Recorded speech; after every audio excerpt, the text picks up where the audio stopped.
Provost Linda Essig. She's the Provost and Senior Vice President for Academic Affairs here at Baruch.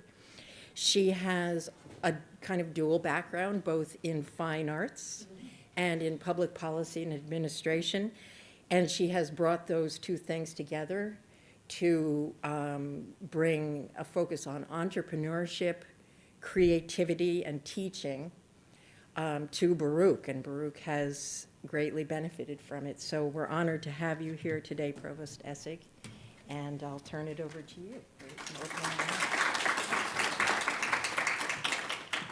Thank you. I'm just going to say a few words because I am definitely not the main event at this conference. This is not my field of expertise, but I was very happy to see the compostable cups and plates and forks and knives with the breakfast. So good morning.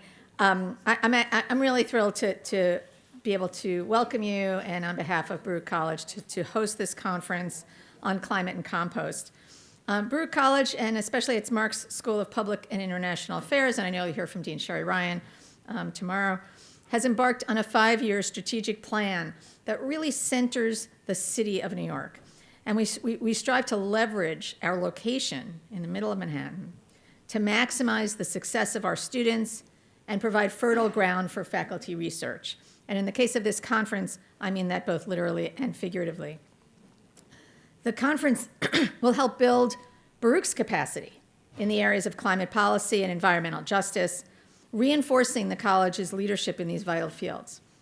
We offer, you may not know this, we offer over 50 courses that center sustainability in everything from corporate ESG to environmental science, environmental justice, and of course, environmental policy. Given our depth in these areas, we'll soon be launching 2 new undergraduate majors, a Bachelor of Science in Environmental Sciences and a Bachelor of Arts in Environmental Studies, joining our existing interdisciplinary minor in sustainability. So now to the conference. That's enough about Baruch and why you're here, right? Now the conference. With the city as a laboratory, we really want to address the question of how can we address organic waste from the perspectives of science, social justice, policy, and management. Over the next 2 days, you'll be discussing the ways in which organic waste policy impacts New York City's broader climate agenda. And we're very happy to be your hosts, therefore, for Climate and Compost, New Directions in New York City's Organic Waste Policy. The conference is one of the many ways in which we're advancing Baruch College's strategic plan and its commitment to sustainability, research, and public service. So I hope you have an engaging, educational, and impactful conference. And I'll turn it back over to Samantha to really get you started.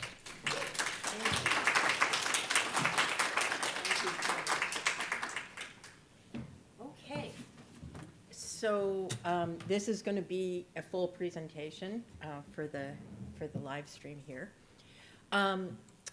So I'd like to begin with a land. Oh, sorry.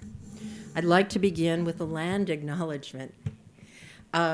We acknowledge that Baruch College sits on the unceded homeland of the Lenape, who were violently displaced as a result of European settler colonialism over the course of 400 years. The Lenape are a diasporic people that remain closely connected with this land and are its rightful stewards.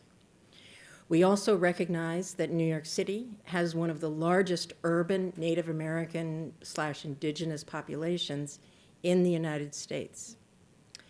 As members of an educational community here at Baruch, we are obligated to know this history, the histories of dispossession that have allowed Baruch to grow and thrive on this vibrant terrain that we call Manhattan. As a community, we endeavor to build ways that lead towards justice, and we are committed to working to dismantle the ongoing consequences of settler colonialism and to restore the whole people to the full enjoyment of their rights and heritage. I would also like to begin by thanking all of the people that made this conference possible. In particular, Diana Lazoff, you have been, I'm not sure where you are, but you have just been amazing and have been incredibly patient with me. Lucina Chavez, who also may or may not be in the room right now, has been working with me former student, oh, there you are, alumna. And I am just so, it's been so wonderful to work with you. It's been stressful, but it's been great, and you're just fantastic. My friends at Earth Matter, Marissa, Charlie, who's not here, Andrea, Brian, and Anita, who's here also, and Sandra. I'll be mentioning what they're doing here in addition to attending. And others, including Dean Ryan, thank you so much for this opportunity of a lifetime, really. Hector and staff for the crucial role that you're playing in conference services, and others in other branches of Baruch who have been working behind the scenes to make this possible. So I'd like to introduce Lily Pollins.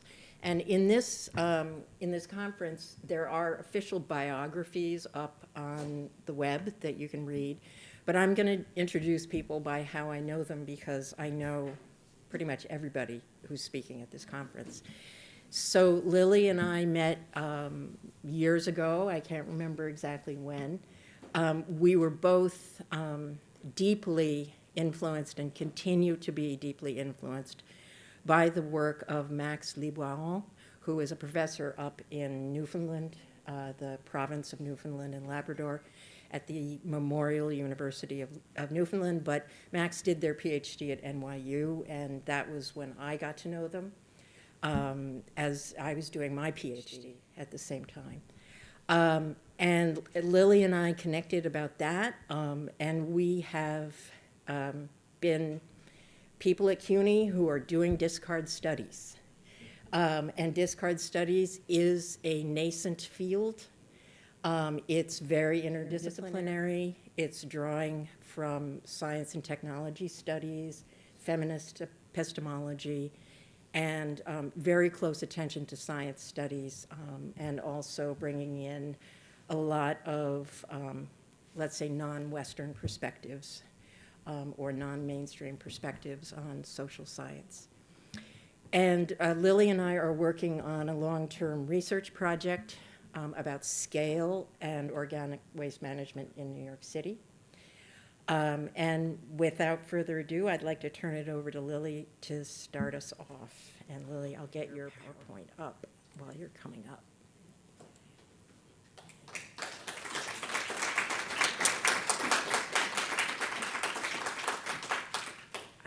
A rotting lemon. Yeah. Sorry, I'm just going to have to just quickly alter this so I can see my notes. Sorry. Okay. All right.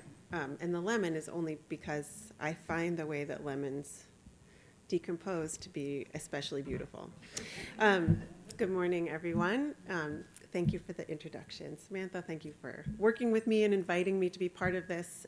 It has been like a really incredible experience, start to finish. And I'm really excited to be a part of this. And I'm so excited to see everyone gathered here to have a conversation about this topic, which I think is increasingly understood as significant in mainstream discourse, but like also still people think it's like a little bit weird as a thing to study and spend all your time thinking about, and it always feels good to be.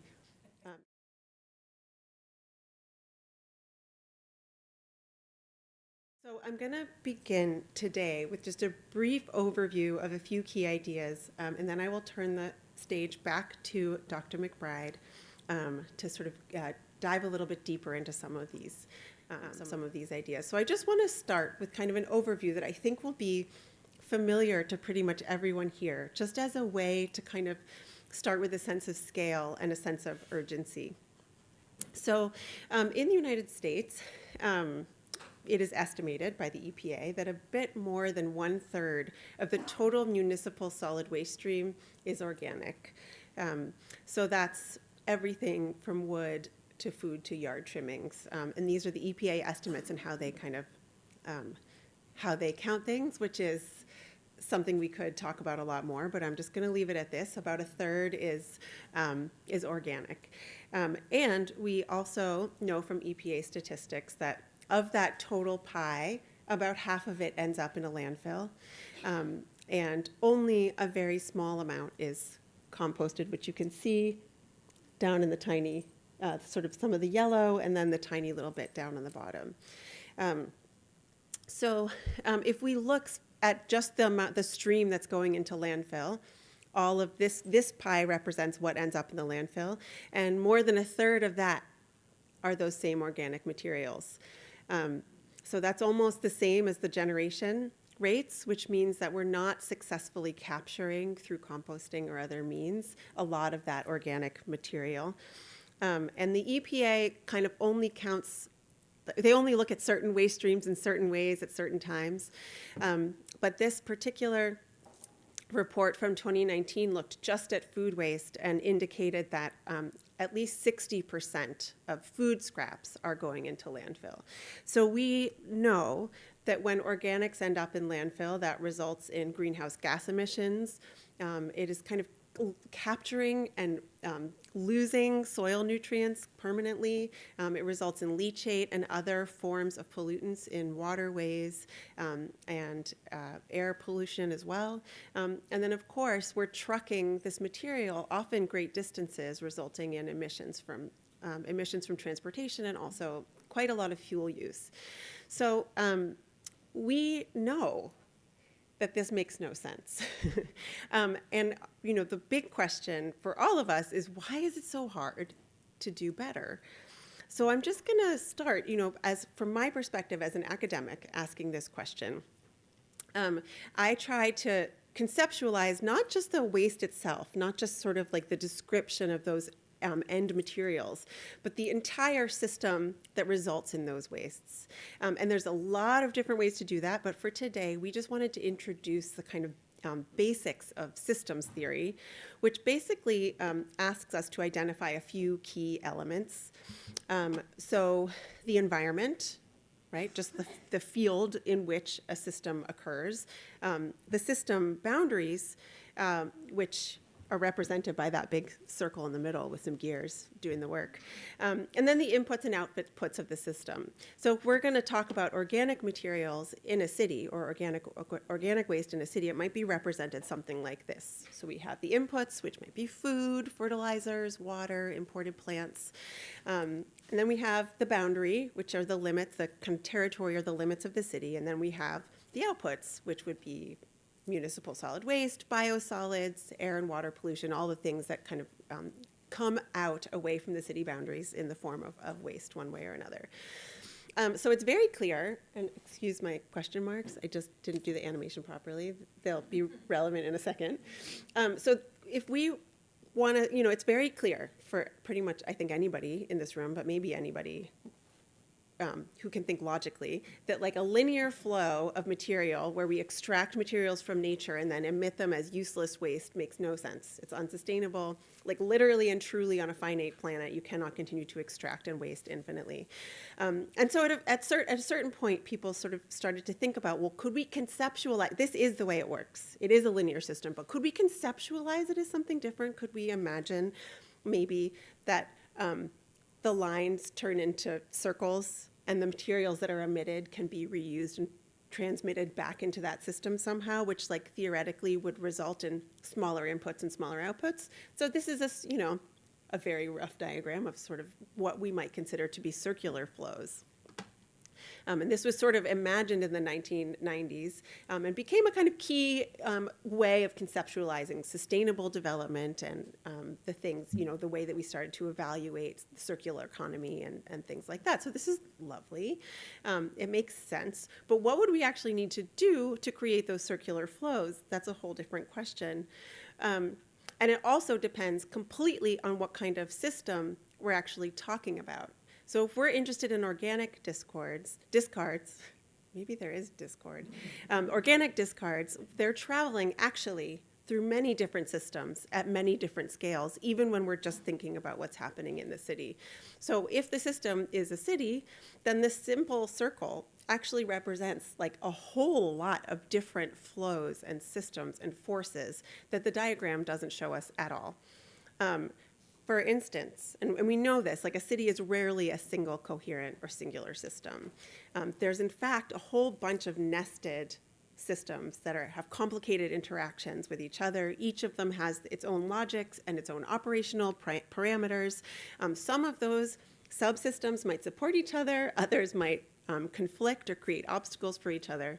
So CUNY operates as an organic waste management system of its own, in a way, and that is nested within a larger city system that also includes DSNY and organics micro-haulers and community gardens and other large institutions and home composters and the city's sewer system and more.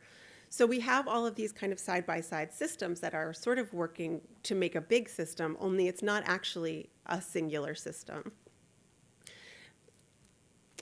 So in other words, the boundary of the city is really just a container that includes a lot of other stuff that may or may not be in communication or really related to each other. And we can zoom in and look at the specific forces that shape the flow of organics in and out of these different subsystems that operate both within the city and somewhat independently from the city, an actual city-run infrastructure. So let's just take CUNY for a second. CUNY is a massive organization that consumes and emits a substantial quantity of organic material and has multiple different relationships to city-run infrastructures depending on the material. So biological wastes, we hope, flow directly into the sewers, usually. And food scraps are a totally different story entirely. So if CUNY wanted to participate, or if we as people at CUNY want to participate in recirculating food scraps in the city, then we need to understand more than just those basic flows. For instance, we need to start thinking about state and local laws and ordinances and policy goals, and these might have to do specifically with waste management, or they might have to do with food safety or labor laws, or any number of different kinds of buckets of regulation that are going to be influencing how material can move in and out. We certainly need to understand something about local infrastructure and existing service providers when we start to think about how the subsystems can link into the larger material flows. Where is the material going to go? How is it going to be handled? How is it going to move through urban space?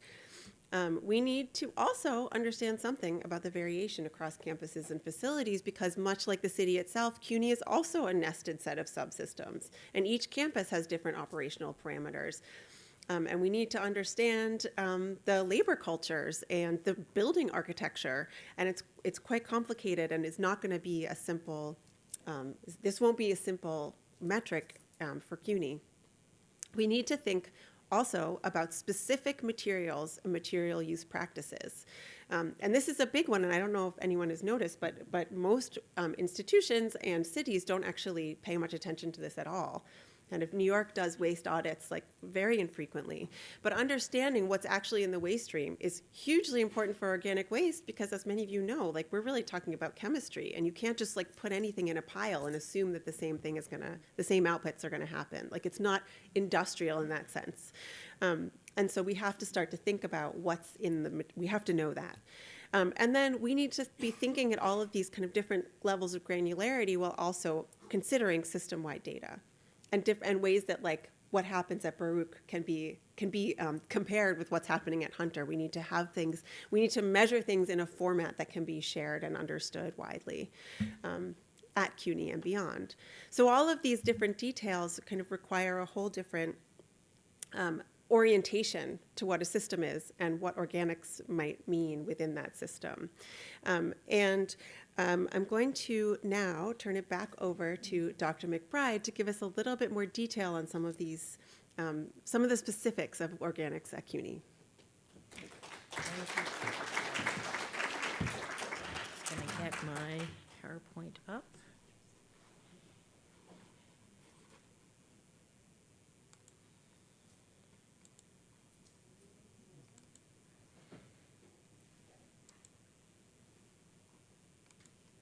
Okay, so let's start with the basics. What are organic wastes? What are we talking about when we talk about organic wastes, as we will be talking about at this conference? First of all, they're food scraps. Any kind of food, meat, bones, oil, starch, as well as vegetables. Compostable paper and packaging.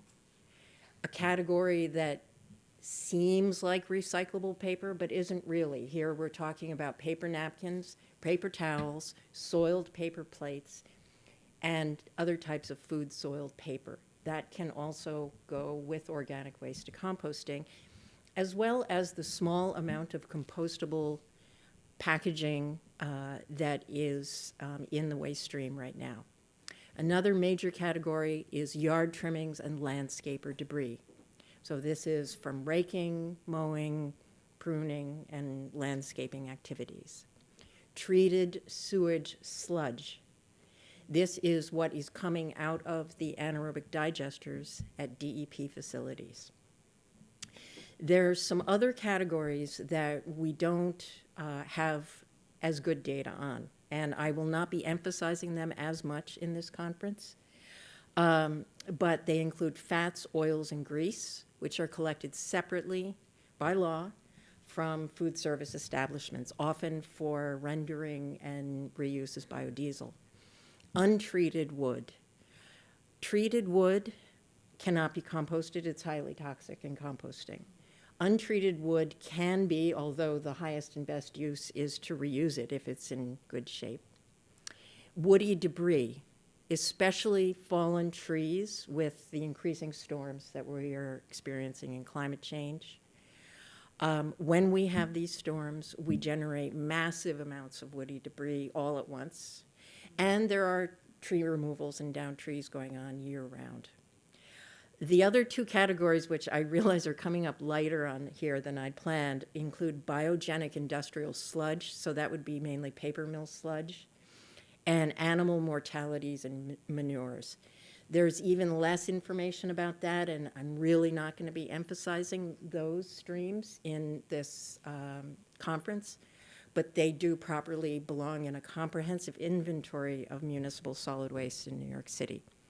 I'll be using the word streams here. This is a word that we use in waste management to talk about different groups or categories of materials that are separated and collected separately and go to separate kind of outcomes. So if you hear me use that word, that's what I mean. Whoops. Sorry about that. So what do these materials have in common? Well, first of all, they are made from recently alive plants and animals. And as such, they can be broken down biologically by bacteria and other microorganisms. There are a wide range of these microorganisms and even macroorganisms that are involved in breaking down organic matter. And these organisms are all around us. They do not even need to be invited to the table. They show up. They are here. They are here to come and work with us whenever we want. We don't have to go and find them. They're not genetically modified. And this is even true of the bacteria that are used in wastewater treatment. It is really, I think, a beautiful and amazing thing that our water is cleaned by and large by organisms that occur naturally in the environment. They can be encouraged to grow more or less by oxygenation, but they are doing the same thing that they would be doing out in the wild, so to speak. Also, you should be aware that all organic wastes are fungible with fossil sources. What I mean by that is they all come from the same thing. Fossil fuels are made from very old plants and animals. They have become concentrated in hydrocarbons, but it's essentially the same stuff. And with industrial processes of high temperature, high pressure, chemical processes, and genetically modified organisms, you can transform organic waste into essentially any kind of substitute for fossil fuels and plastics and other kinds of petrochemicals. Now, I am not damning that practice, nor am I celebrating it. I think that we need to understand it. So I have studied these processes quite deeply and in detail, and we're actually going to be seeing some presentations about them later today. They rightly belong in a discussion of organic waste policy, but they need to be watched very closely. And I hope that we can talk about that over the course of the conference. Without a doubt, the landfilling of food waste and organic waste in general is driving climate change, is driving New York State's carbon emissions. Waste management accounts for about 12% at least of New York State's CO2 emissions on CO2 equivalent basis. We all know that even with landfill gas capture technology, which can capture some of that waste, there are fugitive emissions. And it's not in, let's say, a dispute that sending organic waste to landfill is an environmentally disastrous idea. So the main options right now at play for what to do with organic waste instead of sending it to landfill or combustion is either aerobic composting, which is an operation that takes a lot of skill and care to supervise and make sure that it's being done well and safely and in a sanitary fashion.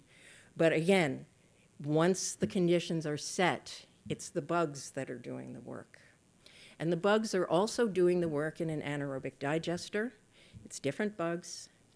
In that is an enclosed tank, essentially, so that the methane that would be generated from a landfill is instead collected and cleaned and used in lieu of natural gas. And this is something that figures largely in New York City's organic waste policy. This is a very controversial area, and I hope we can discuss it more over the course of this conference. So there are kind of three major groups that have institutional responsibility throughout New York City for organic waste management. The first is the Department of Sanitation. So the Department of Sanitation is responsible for collecting all forms of waste from residents and institutions. And by institutions, I mean schools, like public schools, private schools, K through 12, universities, like Baruch, other nonprofit organizations. Just want to see how I am on time. Okay. Of different sizes and types, and government buildings and organizations from city to state to federal. Sanitation also handles the export contracts for waste or refuse or garbage from New York City. And it runs several in-city composting facilities. The largest one is at Fresh Skills Landfill. And it also administers outreach and education and enforcement with ticketing and fines for the programs for source-separated organics composting that it runs. And it also has a function of compiling and reporting data on some of the system flows that Dr. Pullins was talking about. Now, commercial waste, and that would be in the area of organics, we're looking at food service establishments by and large, is handled by the private sector. It's handled by what's called the private carting industry. And that industry is now entering a new era of policy in New York City, operating under a more regulated zone system within New York. It's unclear what that zone system is going to mean for data and reporting.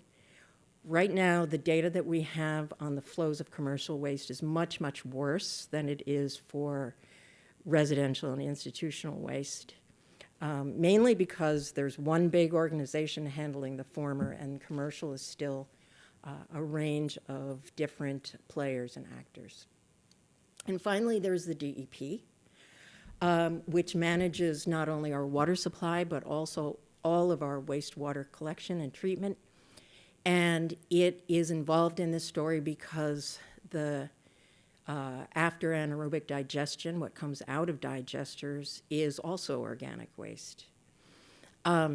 Most of the anaerobic digestion going on at a number of different wastewater treatment facilities in New York City is not taking food waste directly. Most of it is handling sewage solids. And I would argue that it is a very good thing that it is, because this is part of pathogen kill, which is necessary for processing of the solids as well as volume reduction, because these solids need to be trucked out of New York City and either landfilled or beneficially used. However, at one of the plants, Newtown Creek, there is something called co-digestion, which is where both private and sanitation collected organic wastes gets essentially put in a giant blender, mixed with water, and injected directly into the anaerobic digester. Now, this does actually help the anaerobic digestion process. It substitutes for carbon that sometimes needs to be added to the wastewater treatment process, like glycerin needs to be added in large bulk amounts. And so there's a function to adding food waste that goes beyond the actual management of that waste per se. And what is produced from the addition of food waste, along with the much larger quantity of sewage solids, is biogas, as I mentioned, as well as treated solids that come out the other end. Now, there are a number of other organizations within New York City that are very active in managing organic wastes, in thinking about policy, new directions in policy, and thinking about policy in a different way. And these include what we might refer to as micro haulers, which are smaller organizations that pick up organics from both residential buildings sometimes, and small businesses. And what they do is often in conjunction with added service that has education baked into it, and building planning. And that material is often moved without a motor vehicle. It's moved by cargo bikes. There are also a wide number of community composting organizations, and I'm not listing everyone here. We have some of the leading representatives from these groups here today, including the Lower East Side Ecology Center and Earth Matter and Big Reuse. And these groups are composting organics locally. They may be working with the micro haulers. They may be working at times with Department of Sanitation, small collections. They are transforming organic waste into compost using aerobic composting right here in New York City. And they have been doing so for a very long time. Also involved, just to round out the players, is the Parks Department, both as an owner of land from which community composting organizations like Big Reuse have been evicted, or Lower East Side Ecology Center have been moved. The Parks Department has not shown a lot of enthusiasm for hosting community composting on its property. The Parks Department also has not shown a lot of transparency about how much it is actually composting of its organic waste. It may be composting a lot of it. It may be composting none of it. The fact is we need the data. Finally, fats, oils, and grease, which we will talk about tomorrow, is collected from food service establishments as a separate collection in tanker trucks, kind of like this, again, the private sector. So this takes us to our present moment. We are being told in the news that compost collection is beginning in New York City. In a minute, I'm going to tell you it's not beginning at all, right? Also, we are being told that planet warming pollution is growing at the fastest rate in history. Take your pick of headlines. We all know the climate situation. And the climate situation is by no means the only environmental, political, and social threat that is facing us today. Although organic waste may seem to some to be kind of a trivial topic, to others, and I think most of us in this room, we do understand how central it is to so many different systems. And one of the things that I want to do with this conference, when I say new directions, which can be kind of a, kind of slogan-y in a way, because we're always at a moment when we think we're in crisis and we need new directions. But I do genuinely feel that we need to think in radically new ways about organic waste management and waste management overall, but starting with organic waste management in New York City. The methods that we have been trying before are no longer serving us if they ever did. So what do I mean by that? And the fact that it is not new. Well, it's at the very least 10 years old in its present form. So the city began piloting and expanding curbside organics collection in around 2014.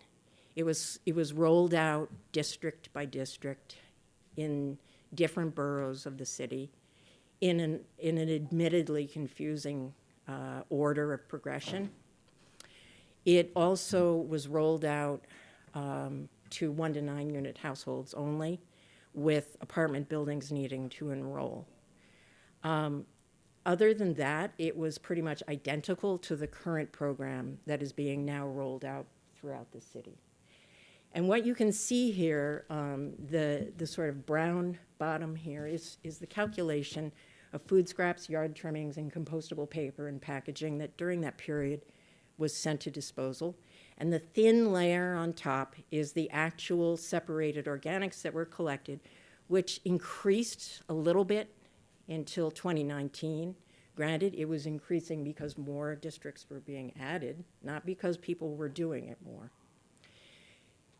In 2019, Mayor de Blasio paused the expansion of that program for financial reasons that are going to affect the program today again if we don't do something different.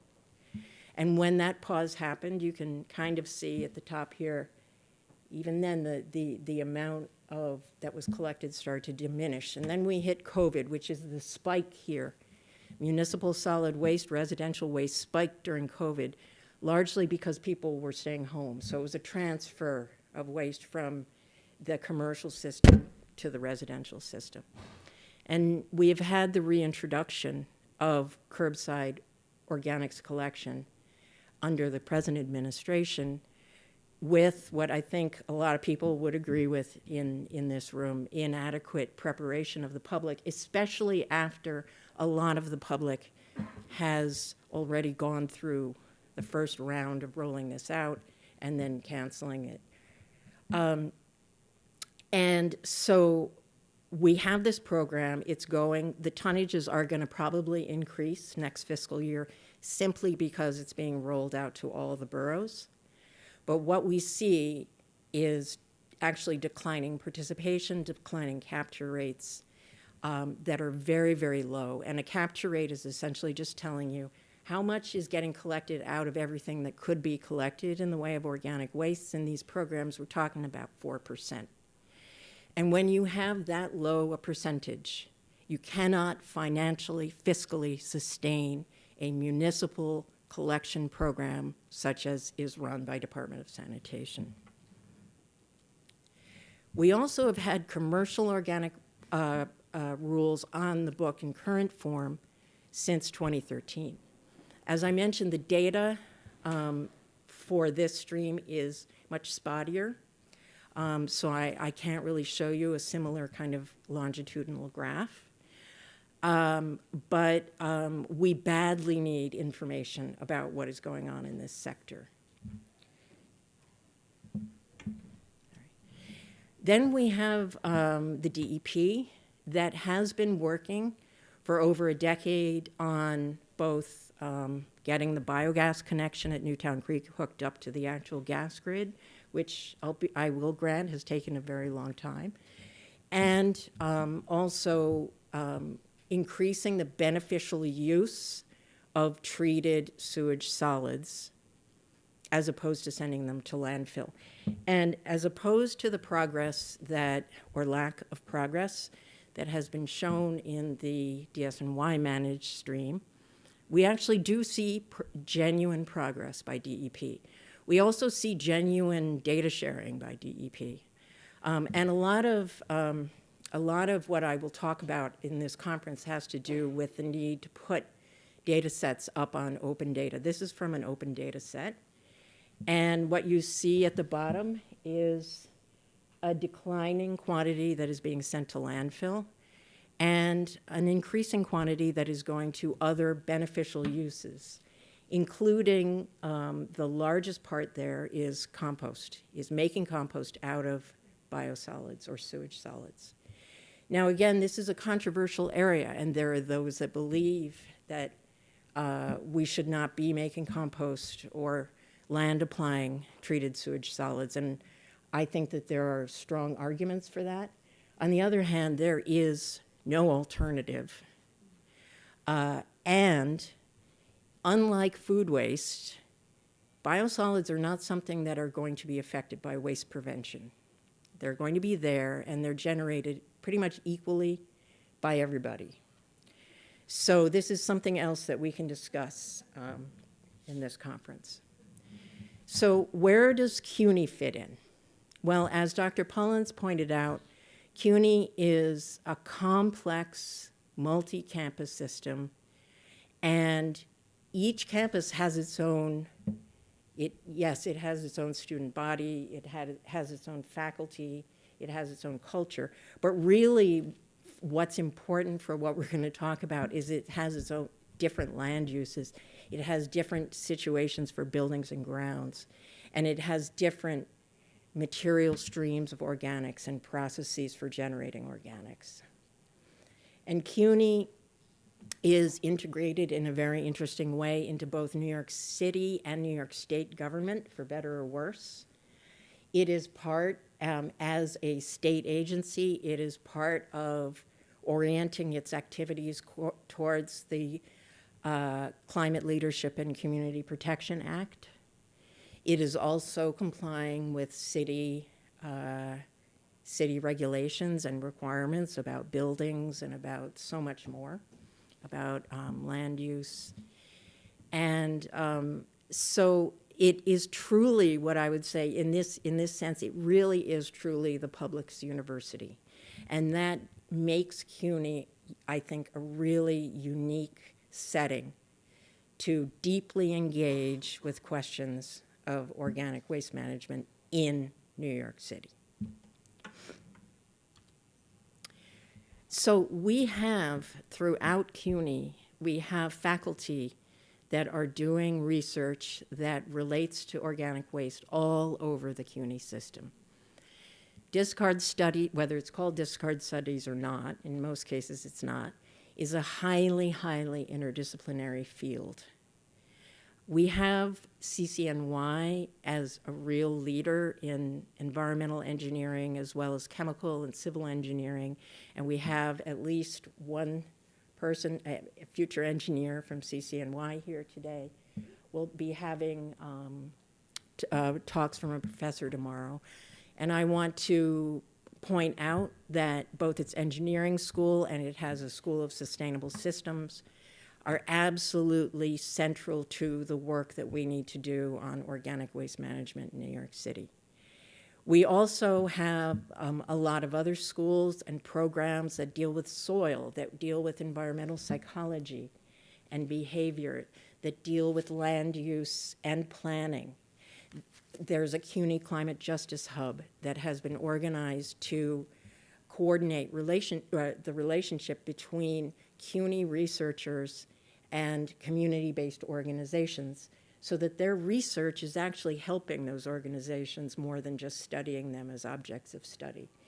And in that sense, they are very much in the tradition of Max Liboiron, who I mentioned earlier, who has done a lot of work in that area on research ethics.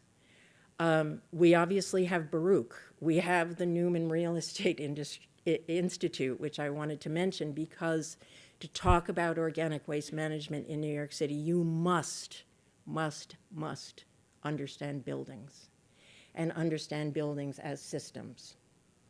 And of course, we have the Marx School, which I am proud to teach at. I love and I encourage anyone to come study at among our other schools. We also have today, we have for our first panel, we have representatives from Queens College, from CUNY Central, from the College of Staten Island, Hunter, Baruch, and Lehman College. And there are no doubt others that I was not able to identify and invite who are doing work on on-the-ground composting and organic waste management on their campus. One of the things that I love about composting, and I've already started to have conversations with people in this room about this very topic, is that it is down to earth. And so to start this conference, we are starting with the ground that we're standing on. And the ground that we're standing on is CUNY, the CUNY system, and the CUNY campuses, and what is physically going on at those campuses. So I know from my conversations with folks in EHS and facilities, in CUNY sustainability, that there are a lot of issues and concerns that we need to work through. There is the question of staging and storage space, collection and consolidation of materials. Once you put materials into a bin, they need to be picked up by somebody. They need to be moved by somebody. That's going to depend on the building that you're in. Then they need to be stored and staged somewhere until a truck can come and get them. Right? At CUNY, there's a big question of food service contracts with private haulers. The cafeterias are run by private contract to CUNY, and they need to use the private hauling industry to collect their organics. Sanitation will offer collection to institutions like CUNY and does, but CUNY often needs to supplement it with additional private hauling. Overall, there's a big issue of measurement and waste tracking, as Dr. Pullins brought up.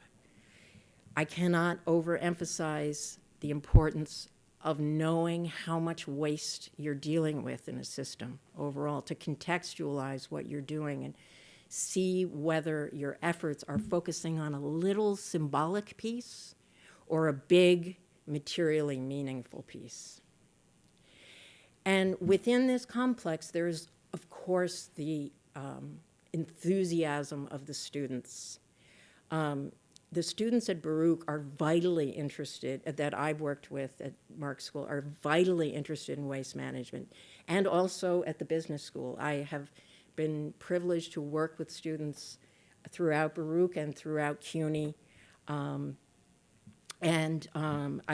also want to mention, I realize I forgot to mention earlier, that we have, and we have a professor here from a program in sustainable urban agriculture. How great is that at LaGuardia Community College? Right, that is just fantastic. And there's an obvious connection between urban agriculture and composting. So to kind of set us up for today, I'd like to tell a story about procurement, materials, bins, bags, and hauling that is on the ground. It's this conference. And the story I'm going to tell is not to throw shade on anyone at all. This is a story that happens over and over again. And the pictures that I'm showing you were from a waste conference at a private university in New York City. That was a couple of years ago, a very high-profile sustainability waste conference. And when you went to have some food, it was being served on compostable plates with napkins and compostable forks and cutlery. And yet this lone black-bagged trash can was the only waste receptacle provided. And that is unfortunately not just common, this is the norm. It's absolutely the norm, which means that this is, in my view, this is a systemic problem. It may seem like it's, people giggle, right? It may seem that way, but it happens regularly and predictably. And it has been happening for as long as I have worked in waste management, which is at least 25 years. So when I was putting together this conference, the very first thing I wanted to do was not do that, right?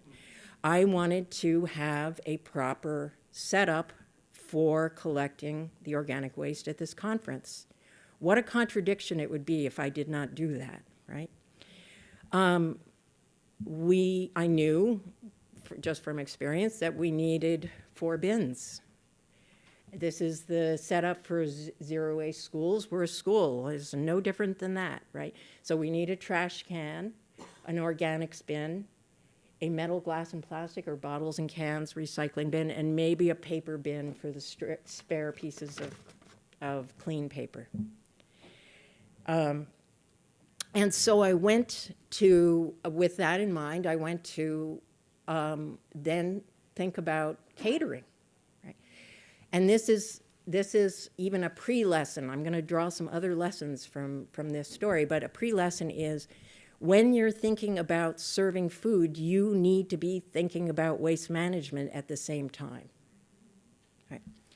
So I'm an adjunct at Baruch. I'm not plugged into the kind of day-to-day administrative workings. I was working very closely with Diana from the dean's office and others.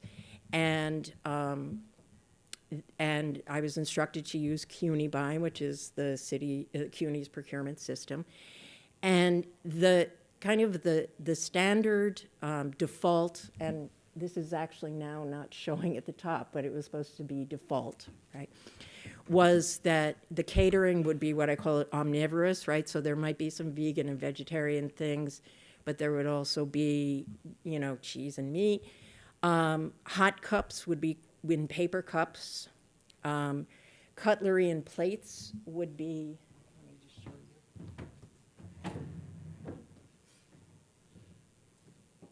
This is the default option. This is from yesterday, a catering event yesterday in this very room. This is actually polystyrene. So anyone who knows anything about plastics recycling knows. Yeah, you could put this in the recycling bin. Oh, I'm sorry. Technically, this is accepted for recycling with metal, glass, plastic recycling in New York City. It's not recycled. It's sorted out as residue. It's not a recyclable resin with market. So the cold cuts, cutlery, and plates would be polystyrene. The cans, sodas would be in aluminum, but any bottled juices and soft drinks would probably be served in plastic. But that's okay because those two things are recyclable with metal, glass, and plastic. Bottled water, although this is not always observed in CUNY catering, has been banned in CUNY catering. Right? So I knew, okay, we don't need to worry about that. And if anyone wants to refill their water bottle, you can go out that door there, and there's a refill station. And so I knew that we would be having catering from an outside vendor that Baruch uses often. That on campus we have trash collection, we have recycling, both of commingled metal, glass, and plastic, and the separate collection of paper and cardboard, but we did not have compostable organics collection. So that was kind of where I started. So this was this was the, this should say optimal up top. The optimal solution was, number one, the catering's vegan. By doing this, I'm reaching back in supply chains in an incredibly meaningful way. And that was actually quite simple, right? But I had envisioned that we would have a lot of the food service in reusable, washable ceramic and glass, or maybe melamine, a durable plastic. And I also knew that we would need to make special arrangements for the compostable collection, which I'll get into. But the idea of ordering with reusables was thousands and thousands of dollars more expensive. And my colleague isn't here right now, but Sandra Skornman, an economist, has just said it's all about supply and demand. Yeah, it is, right? The reason why it's so much more expensive is labor. You have to come and pick it up, and you have to take it back and wash it and store it. This was deemed because we kind of organized this conference on a shoestring, it was deemed prohibitively expensive. So we had to think of a compromise. And the caterer said to us, how about sugarcane plates, biodegradable utensils, and we stick to paper cups? And this is interesting because, and once again, this is not to fault the caterer at all. This is about a lack of knowledge, a lack of understanding, right? In my head, hard plastic plates are not environmentally friendly, but sugarcane is. What do you think about this, right? And that's not exactly wrong, but it's also not exactly right, you know, because it would depend on what the hard plastic plates were made of, what kind of plastic. And sugarcane is compostable under sort of larger scale composting operations, not small ones. And of course, most important, it depends on you having a compost collection to begin with. So the compromise that we came up with is, oh, and finally, the caterer believed that paper cups were compostable and environmentally friendly and did not know that standard paper cups are coated with a plastic coating. And so how did we arrange for the collection of the organics? My friends at Earth Matter have graciously offered to haul it off at the end of the day free of charge. This is a supplement. Thank you. This is a supplement in thinking of costs and benefits, right? This is a service that I will argue when we think about green procurement for catering at conferences, we need to include. If a campus is not able to offer permanent organics collection at a certain time. Furthermore, Earth Matter and me a little bit, we bought paper cups without the plastic coating, which you're using in there, and we've asked you to reuse. So those were two kind of infusions of in-kind value to make this medium cost option acceptable. And from this story, which is, let me emphasize, this is a normal story. This is going to happen if you are at a university, CUNY or otherwise, and you don't work really hard to make it not happen, right? The first is that correct collection arrangements are not an afterthought, and they so often are in a lot of thinking. And once again, the folks here in this room know this. The folks in other administrative areas, even of CUNY, don't know this. And when you try and explain it to them, you often just sound like one of those, you know, nagging Nellies, like, make sure to put it in the right bin, right? And there's no, what I want to do is to elevate this kind of, not elevate it, but to move this kind of conversation into more of a systemic setting. This is needed at CUNY, and it's needed outside of CUNY, because I see this going on constantly. There's no point in catering with compostable ware if you just have a trash can and it's going to landfills. If you really want to get technical about it, it's arguably worse to send compostable ware to a landfill than plastic, because it's going to break down and lead to a little bit of greenhouse gases. You're not doing anyone any favors by doing this. You're driving up your costs. You're doing something that is symbolic and doesn't have a follow-through attached to it. And we have way too much of that going on in waste sustainability. Symbolic action without any kind of material follow-through. And furthermore, these are really complex topics. Annalise, complex, right? So something like believing that paper cups are environmentally friendly, things that you may think are environmentally friendly may not be because of their material composition and your collection arrangements. The second lesson from this is that these are not one-off problems. These are not minor details. These are not, as so often happens to me. And at that private conference, I went up to professor after professor who had gotten up there and given academic speeches about waste studies. And I pointed out that we didn't have a compost bin for the lunch cater. And they were like, who the hell are you, you know? Right, that these are not one-off problems and minor details. They're not trivial. They're not easily solved. But there are some obvious areas. Consistency, signage, ambiguous materials, what I say, temptation to seem sustainable without understanding waste realities. But mainly, it's in the area of procurement and costs that I would say are obvious points of where we could do something about this.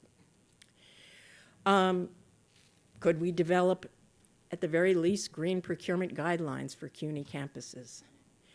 In CUNY Buy, I was told that you can't get a list of all caterers out of CUNY Buy. You just have to find a caterer, ask someone who works in procurement to check if they have it in CUNY Buy, one by one, right? We should have caterers in CUNY Buy that can do reusable catering, that understand fully what sustainable catering is. We should have the option, if we want to do sustainable catering, to hire collection services for organics just for the conference. Like we have catering bringing us stuff, there are services, and these are wonderful small businesses, and we're going to have people from that industry here a little bit later today, actually, and tomorrow. These are small businesses that will come along and do what Earth Matter is doing for free. And then overall, we need to have a conversation about institutionalizing organics collections on CUNY campuses in different ways, understanding and we had an incident this morning where there was was it a sewage main break or, yeah. So there are overriding considerations when you have untreated sewage spewing out in a Baruch building, and you have a limited staff, it makes these additional changes all the harder to implement.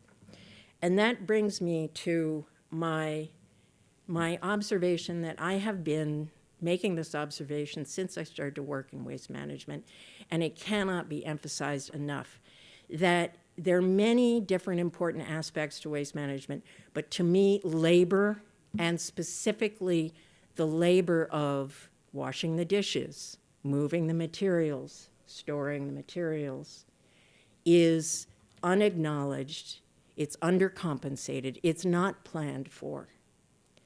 And it is kind of included in it as an afterthought often. And that also has to do with the status of people that do this kind of work. And there have been many, many who have written about this. The other thing I will say is that, and this came up even this morning, right? How to change behavior. I hear this a lot, and how to change culture. And as a sociologist, I have kind of a different take than many of you might, so I just want to propose sort of a different perspective. I am less interested in how to change behavior than how to change structure and consistency in the environment, because once you get behavior going, if you do not have the physical structure for it to mean something and the consistency of information being provided, the behavior is going to peter out. How to change culture. We can look at Japan or Germany or something like that and point to how sustainable they are, but we are not those countries. I think that we should think about culture as what cultures in New York City that are already here work with the material change we seek. And to me, this is a question, first and foremost, about institutions. Institutions as large as DEP and DSNY, at institutions like CUNY, and even if you want to include community composters and microhaulers as sort of a view of an institution, which you could do academically, I would also focus on that. So we actually are doing almost perfectly on time. And so we're going to have a break until about 11 a.m. I want to encourage everyone to provide us feedback. We're not going to have breakout sessions in this conference. It's not going to be formalized like that. We have big pads of paper on the side for you to write down thoughts and some starting questions. We have index cards and we have Post-its that you could also write your thoughts and put them up on the paper. Please don't put them on the wall. The index cards are for when we have our panelists. If you want to write questions for the Q&A and hand them, if you'd prefer to hand them up, we will be doing that. Or you can stand up and ask a question. I'm going to request that people not make lengthy statements, but they actually ask questions, and that they ask one question at a time, not multi-part questions. Overall, we're going to be collecting all of the notes that are shared with us in these ways, as well as the transcriptions from all the presentations, and we're going to be distilling them into a summary report that will come out of this. The report is not going to do much more than summarize what was said, because there is an enormous amount of work to do, and this conference is absolutely by no means going to solve anything. I learned that a city council hearing was postponed because of this conference, and it made me, on sanitation, and it made me a little nervous that expectations are a little too high. Because the most important thing that we need now is to start talking about things openly and start talking about data and what the data actually says, and start addressing issues that are not making their way into the ears of the mayor's office. So what would you tell the mayor, and not making their way into the ears of other city agencies in New York City. So with that, I have time for a little bit of questions. There's going to be a lot of Q&A. Our first panel group, we're going to start at 11, so there's plenty of time for you to get some snacks or things like that. You will notice that we have set up a composting bin in the room where the food is. Please use it. Use it for the compostable plates, the compostable cutlery, the compostable cups, food scraps, and paper napkins. Recycle any cans that you generate, and put other items, especially plastic wraps and other kinds of plastics, in the trash. Any questions? Yes.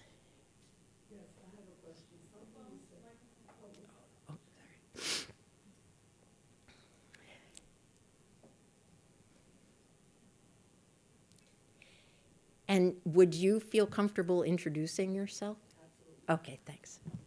Yes, my name is Aracelia Cook, and I am the president of the 149th South Ozone Park Civic Association. Okay. And my question is, my question, in 2019, November 2019, in Southeast Queens, we had a sewage backup, and over 325 right. homes were inundated with raw sewage in their basements, all out in the streets. I had questioned because what happened was a pipe had collapsed, right? A 40 7-inch pipe had collapsed, and by the time DEP responded, this happened at 10 o'clock in the morning. They responded approximately maybe 5 o'clock in the evening. Damage was done. So as time went on, the cleanup process, they had was pumping raw sewage into the manhole, and you had raw sewage spooling all over the streets. And I kept saying that, how are they going to clean this up, and the effect that it's having on the community, because the smells was permeating throughout the whole community, and that whole process went on for more than a month. And then we had another pipe collapse, a few on Rockaway Boulevard. So we never did have the cleanup like we were supposed to. And then DEP was supposed to come back and sample the soils in people's yards. We were told not to plant for 2 years. That did not happen. They alleged that they did not have the contract anymore. So our community, our neighborhood continues to suffer as a Yeah. result of that. Well, I'm sorry to hear that. I remember, I was not a DEP at that time, but I remember when there was that spill. And I don't have a good answer to give you, unfortunately, for that. That has to do with the sewer operations function of DEP. The fact that our sewer and wastewater treatment infrastructure in New York, like everywhere else in the country, is aging. There has been chronic underinvestment in our infrastructure, and this is known nationwide. Why is DEP not more responsive to your community would be a question that you have, and I'm so sorry, but I don't have an answer for that. What I would say is, how could we get the resources of CUNY engaged in something like that, right? So it might be Queens College, and it might be working with community members on how to more effectively communicate their needs to the city, or to address the lack of response through city council action. Without studying the situation exactly in detail, I wouldn't really be able to come up with another public policy solution for that. So I'm sorry, that's not a good answer. Thank you. Well, we're Yeah. still working on the situation, and we are still addressing these concerns with our electeds in our community. But with DEP, it's very hard chiseling down that door to Yeah. get policies and procedures put Yeah. in place. But we're still working on it. Thank you. Okay, thank you very much. Okay, it is 10:45, so why don't we take a break until 11, and we will start then.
Please take your seats.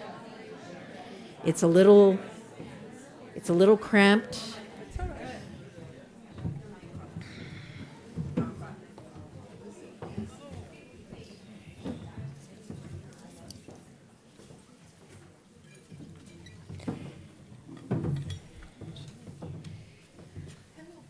Okay.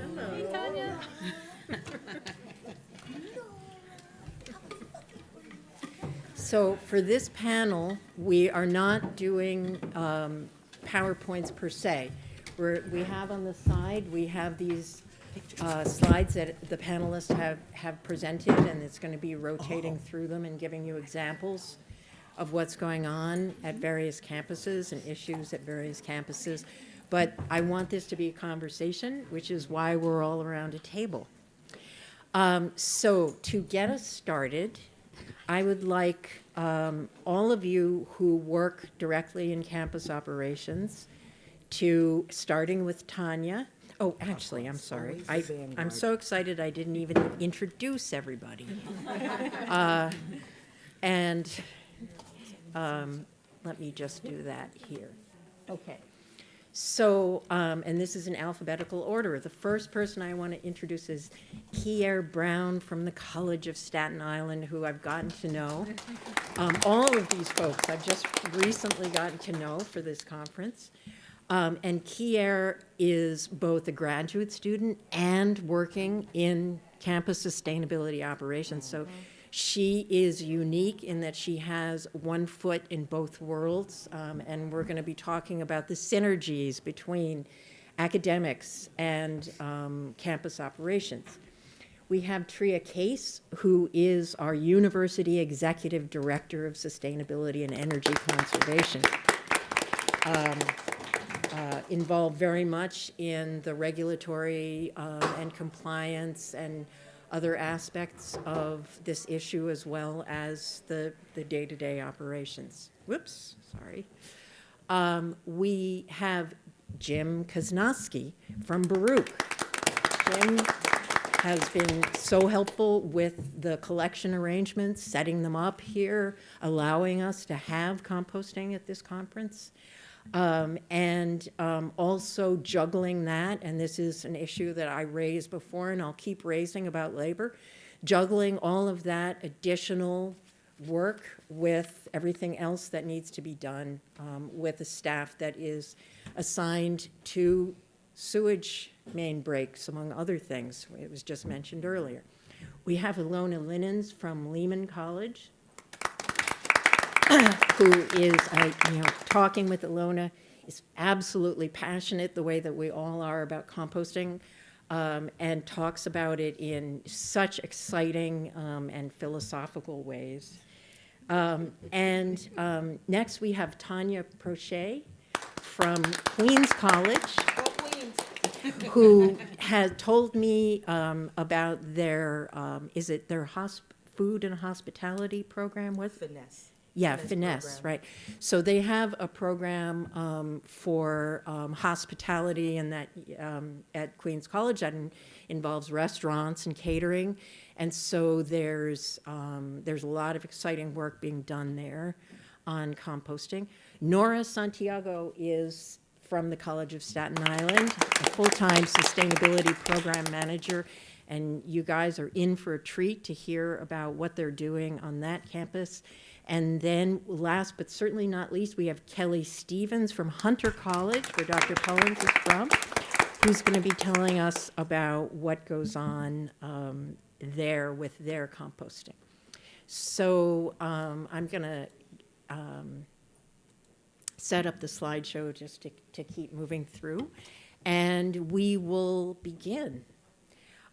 So the first question that I have is for everyone, and I'd like to, let's just start with Tanya and go around the table. If you are working on a campus facility, what are your organic waste management arrangements on your campus? Hello, everyone. At Queens College, we don't necessarily have an enterprise-wide organics program. However, we are happy to partner with the Finesse program. It's actually FNES. We pronounce it Finesse. It's Food, Nutrition, and Exercise Science. It's an academic program within the Science Division. They have a garden lab located on our campus, and you will see some of the pictures there. The lab is ran by CLTs, that's the lab techs, and student ambassadors and members of the Finesse Garden Club. It's 100% organic. At one point, we partnered with food services on our campus, and the students were growing food, produce, flowers, and established a circular, organic circular solution where they would sell their harvestables to the food servicer. The food servicer would use the harvestables in their cooking, and the food servicer would provide the kitchen scraps to the garden. The garden would pick up the scraps and bring it over to their composting bins, where they would reuse and put back into the soil. This program has been going on for approximately 10 years, over 10 years now. It's quite successful. The food grown in the garden is also used in Finesse's kitchens, where they have food labs, they teach nutrition, dietetics, food management, and that's somewhat of the hospitality portion of it. And so the students are encouraged, the community is encouraged, anyone from the community, including those outside our fences, are able to come in and either pick up free food once the harvestables are available. We have Garden Summerfest and Fall Fest, where we distribute free food. We supply the pantry as well with food, so students, any CUNY student, this isn't just for Queens College students. So it's open and available and accessible to anyone with a CUNY ID, and they're able to obtain fresh produce. And that particular circular system has been quite successful and has caught the attention of several local politicians. And we partner with Queens County Farm, Boys and Girls Scouts of America, Allied, several local businesses. They also contribute. And because of the success of this pantry and the composting and the organics program, the pantry has even gone on to extend, now it's called an armory, where they provide clothing, professional and business casual clothing for students going to interviews, you know, just to present themselves and mock interview. They provide accessories as well. I was surprised to learn glasses are available, earrings, jewelry, purses, shoes, scarves, hats, coats, you name it, it's there. The community is welcome to donate. That's how we try to keep the textile to a minimum out of the landfill. And so they also have a washer and dryer on hand. So whenever someone brings in a donation, the team washes the clothing, washes the textiles. They also provide linens for the students in the dorms. So if a student shows up and says that they cannot cover their beds for whatever reason, they're provided a flat sheet and a fitted sheet, pillow casings, towels, and rugs. And that's pretty much it. You know, we're under a mandate to reduce our waste, and so we're getting creative in how we do so. Textiles is one of those things that we don't think about. We have a drama, theater, and dance department. They put on a production at least twice a semester. What do you do with the costumes? What do you do with all the clothing? Well, we have a fashion department, too, that takes the costumes, break them down, and create and design new clothing for their productions. And so we're recycling, reusing, repurposing, all the R's you can think of. We're trying our best. We are doing what we can to make a difference. Thank you. Thank you, Tanya. And in addition to profiling the program, also the connection between composting and reuse. There are many connections. The obvious one is in the reuse of food serviceware, a topic near and dear to my heart because I'm working on a project with Earth Matter on Governor's Island on just that topic, but reuse in general. And so that's very exciting. Thank you, Tanya. Kelly? So the organic waste arrangements at Hunter College, I feel like, short answer is it's complicated. On the pre-consumer side, we do have a private contracted dining services provider, which due to the commercial organics law, there is source separation happening on the back end for food scraps. But on the post-consumer side of Hunter College, we still do not yet have a fixed compost waste arrangement. What we had done recently, spring of last year, we implemented a food scrap collection pilot in one of our main cafeterias on campus. And we hired student food waste coaches that will come out during the peak lunch period, and they would be bin side by these compost collection containers, so that as people approached, they're there to direct people saying, this is compostable, this is actually recyclable, this can actually go into trash. And also just spreading some general facts about composting, what the benefits are. The reason the pilot worked is that, one, we got the buy-in of our facilities team because, the labor was a key component. So we had their support.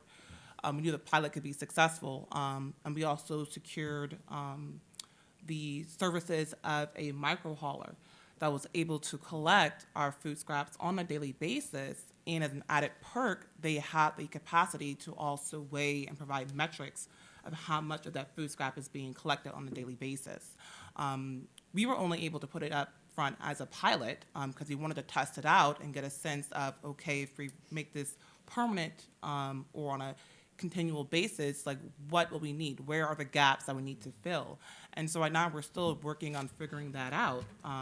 But Hunter is very open to doing it, another pilot or opening it to it becoming a regular initiative at the campus. And yeah, that's here at Hunter. And you could see some of the pictures from that pilot in the rotating show that's going on. I'm gonna let the campuses each speak about their programs and then maybe say Yeah. something at the end, so we stay with your campus Yeah. theme. Definitely, yeah. So Ilona, next from Lehman College.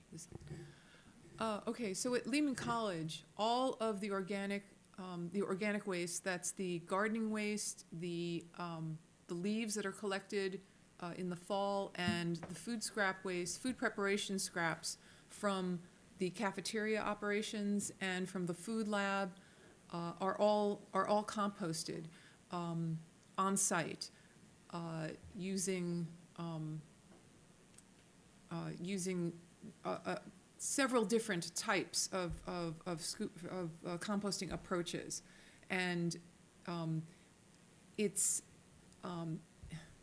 sometimes hard for me to talk about this because I tend to go off in other directions. We're all like that.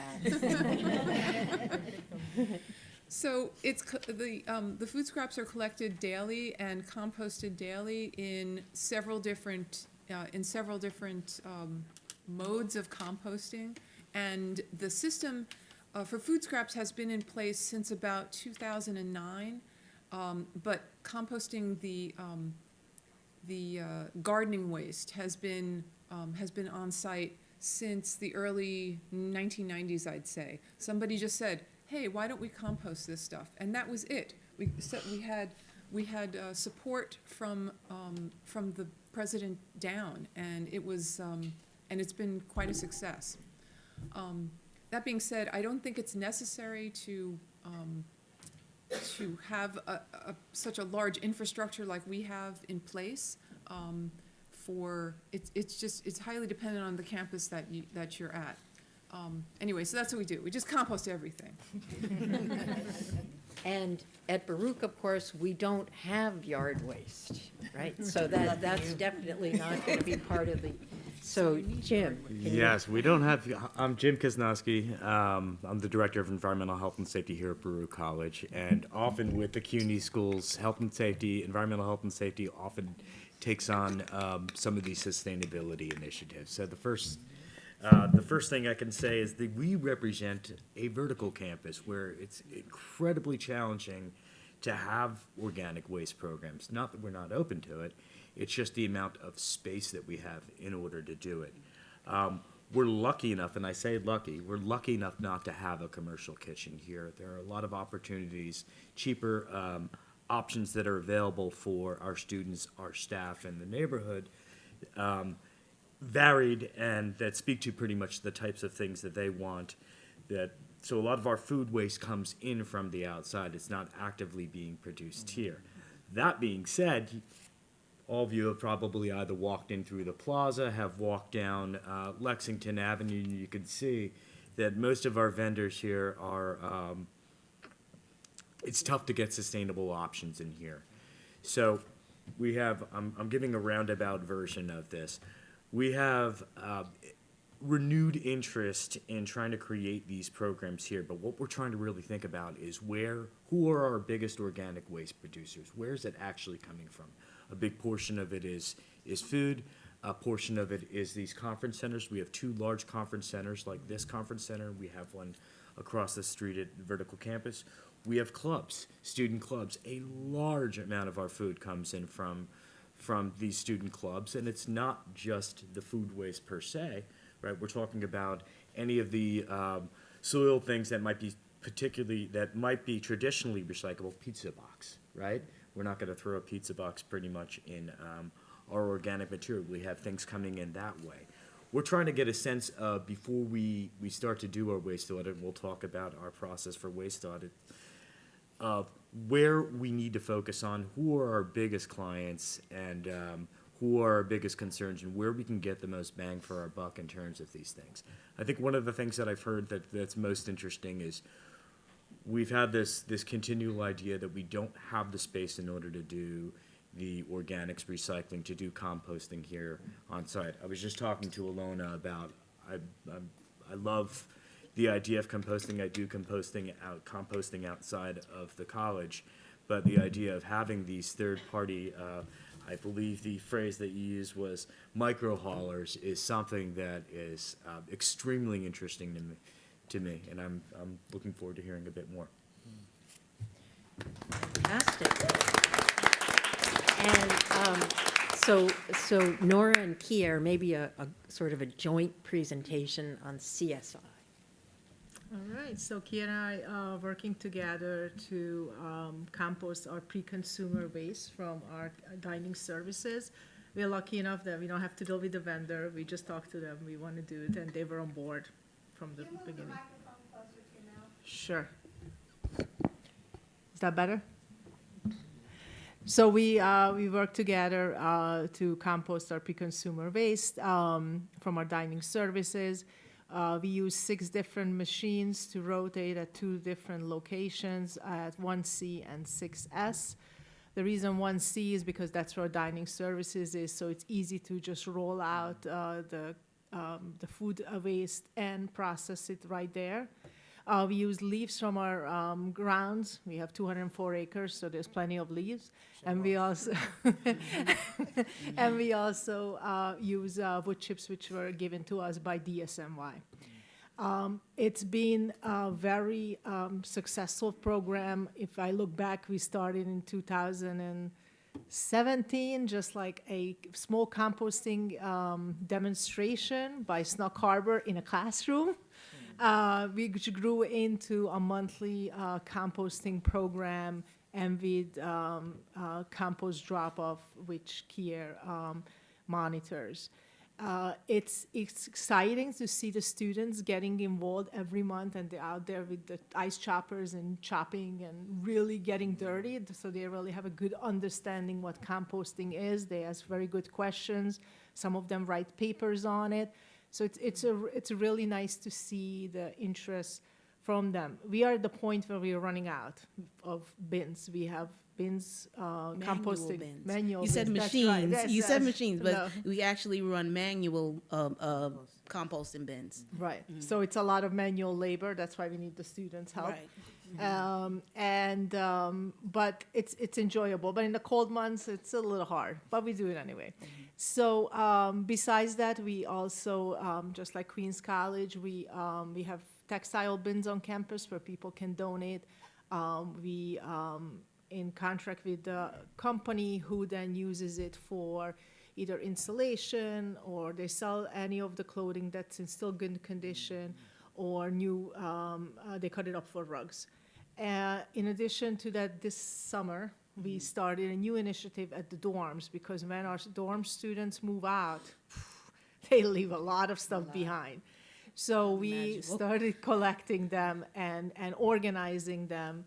And we had a great waste diversion story to tell. I can talk about it later at CSI. But I want, Kier, if you want to talk about your drop-off and your experience, perhaps. So I am the compost ambassador for the Office of Sustainability, and I have been there since January, I think, 2023, coming from another position in the library, but it wasn't as exciting. I wanted to align with something more of my interest, and when the position came about as a federal work study student, I definitely was in. As far as for composting, I was a novice pretty much. I knew that I did things organically as composting or sustainably, but didn't really realize that I'm making such a big impact. So when I started working with Nora, it really excited me even more to do more and to really bring in the campus community in order to start to really get a look at what we're doing here. Like Nora mentioned, we decided that we should do a compost drop-off where both the faculty, staff, and students, of course, can bring in their scraps from home, coffee grinds, plant trimmings, and so on. And that has been successful where we have our regular customers, so to speak. So I think more so for us, what we have an issue with is really getting the students involved. And I would like to definitely talk with the panel on how to bring in more students, whether it be through the clubs with the two clubs that we do have, Garden Club and the Sustainability Club, or just bringing more students to come in on their own, as opposed to just coming in for community service hours to really make an impact on the campus. Thank you. Sure. So let me shift a little bit, as was said. So my role is across the university. So again, I'm the University Executive Director of Sustainability and Energy Conservation. So we are looking, me and our team, we are looking across all of the campuses. You're seeing some of the most amazing folks on our campuses looking at this issue. But we need to make sure we get every campus, to this point and beyond. And so we think a lot about the programmatic efforts that we can deploy across all our campuses and the ways that we can share all of this great work with everyone. So how do we make sure that Tanya's program or Nora's program is understood by another campus, but also, as James pointed out, we have vertical campuses, and the solution at a vertical campus may be very different. And so the sustainability team has developed some data sharing through SharePoint and through Teams to bring our communities together. Every single campus has a sustainability council, and the sustainability council has a chair and members, and we meet once a month and we talk about these sorts of things. So I think it's important, and as we progress, we'll talk a little bit more about some of the tools and the resources that our team is putting in place to make sure that we take our pilots and turn them into full-scale programs. Well, this leads off the next question that I wanted to ask the whole group, and that is about data and measurement. One of the goals of this conference is to get across to you that you can be fixated on data and measurement and be progressive and be activist, right? It isn't necessarily a curtailing activity. So in terms of understanding, you guys have talked about waste audits, but then there's also the question of measuring the actual quantity of waste. I'd love to hear about your thoughts about this challenge. Maybe start with Kelly, and then we can just go over. Yeah, so for the pilot, we were really lucky that the micro hauler had that capacity to provide the metrics on it. When we were discussing and planning it, that question was posed to them that this is a priority of ours. We want to be able to have the data. And they said, oh, that's no problem. Actually, that's part of their fixed business model for the service they provide there. And the numbers are great. The numbers help us track to see, what works, what doesn't, where the most impact can be had, or where things can be improved. More broadly, for the solid waste, what we do for our data on Hunter, we utilize a volume-based tracking method. So for each month, I get the data from our administrative superintendents for each of our main campus and satellite campuses, and they give me a tally on a monthly basis of the number of paper cardboard that's bagged or bailed out curbside, number of bags of our MGPs and metal glass plastics, and then where it's curbed and bagged, the number of bags of trash. And then for those campuses where we actually have a compactor, then we're able to just, use the data from the compactor. In order to first transition to that volume-based approach, we did go out and was, getting a sample size and literally just weighing the bags, going out there curbside, on the street as people walk by, looking and shooting curious glances like what they're doing. But we got a hand scale. We weighed out, a sample number of bags over about a 2-week period, so we have an average weight per bag, and that's why we were then able to deploy the volume-based approach moving forward to track our waste. Great. Tria, did you want to? Yeah, I will just add that, data is becoming, we got, what gets measured gets done, I guess is the saying. Managed. So, I would say that we, as an organization, are being held to standards. So, as folks around the table know, Green New York asks us every year to put the data together from across the university. So every campus is struggling with this data issue, and we're working to try to figure out some ways to make it easier to get to that data by getting them maybe behind the scenes. So, for example, around procurement. But ultimately, we're going to need to be able to show that we're increasing our diversion rate. And by 2029, we have to be at a 49% diversion rate.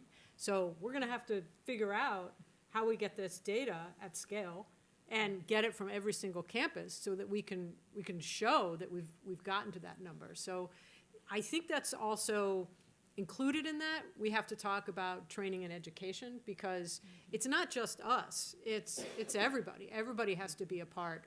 All of our teams across all the silos of excellence need to be part of the conversation when it comes to talking about collecting data. Thank you. Queens, Tanya, did you want to add? yes. Yeah. Queens College is unique, sort of an outlier in the CUNY system, in that we are not serviced by Department of Sanitation. And so our laborers, at 4 or 5 o'clock in the morning, come to the campus. We have garbage trucks that we own, and they collect the trash before anyone shows up on campus. Kudos to our buildings and ground staff for that. And we haul our waste to our landfill and recyclables to our third-party contractor. And so we contract with Tully and with Royal. And when the trucks go in, they're weighed. And when the trucks go out, they're weighed again. And a receipt, a ticket, is given to the driver to indicate the tonnage. data collection, that's awesome, because I relish collecting these receipts. I don't know if anyone else here on the panel, but I love talking about trash. It's a fascinating operation. The drivers collect, they hand over the tickets to me. I look at it and I put it in an Excel spreadsheet. It's a running sheet, it's a comprehensive sheet, and I have data going back to 2022. That's awesome. And so when the state says, hey, have you been reducing your waste? I can point straight to the spreadsheet and say, look what we've done so far, right? So, yeah. Thank you, Tanya. Thank you. So, being an outlier, it has its pros and cons, but in this aspect, I consider that a major pro. Through Executive Order 22, which was signed by Governor Hochul in September 2022, it's the decarbonization plan, and CUNY and also SUNY were what's the word I'm looking for? Called out. Mandated. Mandated. Yes, yeah, that was wicked mandated. To reduce waste and to convert gas-fueled vehicles to zero-emission vehicles by 2035. Yep. Right.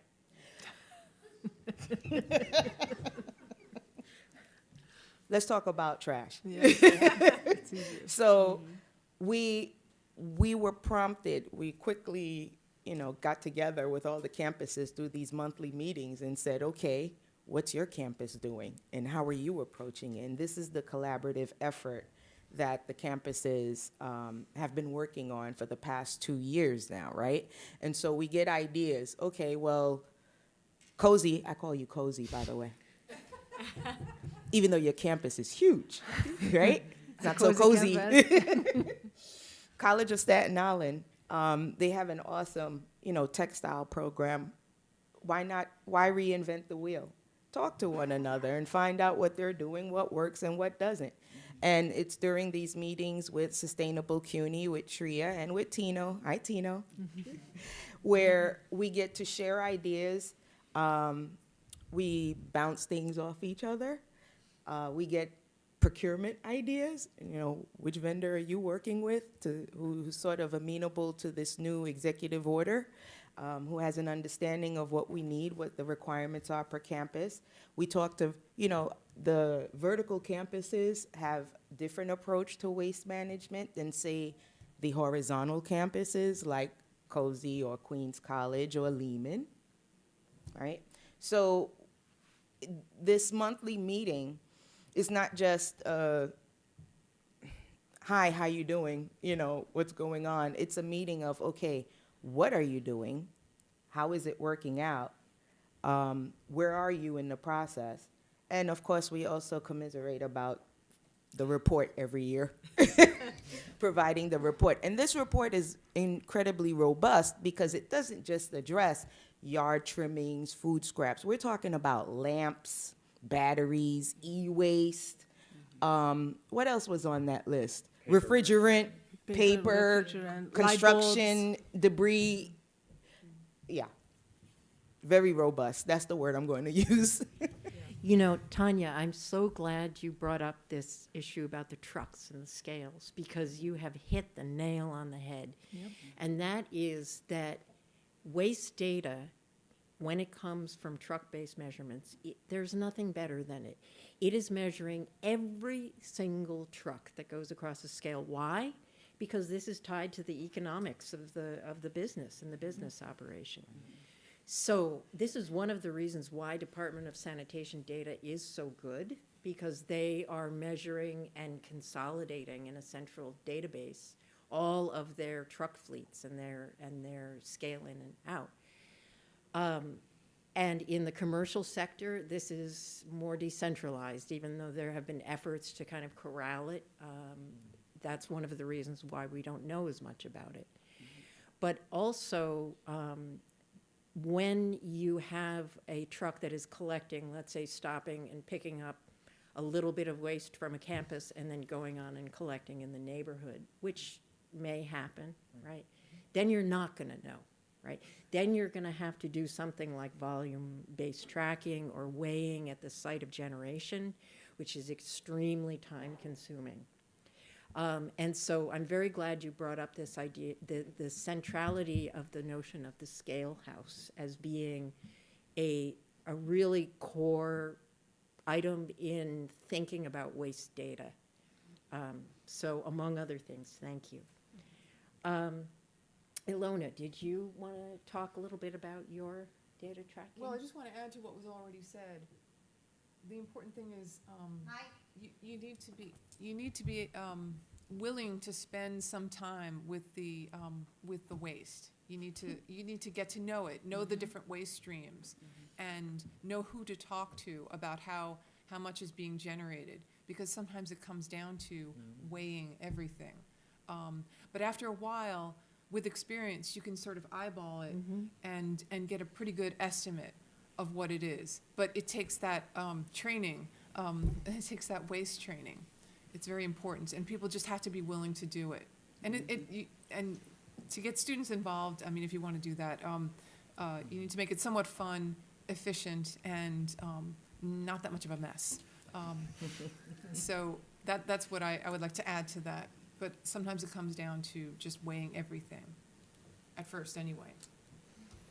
Jim, what about at a vertical campus? I agree with what you're talking about, Elena. I also think it's really helpful to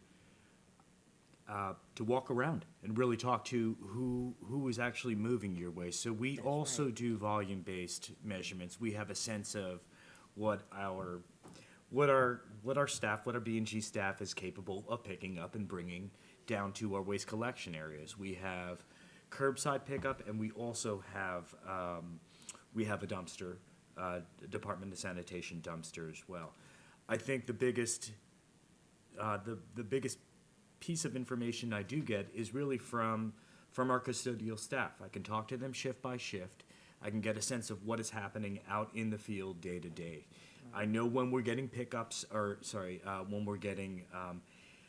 when we're getting a lot of waste from a different area, because there's going to be grumblings from these groups, but I get a sense of what's happening out.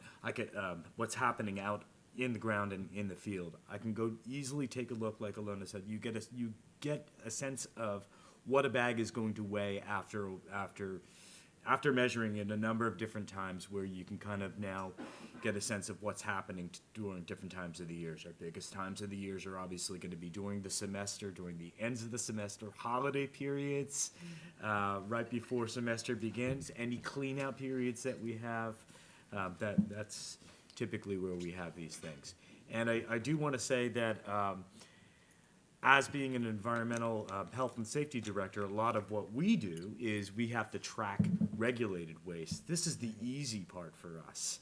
Everything has to be on a document. Everything has to be weighed. Everything has to be, there are measurable, there's measurable data that's out there which we can easily put that stuff together. It's really the recyclables, the trash. That's where we end up hitting our struggles to get accuracy. Cozy. Cozy. I didn't know I'm going to pick up a new nickname here. So when I started at my current position at CSI, I spent time with the data because I'm a data person. And I was like, I need to have a better understanding. There were a lot of estimates, which I don't like. I was like, there has to be receipts. And I know there was receipts because just a month before, Kier and I actually took a trip to the DSNY's transfer station in Staten Island because we had visitors from Liverpool who wanted to know about waste in New York City. So I got friendly with the superintendent, and he is someone I frequently email when I have a question when it comes to waste. So I found out we have receipts. That's good, right? So we can actually enter, like you do, same way. I enter it into the system. But what about our compactors? How often they get picked up? What's the data? So for that, because it's not available that easily, I had to call higher up to get from the borough-wide office, and they sent it to me. We have two of them. So they sent it to me as just a spreadsheet with numbers. It's the monthly summary, but it's great, right? We wanted to have, it's the exact number, right? That compactor gets empty out, they know the exact weight. I was like, finally, no estimate. So then I was like, oh, I gotta start digging, what else can we measure? And like it was mentioned, all the hazardous waste is easy because everything is receipt-based. Then we have recycling. So at one time, we had sanitation picking up the recycling, but now it's a private hauler who does not give us a receipt. We know approximately how often they can tell us, so they give us estimate by volume. You know, we have those 30-yard bins for paper. I'm still not happy with it, but right now that's the best I got. When it comes to composting, we purchased a scale just for composting. It has wheels. We can roll it to each building where we are composting, either 6S or 1C, so we can weigh the compost. So I feel very happy about that. Light bulbs, all those things, we have receipts. We know how many we had replaced because we had a program last semester when I had students going around and actually doing like a report on each building, what needs to be replaced, if anything is broken, kind of like a different set of eyes, a survey. So we actually quantified how many, and we can go back to our receipts and see how many work orders were put in, how many was replaced. So I'm very confident. I think it's data as good as it ever been before. But like Tanya said, you had to take time to understand it, the frequency, and how and who moves it. So I am very good friends with most of the laborers. I would say most of the custodial staff. I made a little enemies as well. Yeah, well, here and there. You know, when I start nitpicking that, you can't put that there, that's wrong. It happens, right? Yeah. But in general, I think we have a good sense. People want to do the right thing. I think some education is needed, perhaps on the custodial parts, make sure everyone knows their role, who is doing what, and what can be recycled, what cannot be recycled. And we have actually a bottle drive program we started in 2019, where we had originally just our dorms and our building, we're taking all the bottles and we are separating them, redeemable and non-redeemable, and we purchase more recycling bins for our campus. We know the more variety of options available at the consumer level when they're separating the waste instead of that black bin that she kept showing, we have a lot of that. The results are much better. So we are hoping that we can add post-consumer bin, at least in our dining service area. That's the next step in that direction, to really see what else could be diverted from going into a landfill. Did I forget anything? No, I think in just knowing that for the bottle sorting, we have a vendor as well who collects it.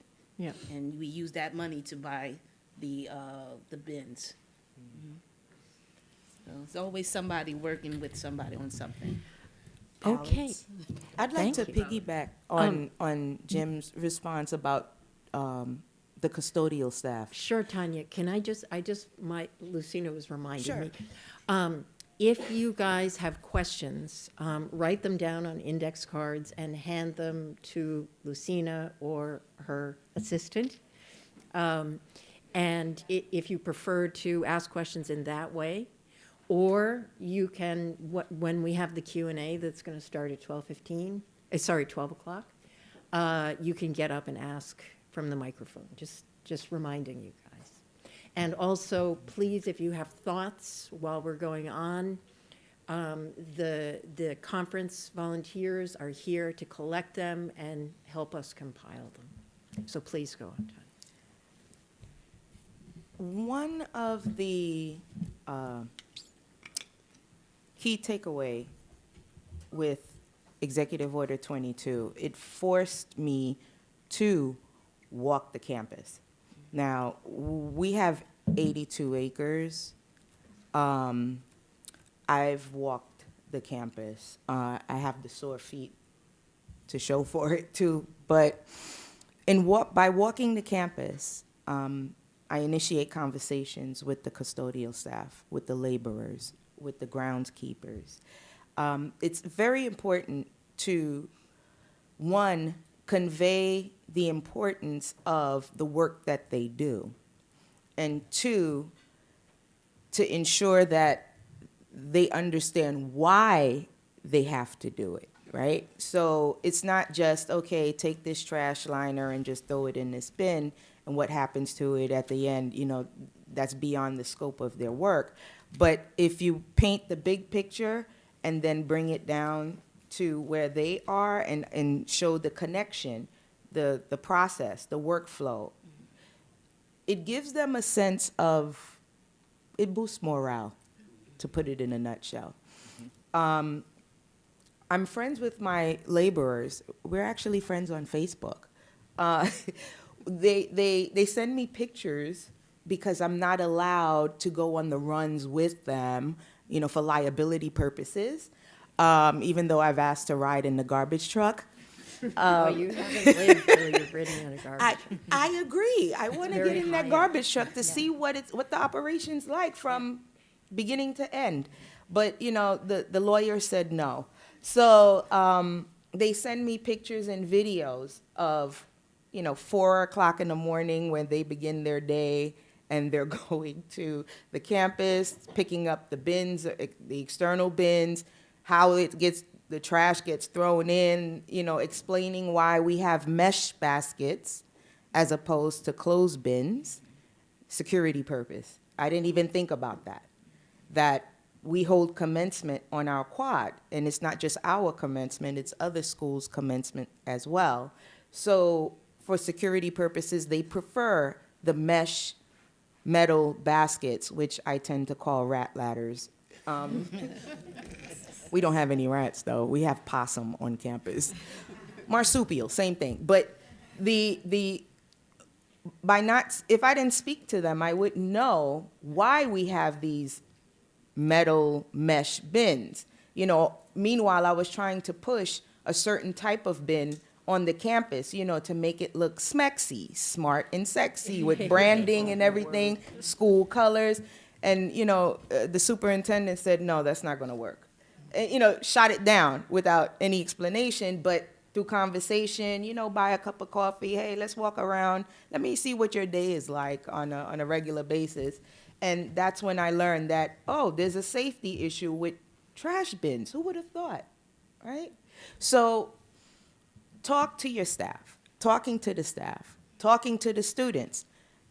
Sometimes I stand back, stand a distance, and I watch the students on the quad and monitor their behaviors and see how far will they walk to a trash bin, right? Guess what? It's about 10 steps.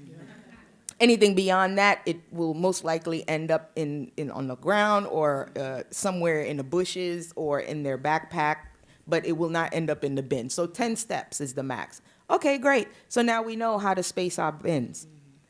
The custodial staff, again, they're number one in my book. I have a relationship with them. I know their shifts. Sometimes I show up on campus in the evening hours when I'm not even supposed to. No union people here, right? Okay.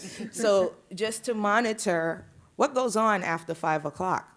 Everybody runs out at 5, and we don't think about our waste.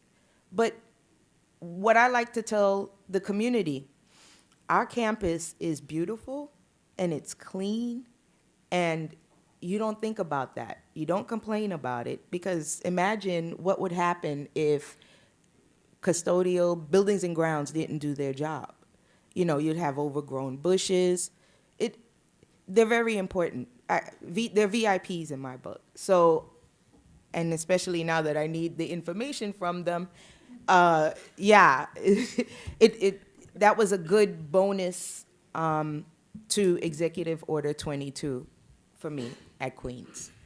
Wow, thank you. Another just excellent point that is in line with the sort of the philosophy of this conference is to think about these nuts and bolts, and to think about relationships with the people that do the work. And, if we're talking about sustainability in energy and water, We're talking about a totally different scenario where these things are coming to us through systems, through pipe systems, or through electrical transmission systems. They're being metered. They're being utilized through mechanical means. Right? And yes, you have to repair the mechanics, but the stuff is flowing through. With waste, all of this is being done by people moving stuff from point A to point B. And it is, it's highly manual, even when it's semi-mechanized. And as such, it involves the people who do that work, who usually are doing it off camera. They're usually doing it after hours. They're usually doing it on the loading dock, and the students have not been to the loading dock, I can guarantee you. And talking about these things and spending lots and lots of time on them in planning waste management and involving the custodians who really are VIP, I think I'm going to use that, is, in my mind, absolutely imperative to future organic waste management policy, big scale and small scale. Yes. I would just, I would say that, so my team is also responsible for energy and GHG reduction and supporting our campuses to meet Executive Order 22. And a big part of what we needed to do in order to reduce our greenhouse gas emissions, our carbon footprint generally, was to create the communities that needed to understand how to operate our buildings more efficiently. So we might think that waste is important. You mentioned, faculty, staff, students are going to be more interacting with waste. But the truth is, if we need to pre-cool a building because we think there's going to be a demand response day, and there's a faculty member who really likes to open his or her windows every day for his or her class, and they don't want to close it, and they don't understand that we need this in order to pre-cool the building so that we can support our local grid, you could have a problem. Yeah. So creating those communities and creating that communication about why we're trying to do what we're trying to do and why it's important is actually kind of crosses the whole continuum of sustainability, in my opinion. This is not, we can't just say, you have to do it. This is one of those things where everybody needs to understand it, and they need to integrate it into their day-to-day activities. So the communities that we've created for energy are very much the same communities that we've created for waste. And that's, I think I'm talking to very much the same people who are, so the VIPs in that instance may be a little different, but there are VIPs there too. So just wanted to point that out. Thank you for, adding that, and that is so true in so many ways. It's why I love sustainability, because Yes. it's a big change management exercise, right? Yep. All these tools that are bringing teams of people together and creating communities who believe in the importance of what we're doing, it makes us enjoy our work every day, right? It makes us all feel like we have a purpose in what we're doing. And all of these things, whether it's waste or energy or GHG more broadly, we have to do these things. We've got to do it for the greater good. And so we can all feel that we're doing kind of the right thing. So in any way, Thank you. I think about change management a lot because I think those tools come into play. And we could talk about that more when we get into next steps. Well, we are actually at 12, and I wanted to leave some time for Q&A and maybe weave next steps into the response to that, or continue the conversation, because this conference is I don't want to say it's a start of a conversation, but it's part of a conversation. It's not the be end all. Is there anyone who would like, I see some index cards, which I can read, but is there anyone who would like to stand up and please speak into the microphone, Iquan? Yeah. And if you want to, please identify yourself so we know. Hi, how are you doing? So my name is Lee. I'm a master's student at CCNY, Sustainability in the Urban Environment program. And I have a background with environmental engineering in my undergraduate degree. My question for Nora, from a technical background, knowing that you have a background in data analysis, specifically with GIS. Along this year, for the past 20 years since you graduated, what is the biggest challenges that, what are the one or two biggest challenges that you have had to collect data? Because this is not like one person thing, this is kind of like, okay, I need a collaboration. When you mentioned that about the Castillos, right, the primary research, and then when it comes to a bigger database research, a lot of times like the transparency of it, and then the method to execute that or operate that investigation, it's kind of trivial, and a lot of time it's very time consuming. Second question would be, since the first day and up until today, what is the biggest thing that you would like to still look into to kind of like make a bigger change for sustainability for future in terms of investigation and data analysis? Thank you. Oh, wow. You did your homework, huh? So yes, everyone who knows me, they know I love data, and because my background is in GIS, which is based on data, right?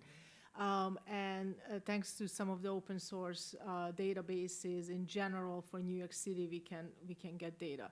When it comes to local data in your college, you would think it would be a lot easier because you have everyone you know, everyone who collects the data, and they will be able to provide it to you.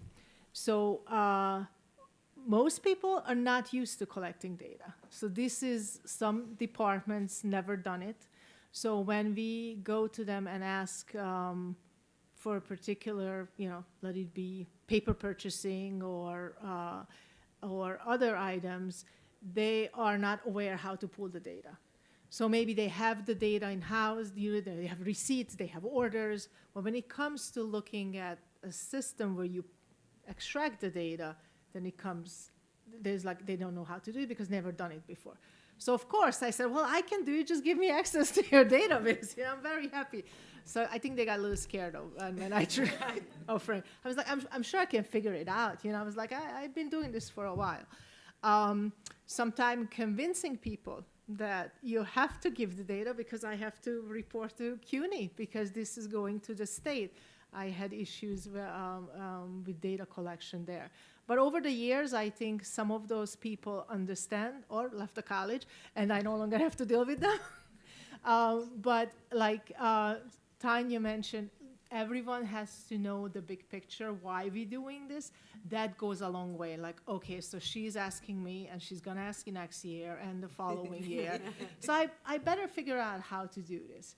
So I'm working on two reports at the same time. Right? We are doing the EO22, and I'm doing the Princeton review. I'm gonna put it out there that this is the 5th time that CSI have made the Princeton review because of all the different activities and doing among other CUNY colleges. We are not the only CUNY college.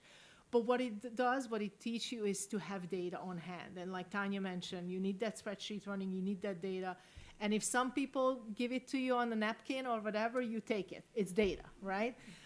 So I'm not fussy about how it's collected, but I'm trying to encourage everyone to have like a standard, at least an Excel spreadsheet to collect this data. Your second question, I forgot. Well, the second question is actually great for maybe another go-around, is next steps, right? What are some next steps that you guys see? And I know, Nora, what you let me know ahead of time, I can definitely answer that question. So why don't we start with you? I would like to get into the habit. Oh, this is not gonna go. All right, so get into a habit in every department to collect data on what you're doing. Because you have annual reportings you're doing, and have perhaps a centralized database where you can upload it. That would make my work a lot easier. I know I'm asking a lot, not everyone is a data person, but I think we all getting to the point that every department in the college is doing something that's gonna end up having to be reported into the EO22. Yeah. As EO22 has broadened its questions, they're more specific. There's changes every year, what else they're asking for. I think it's just a matter of time. Just get used to it. We have to report the data. Whatever you're generating something, you're purchasing something, we need data on everything. And if it's easily visible, we can make it a very simple platform. It doesn't have to be everything very elaborate, but having the data in that central location will make our reporting to CUNY or Princeton Review or whatever a lot easier. And understanding the standards, but that Yeah. data needs Right. to be maintained. So one of the things that you introduced, Tino, Tino has been helping to pull together working groups so that not every, getting together once a month is fantastic, but we have to do a lot of work sort of offline. And so we're bringing together some core teams, if you will, to look at data and to understand what do we need to collect, what are the best ways to collect it, so that we've got folks from procurement and the other departments working with us on a more regular basis to understand how do we collect it, where's the best place to put it, and what's the right way to maintain it so that when we all need it for the varying reports, we have a place to pull it from. So a big next step for our department and for these teams is bringing working groups together around data and education, around the understanding what these best practices are in terms of waste diversion, and trying to make sure that we're communicating that in a way that brings everybody up to the same level. Okay, I see we have Kendall Christensen with a question. So would you like to ask it, and then maybe we'll continue on? I will. Thanks, Samantha. So I'm an industry consultant for the last, 30, 35 years or so. I want to ask about batteries. I think I heard a single mention of batteries. But, up until a couple of years ago, it wasn't something we really thought about in the waste stream, but now it's a big issue. So I'm curious about rechargeables, lithium ions in particular, what you're doing to sort of track how they come into your campuses, and most importantly, end of life and disposition of them. Well, I'd like to answer that. Batteries that are rechargeable and mercury containing, any kind of hazardous material battery, vehicle batteries, large equipment batteries, those are disposed of as hazardous waste. And they're usually they're disposed of through the Environmental Health and Safety Office. The regular alkaline batteries, they're still collected, at least at Lehman, they're collected and they're disposed of as unregulated waste, but they're not thrown into the garbage. It's just, they are collected. What are some other batteries? There are lots of them. Yes. Any of our rechargeable battery types. Right, any computer batteries, those flat things that don't even look like batteries, again, they go into the hazardous waste. So when So they go they to are hazardous being waste, handled. for those of you that get DSNY collection service, how does DSNY handle those as hazardous? Or do you have to contract separately No, for them? that's with our other hazardous waste streams. We have other hazardous waste streams, and that's part of it. That's one of the streams. Uninterruptible power supply batteries that are 80 pounds each, and it's all batteries. So you have a private contract for? Oh, yes. Yeah. We all do. Yeah. Like, and we also used Call to Recycle, so Call to Recycle, I'm sure you know who they are, Yeah. RBMC, right, RMBC, am I saying it right? Do you segregate out batteries from other hazardous waste? We- or are they all yep. collected in-house? Yep, so when we were using Call to Recycle before they started charging us, Call to Recycle would they would ask us to separate these things out into less than 6-pound charges of batteries in their recyclable boxes, and they would give us great data back for all of that. We knew that material was being recycled again through that group. It was Right. great. It's a great program. Right. But what we do through our universal waste vendors, they're doing similar aspects of it. We'd like to call it above ground mining. I see we have another question. But this question about hazardous waste, very relevant to organic waste, because you obviously want to keep anything that could potentially contaminate your stream of compostables. Yes. Hi, I would have written it down, but I have terrible handwriting, so you wouldn't be able to read it. Thank you for this very valuable forum. My name is Marjorie Spitz. I'm with Table to Ground. So we are a decentralized on-site food waste management solution, and I'm just really curious in this forum if you've considered that on your campuses or across campuses, doing pilots for that kind of food waste management process. Do you know what that is? Basically, it's, this is falling. It's basically a commercial food waste management solution, a machine on site, basically where the food waste goes into the machine, is mixed with browns, and then in a 24-hour cycle is reduced 80 to 90%. And it's a pre-compost. It's not a full compost solution, so you can cure it from there. Is that like you're referring to an anaerobic digester? Yeah, it's a biodigester. It's on-site, yeah. So you're not hauling it off campus. It's if you have the space, right? I recognize it. It's a decentralized solution that you can implement locally. Queens College has been looking at anaerobic digesters. So the machine, the digester, is this huge metal tank. It comes in various sizes. For the pilot, we were looking at the smallest size before we, go into full-blown operations and programming. The digester reduces 90%, and within 24 hours, it churns out compost that that you can use. But even at the smallest tank, we found was too much for our campus. And so we've been looking at micro haulers to take the compost to local parks or just take it where they need it. Queens has has been working with Cunningham Park, which is a park located approximately 2.5 miles away from our campus. And that's where we dispose our yard waste. Still in the talks, because that digester is not cheap. Yeah, like you said, it depends on the sizes and grants or whatever. Well, I'd like to add, at Lehman College, we don't have a digester, but our first equipment for food scrap composting, together with Brown's, is something called the Rocket, which is about as big as 2 55-gallon drums put together, and it's mechanical.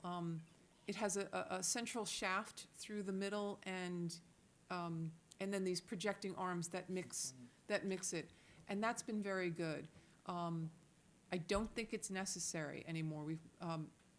I still use it to compost about 12 tons of starting material annually, and it's very good. But it's still, I think that a compost bin, a kind of large compost bin, like a 1.5 yards, I'd say, plus a compost crank, which is something you crank down into and then mix it like that, is totally equivalent to the Rocket. I don't think that equipment is always the answer. Very interesting. Agreed. Very interesting. We have time for one think it's a one barrier. more question. I think that Could you bring that up? And Julia, did you want to ask your question? And I might address this later. Yeah. Sure. My name is Juliet Spurtis. I am the program manager for waste within NYCHA's sustainability department, so New York City Housing Authority. This is a really exciting panel. We deal with a lot of the same issues on the residential side with our campuses. And I wanted to ask, sort of apropos of the data piece, is what are the financial incentives that you are seeing or cost savings demonstrations that you're doing for investing in waste reduction at CUNY? Good question. Where's the data on that? that's what. That's a public service is a trip. So how do you find the ROI on what you've been doing for all these years? Well, because EO 22 just came out 2 years ago, so not only do we have to look for data to supply for waste reduction, the question of, okay, what are the benefits? That requires more data collection. I'm not quite there yet. I'll be honest.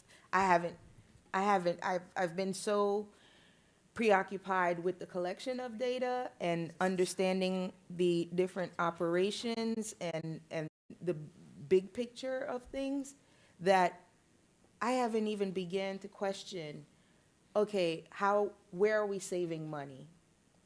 What does this mean if it's easier to do it on the procurement end, right? Because procurement, we have annual reports that we can pull from CUNY Buy, and it'll tell us how much the campus spent on paper, on certain ink, et cetera. At the end of the year, you can print that out, and there you have it, procurement. But in terms of the time or the energy or the efforts and what we put in terms of waste reduction, I'm not quite sure I would even know where to begin. I'll look at the panel. But for sure, we're buying less paper than we once were. We are buying Less paper. a lot, very Yeah, much. right, yeah. We've reduced paper on our campus. I know that for a fact because we've eliminated individual printers. And that was something that rolled out in 2013, 2014 fiscal year. And we just put one big printer. Everyone has to walk to it. They complain, they gripe, I don't care. It's one printer for one floor. So we all get That's more it. steps in, right? We're all getting more steps in every day, so that's good for us. and Right. We're buying less paper. Just like our waste bins and our recycle bins in offices, on office floors, they're located in one central area. Your office can be down the hall, half a mile away. You have to walk to these bins to discard your waste. But to respond to your question, which is a great question, I'll be honest, I just don't know how or when or where to look for that information. I'm sorry. Well, I was just thinking, if you have a private hauler for waste, That's easy. that's, not easy, Well, for somewhat. me it is. All right, well, you have, no, but listen, no, I thought so too first. So if you have a private hauler for waste and you're sending out less waste, then it costs you less to ship. But how much energy and time it takes to compost the material, how many hours, labor hours are put Labor into. hours. I think that's a little bit trickier, how many, because we have, like we do it with student volunteers. Is there a monetary saving there? But we definitely reducing and the goal of EO 22 is reduce what we ship out, right? So the waste diversion, right? So we're getting that. The monetary piece is harder, but It's maybe. harder. I think the manual hours are easy to quantify, right? You bug HR for that. You go to HR and say, hey, and then we're a union school, we're a union shop. So basically you have to look at each unions, each trade, determine their hourly rate, and then you ask the guys, how long does it take you to collect trash on campus, haul it over? What's the fuel mileage on these garbage trucks? We can go So into there a are about whole 15 data points, okay. there's like at least, you say 15, I think there's 20 Yeah, probably. somewhere about just for hauling Right, trash. yes. So that is quantifiable. That's easy. The other aspect of, okay, we recycled 100 computers.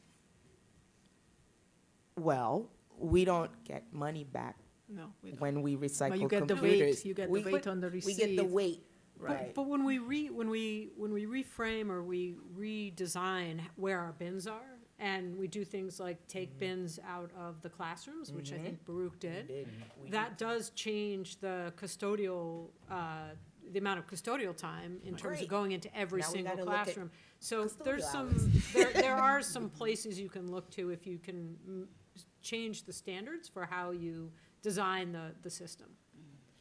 And then also the cost of the bags that you're not purchasing anymore, because instead of having 20 bins on the floor, you have 3. Well, Right, and that's do some you of the need a procurement bin, end. do you need a bag in In every bin. Right, Right. right. don't Okay, like that. folks. Well, Not a fan. thank you for the questions. The handed-in questions, I will maybe try to address. We're going to have a break a little bit later. And we, I think, are waiting for our keynote speaker. Is Dior here? Not yet, but that's fine. So let's give a big round of applause to our folks on the ground and I would say new friends. I just met all of you in the last couple of months, and it's been great. We have lunch now. Please compost your plates, cutlery, paper napkins, and any food scraps that absolutely you must throw away in the compostable organics bin. Please recycle any soda cans you use, and enjoy. Everyone's watching. Thank you, everyone. When that question comes up, does it reduce costs? Does it increase It's not really a fair question.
is a hip-hop MC who uses the arts to inspire residents to establish a more sustainable relationship with the materials management industry.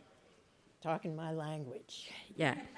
As a worker owner at Green Fiend Organics, chair of the Bronx Solid Waste Advisory Board, and director of strategic partnerships at BK Rot, which is one of the micro haulers that I mentioned earlier, and an Urban Design Forum Forefront Fellow, Dior has a long history of composting, coalition building, environmental justice advocacy, and adds a unique approach to reimagining New York City's waste management system, and boy, do we need that. Excuse me. She believes that through arts, activism, and local organizing, we can truly reimagine circular systems that benefit the world and future generations. And Dior is a proud alumna of Baruch College. Let's have it. Clapping. Designed her own major in urban environmentalism, which that was what it was called, right, dear?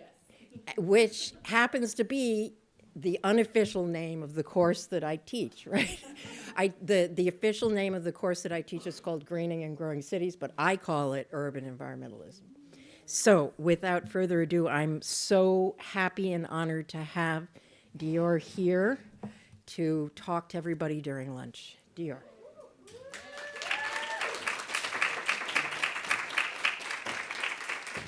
All right, I'm gonna get it together. You know, usually I'm a yeller, so I'm gonna do my best for talking to you today. We're gonna take it a little bit slower, you know, but you know we are gonna get hyped because it wouldn't be a Green Fiend production if we did it. For those of you all who actually do know me. But actually, before I start, introduce or thank yous or anything like that, I think the very first thing I want to say is that compost is ancestral. It is indigenous. It is spiritual. Compost is life. It is not simply a commodity. And I'll be talking a lot about environmental justice throughout this presentation because I think it's important that we are clear about its role. And so environmental justice principle number 1 affirms the sacredness of Mother Earth, ecological unity, and the interdependence of all species, and the right to be free from ecological destruction. I would love to start by thanking the Marx School of Public and International Affairs for having me. Special thank you to Samantha McBride for inviting me today. And just extreme gratitude for all of the attendees that are here today committed to this conversation and getting it right. Because as we know from experience, there is no one size fits all when it comes to talking about composting within New York City. And as Samantha had mentioned earlier, I am a very, very, very proud Baruch alum. So this is actually a really special moment for me to come back to this institution, to be in rooms that I was in when other speakers were up here years ago. And so I'm just like, it is that kind of surreal moment for me when you're like, this is what I was studying, this is what I was interested in. These are the faculty that nourished and nurtured my curiosity and poured into me and told me the things that I needed so that I could be better, even if it was feedback and constructive criticism, really, that I may have struggled with at a particular time, but it all shaped me to where I am today. So to be a Baruch alum, baby, I'm back. I'm gonna make sure I stay a little bit longer too. And so one of the things, you know, Samantha had mentioned, right? So I'm a worker owner at Green Fiend Organics, and what we do is microhauling and composting in the Bronx, and we are specifically a worker-owned cooperative. I'm also like this is like a, I guess, public announcement, right? I have shifted from the executive director role at BK Rot, and I am now the director of strategic partnerships at BK Rot. A position I'm very, very excited about. But at BK Rot, we also do microhauling and composting with an emphasis. We are a nonprofit that's based out of Bushwick, and with an emphasis on being powered and staffed by young people of color. I also chair the Bronx Solid Waste Advisory Board. Any SWAB folks in the house? Whoop, whoop. Any SWAB? We got any Manhattan, Brooklyn? Any SWAB folks? Okay, all right. Okay, I see you back there, Mary Ellen. Okay, all right, representing. And the Bronx Swab is basically just like a citizens advisory board, and we're dedicated to helping New York City achieve its zero waste goals, essentially. And then I'm also a board member of Collective Diaspora, which is a global community of Black cooperatives and Black-led cooperative support organizations. So, who am I? Some of y'all know me here, right? Okay, hello to some fellow colleagues, but some of y'all don't. My name is Dior St. Hilaire, and I hold all those titles that you have heard before, right? But I am more than that, right? The titles help you understand my place here in society. However, these are, a few more labels that I embody. And one of the things that I really wanted to point out is that one of the things that I'm most proud of is actually being a student. And I know that it's funny because when I thought about that, I was like, most people are like, the most thing I'm most proud of is being a mom. I'm very proud of that too, don't get me wrong. But the thing that I am most proud of is that I will never stop asking questions. It is the inquisitiveness of my nature that keeps me growing. And if all of us in this work, in our expertise, continue to ask questions when we don't understand, I think we will all collectively be in a better place. And so environmental justice principle number 5 affirms the fundamental right to political, economic, and cultural and environmental self-determination of all peoples. Now, I'm going to play a video, and what's really exciting about this is I just, kind of just take it in. But this video was done, so for those of you that know the Compost song, it's like our compost anthem out here in New York City. It's so great, honestly. I was really excited for it. And so Nate and Hilla had done this song, and I was featured on it. And so Nate had come by the garden maybe about a year ago and had done this video. But I think it really captures the essence of what this work means to me in a really, really deep way. So I will play that, and then we'll, kind of just get into it. Okay, there was a mouse. This is Synergy Community Garden in the Bronx, where Dior St. Hilaire operates Green Fiend Organics, a community-based food scrap collection and compost service. In addition to being a community garden operator, a master composter, and an ardent activist, Dior is a dope-ass rapper. Thus, in my mind, she's the perfect example of someone who has fully synthesized their art and their action, their material work and their artistic play. I visited her at Synergy to talk to her about how she conceptualizes ecological action and what she thinks the climate movement needs. In order for it to really be sustained, it's going to require us to stop thinking about this work as philanthropy and stop thinking about this work as unpaid work and to actually value it as a part of a larger system that we're trying to grow to. People always feel really fuzzy about oh, this makes me feel good. But we're like, this is a necessity. Our soils are trash in this city. What we're doing and what I'm doing is not just because I feel good and I like it and it makes me feel like we need to do it and more of us need to do it. And so, I think it's gonna take that. It's gonna take people to really take a step back and be like, okay, what can I do to give? Because the more that you give and the more that you're of service, the more that you're blessed individually. This really resonated with me. Beneath all the intellectualizations and creative gestures and forms of education, the key to climate matters is ultimately the matter itself. The secret essence is to simply and directly do the real physical stuff. And through this doing, there comes not only an external transformation, but an internal one. In the kineticism of the actual deed, the human organism attains a greater sense of balance and joy. There I am, helping do the stuff, turning the compost, lifting a bucket with my otherwise often underutilized video editing arms. Now we have to stop looking to other people for the solution. If you see the problem, that means that you can identify what needs to be done about it. Get your hands in it. Get out, get sun, get connected, talk to people, connect with different age groups. Go be fully human.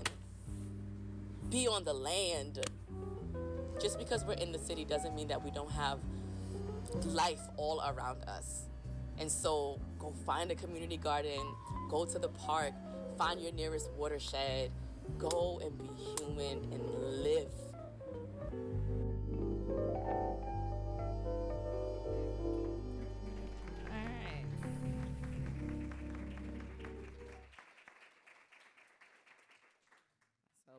big shout out to Nate for that video.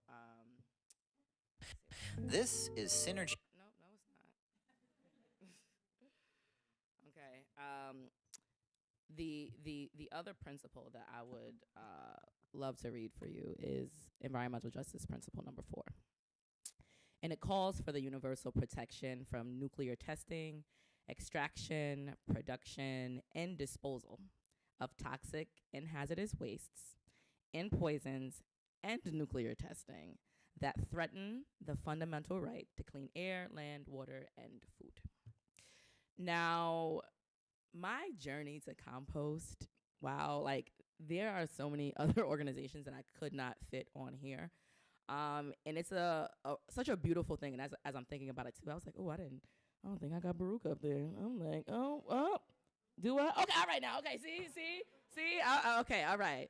We got to make sure we represent properly. And it was really, I'm going to take you all through my journey, right? I started in a library class, right? And so actually, let me back up a little bit. So summer camp, that was my introduction to composting, okay? I'm a Bronx girl, okay? Yes, Bronx, can we get it up for the Bronx? All right, now, we like when we hear a little woo when we say Bronx, okay. So I, first of all, never grew up visiting community gardens. That wasn't something that was my experience as a teenager in the city. And I went to summer camp when I was younger, and we had chores as cabins, and we had to put our food scraps on the counter, in a bucket, and that just was what it was. I don't think we necessarily questioned it. But then we would have to take that bucket down when it was our chore for that day, down to the compost heap and mix it with manure and straw and hay and the food scraps and just leave it. This big old pit. I didn't think anything of it. But that was my introduction to compost. And I was like, wow, at 9 or 10 years old, this was a seed that was planted. And look years later, right? The impact of just exposure of what it can do. And so after summer camp, obviously years had went by. At Baruch, I took a library class. Shout out to Dr. Pollard. I don't know if she still works at this institution, and I don't know how many of you are here that actually represent Baruch. But Dr. Pollard was really, really impactful and significant in my journey as I thought about just information. It was a library class, and so I did a lot of work around studying agribusiness. And it was through that study that I became very, very intent on making sure that I understood systems of food more. And that kind of led me to soil fertility, which then kind of led me down this rabbit hole of accessibility. And more and more just happened and kind of was just my trajectory. And so I think it's really important that when we talk about compost that we still connect it to food, right? That there's not this separation, but that as we're talking about food and healthy food and food access, that we are bringing compost to those conversations as opposed to trying to bring people to our conversations as composters, right? So I want to just read the environmental justice principle number 12. And what it does is it affirms the need for urban and rural ecological policies to clean up and rebuild our cities and rural areas in balance with nature, honoring the cultural integrity of all our communities and provided fair access for all to the full range of resources. And, one of the things I do want to mention is that growing up in the Bronx as a child, when you hear that your borough is dirty, anytime people hear, they're like, oh, you from the Bronx, oh, it's dirty there, right? That impacts the psyche of what you think about how you show up in the world. And when you tell a young person, you'll hear, oh, if you tell a young person that they're great, they'll believe it. And if you tell them that they're bad, they'll believe that too, right?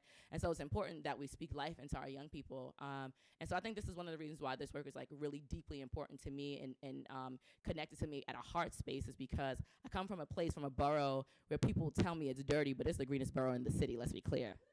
We got the most park space, the most green space in the entire city. Let's be clear. And I stand on that, and I'm proud of that, and I understand the historical implications of why waste, and you'll see it in some of my slides later, but why that is a conversation around waste, right? Why we've created these environmental justice communities. So that is why this work is like really important from my perspective, and all of our perspectives here today are important. We have something of value to contribute to the conversation. We have experiences and knowledge. It is really going to be so important that we listen to each other and that we come up really with solutions and ideas that are practical and that actually build off of previous work, but also builds off of data, right, and information. What I would really kind of want to call in for you today is to think about the voices that are not in the room. Think about the perspectives that are missing, that are not had here, you know, and figure out ways to bring them in and to invite them in, because really and truly, that's how we get a solution that really does work for all when we get a little bit more specific with that. Oh, you want to clap that up? Okay, clapping that up. Yeah, all right. Bring it up into the room. And I just want to say that, like, imagine what this work can do for a city child growing up and you are making money working in a garden, doing composting, like green jobs, like that just expands what you think is possible, right? And what you have access to in your world. And like just that knowledge and hands-on experience is really so important for me, especially when I work with young people at the garden as well. And you know, I think we have to like reimagine how it integrates, right, with your different sectors. Reimagine how composting integrates with the sectors that you are a part of. Because a lot of times people be like, oh, that's like agricultural work or green work, but like it could be public speaking, it can be marketing, it can be political science, it can be so many different ways that composting can be present. And I think the way that you create spaces for young people to ask questions and to explore is also going to be important as we think about this industry and growing it within New York City. And a lot of folks look to New York City, you know, I always am really clear about that and know that we need to give young people very tangible forms of opportunity so that they may be able to dream successfully. So fast forward, after my agribusiness study, I ended up doing a farm apprenticeship at Soulfire Farm because I was doing the New Farmers Development Program, which I think is now called New Roots with Grow NYC and Hawthorne Valley Farm. And so I'm telling you these stories and that these logos are here and they're in no particular order, but like you got Hawthorne and then you got Grow NYC, right? And so I'm telling the story of all the ways that composting has put me in these spaces. So I took my class. I said, oh my God, I need to learn how to grow food because this is crazy. They're going to kill me, right? And so then I didn't eat for a while. Then I was like, well, you going to kill you if you don't eat. So let's figure it out. So then I began to, I randomly at Hostos saw a flyer for the Black Farmers and Urban Gardeners Conference that was at Hostos that year. I had missed it, but I added my name to the list. They said, hey, there's this farming program coming up. I said, okay, great.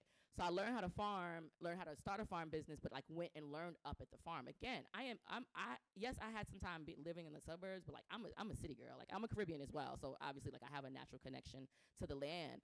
But what I'm saying is that I still was raised in the Bronx, right? And so my affinity for nature, people are like, how did you get here, right? Like, how did we get, it was all because, like, thanks to my mother, I have to really say honor, like, shout out to moms. Y'all can clap it up for Mom Deuce real quick. You know what I mean? Shout out to moms. Because it was the ways that she still exposed me to things regardless of whether she was into it or not. She would always tell me, like, you could go out there with that stuff. Like, I'm not going to meet you with the compost. I'm not going to meet you in the soil. But what she will do is she'll put me there. And she gave me access. And she also nurtured my curiosity. And so I always talk about the importance of nurturing the curiosity of students and children just in general. And it was because of that, you know, that I continued to ask questions and kind of followed along with that. And so, you know, after I did that farm apprenticeship, was on the land, was like learning a whole lot more. Then I was like, you know, this farming thing is cool. I did like Grow More Veggies program at the New York Botanical Garden. And then I did the Master Composter course. And baby, my life has never been the same. Shout out to Jody Cologne because she was my teacher at NYBG before she left. So I was deep gratitude because I was able to have her and Junior as teachers way back in the day when sanitation was kind of first funding that program. And so I am a product of that funding. Let's be clear, okay? I am a product of the funding of DSNY pouring into the New York Botanical Garden and the Compost project. And so I really want to emphasize the importance of why these things matter and why they are a necessity, because had I not had that opportunity, who knows how I would have been able to really grow in this field. And one of the things I do want to point out is that yesterday I was a part of this symposium at Pace University. Shout out to Pearl Eggendorf. Yeah, we clapped it up for shout outs, y'all. Just in case we're not. When I say shout out to, that is the cue for clapping, because we're shouting them out to give them some energy and some love, whether they may be here or not here, may they feel it. And that is like really, this is when I told you, I started this by saying compost is ancestral. This is spiritual work. And so it is the energy and intention that we put into something. Okay, those are the house rules, okay? Wants to be clear. But there was one of the speakers, his name was Renan Salgado, and he works for the Worker Justice Center of New York. And he talked about when you work with the land, that you invite in a type of darkness, right? And it makes me think about black gold, right? Because that's like the nickname for compost and what we call it. And that like this is one of the most courageous things that you can do, but working with the land, not on it, right? There is this symbiotic relationship that is really important that we highlight and to emphasize, really, so that we understand it. And with my degree at Baruch, it was a really interesting process of getting it done. But that process really showed me the importance of creating what it is that you need that you may not see. We are here today to create things that we have not seen before. And so it really does require a certain level of tolerance towards the frustration. Y'all, we're gonna get things wrong. It's gonna be frustrating. I done heard a lot of stuff. Okay, conversations. It's like family, and this is what I said at the Communities Composters Conference that we just came back from in Cleveland. I said that when I think about community composters, we are like distant relatives. So I call all community composters my compost cousins. Like, we family just off GP, off strength. That's just what it is. And sometimes with your family, you have your little family feuds and you fight and stuff like that, but you're still family and you figure it out. And that's kind of what I feel about this work in composting. The way that I've connected with people, like really, you can just like look, right? You can really look and see the impact of what composting has done for me, what it has brought me to, the opportunities that it has given me, the work that I've just done has been all because of compost. And so, I come to you to speak to today at this conference with that awareness, right? That compost is a connector. Compost is a healing mechanism for many different things, even down to like our social misalignments. And so when I come to this work with that reality. And I'm proud of it. And it excites me. So this is the baby. So my little daughter, she's a little bit bigger now. I'll read the environmental justice principle number 16, and what it is, it calls for the education of present and future generations, which emphasizes social and environmental issues based on our experience and an appreciation of our diverse cultural perspectives.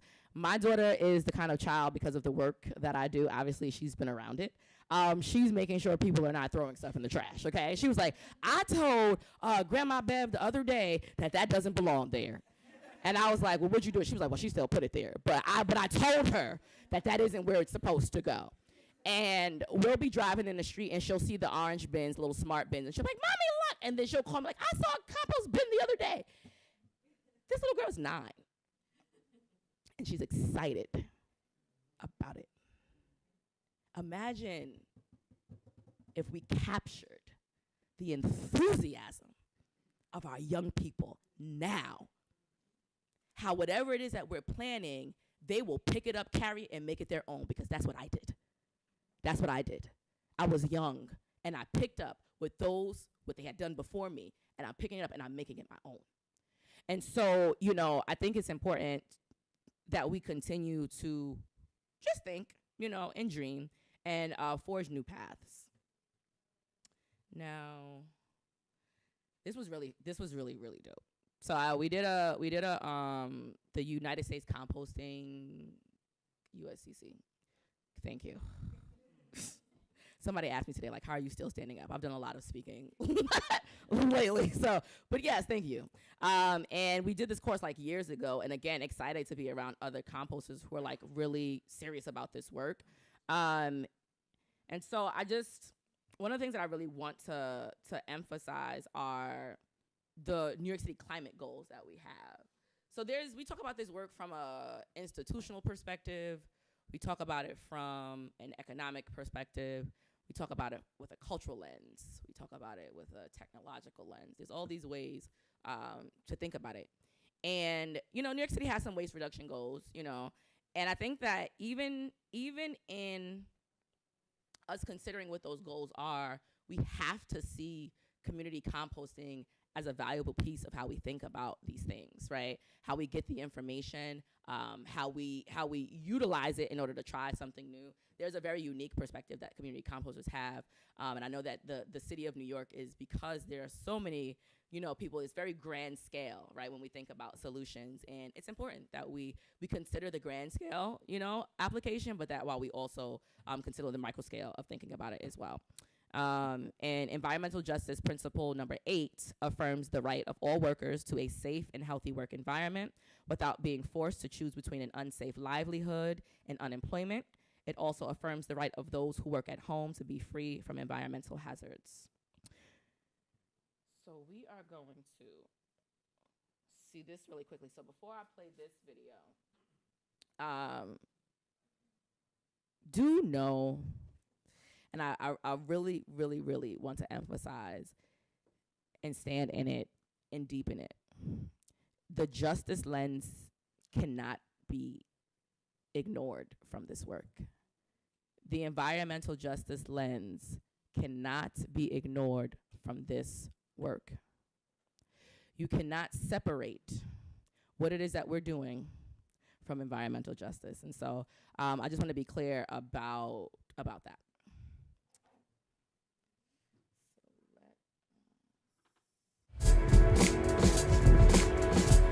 What's fascinating to me here at the New School about social ventures and impact entrepreneurship is that there's a tremendous wealth of creativity that comes with students who are not just doing traditional MBAs, but that are coming from backgrounds and communities that have needs that have not been fulfilled by traditional business models. Social impact entrepreneurship allows students to launch their own creative talents and doing it while they're also making positive change in the world. Dior and Tim's project really speak to the possibilities for alternative futures. My name is Dior St. Hilaire, and I'm getting my degree in environmental policy and sustainability management here at the New School. Most of our waste is actually shipped out of the city, and so that makes it environmentally inefficient and also economically inefficient. And so what we at Green Team want to do is we're going to say, hey, we will collect it locally and we will process it locally. I can take what I've learned at the New School and apply it in a way in which it could be tangible and successful. My name is Tim Nottage, and I received my master's in theories of urban practice from Parsons School of Design at the New School. And I am now a member owner of Green Theme Organics. I connected with Dior through my thesis advisor, Anna Baptista. Working with Anna Baptista was wonderful because she is actively engaged in environmental justice work in her community. Here are two students that I think under any other circumstances probably would have never met in the real world. I knew as soon as they met, they would collaborate and support one another. Green Fiend as a business venture is really an embodiment of some of the best values that our programs try to promote. I think it really is a reflection of the potential that all of our students have to really create social change and blaze their own path. Venture Lab is a social impact entrepreneurship class offered here at the New School. Creating change is not easy. It takes a lot of trying and failing and trying again. Through Venture Lab, we had the opportunity to pitch our business model, our methods, our roles as a team, and make our business into a launchable venture. We're trying to deal directly with communities so that what we can do through our work is to be able to create green jobs. I genuinely feel like there are relationships that are being built that are going to be effective for the sort of paradigm shift that we want to see happen with the world. The New School is really invested in training people to think critically about the systems we have now in order to build better systems. Social entrepreneurship is not just a term. It is literally the way forward. Let's figure out how we can continue to push local solutions.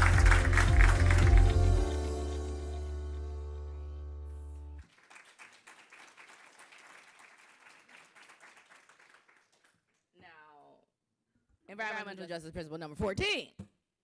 Opposes the destructive operations of multinational corporations. What is required in this moment, right? As an opportunity, not just for New York City, but the rest of the world. You know, this convening is going to bring students together, right? It's bringing knowledge together. And it's meant to be data driven. So I'm very excited that coming out of this, there's going to be something that we can use, right? That's like a call to action and a charge.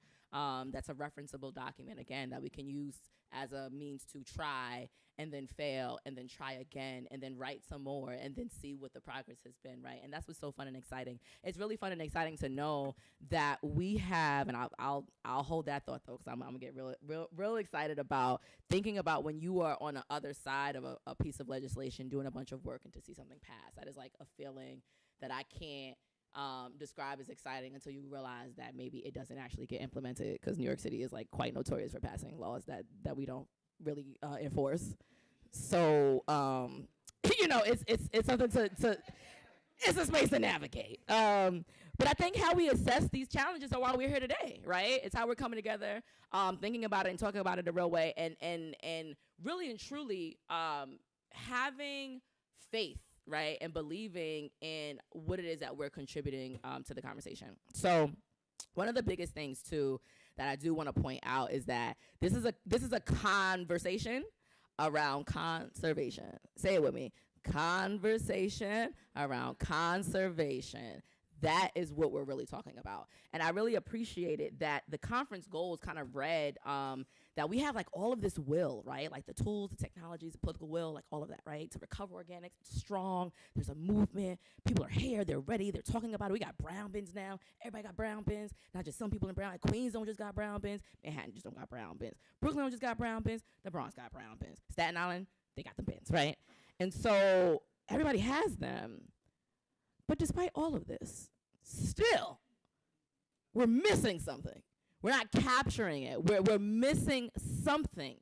And so what we do here today is meant to fill that gap. If we have all of that energy around it, that means that we have something to work with. It's time to turn a moment into a movement, right? It's time for this to be something that we put energy behind that makes noise, but makes noise that actually leads towards action. And so environmental justice principle number 10 considers governmental acts of environmental injustice a violation of international law, the Universal Declaration on Human Rights, and the United Nations Convention on Genocide. So this wasted food scale is here because we have a new one now, right? If you're in this room, you have probably seen this before. By show of hands who have seen this. Like, okay, it's new for some folks. Cool, that's fine, right? This is just basically a marker that tells us where compost is supposed to fall. People get really excited about composting, like, I did a good thing, right? But like, you gave me a whole orange. You didn't eat it. And so maybe it feels nice, but there was labor and work that went into growing that had to pick that had to put their bodies on the line. It had to travel to get to you. You feel good about composting that? There's people that's out here making, and I failed miserably, y'all. I watched some video and tried to make a cleaning spray out of some pills. Somebody, I need the hack, because it turned a color that I don't think it was supposed to turn, so I didn't use it. But I'm serious about the zero waste. Like, well, what can we do? Use the pill. You know what I mean? Those are the kinds of attitudes that we need to be able to approach and adopt and to like really lean into, right? That's really what it is that we have to encourage. And so part of this is a consumerism shift. Part of this is really a habit. Right? It's a shift that's going to change. It's going to be one that's going to like, it requires some discipline, but it also, again, it was fun for me to see it. I did not like wasting all that vinegar, but it was definitely nice to go through the experience of thinking like, dang, what will it look like for me to get so sustaining that I know how to use these things? Because this stuff is lost. This is information that is lost to us because we're now in such a, I want a convenient experience that we're just willing to throw money at it versus saying that like literally God has provided everything that we need on this planet. We can go outside and meet our needs, right? Obviously it requires skill and all these other kind of things. I'm not taking away from that, but it is to say that this knowledge and this medicine is available to us. We have access to it, right? And we don't necessarily have to pay anybody to get it. And so, yeah, I just think it's important that we, when we're thinking about the wasted food scale, I love that the very first one, you know, they've done it a little bit different in comparison to the hierarchy, but it's about preventing wasted food. So, you know, how are we getting it to our food vulnerable populations, right? How are we getting creative with it? What laws are supporting what it looks like to have to donate it? I think in France, like, it's illegal for supermarkets to throw out food. How do we get those kind of laws, right? Our laws in New York City are like, actually, it's a liability. Everything's about money, right? And so instead of being like, oh, let's save the food, it's that's not really where the energy goes, right? The energy goes towards the money aspect of the conversation. Now, don't get me wrong, health is important, how you're disposing of it, all those things are like really important implications. But what's most important is that the conservation part of this conversation is present. Anytime I'm talking about composting, I'm always making sure to emphasize that we are not the first solution. We are not the first step. Like literally 1, 2, 3, 4. We're like fourth on this little scale that it is that we see here. And so the work is important. And while it is important, this is why I said that our work has to be connected to food. Because if we care about what it is that we're doing, Domingo had said it at the Community Compost Conference in Cleveland, that like we should be doing the work so well that we kind of become obsolete, right? We're gonna always be around, people always eat. But it should mean that if we're doing the work so well, we should have less material. And so that's really your marker. It shouldn't be that, oh yeah, we're getting more people excited to compost, great, and the numbers are going up. But then at some point it should be hitting a peak, right, and going down. Because now we've like connected this conversation to conversation with a whole lot more intention. And so I think it's like really important to do that and to think about these solutions, you know. And again, like just kind of shouting out the multiple sectors and having the dialogue between the multiple sectors, because it's really important. And another quick shout out to the New School, because they have nurtured, right, thinking about these things in a really creative way.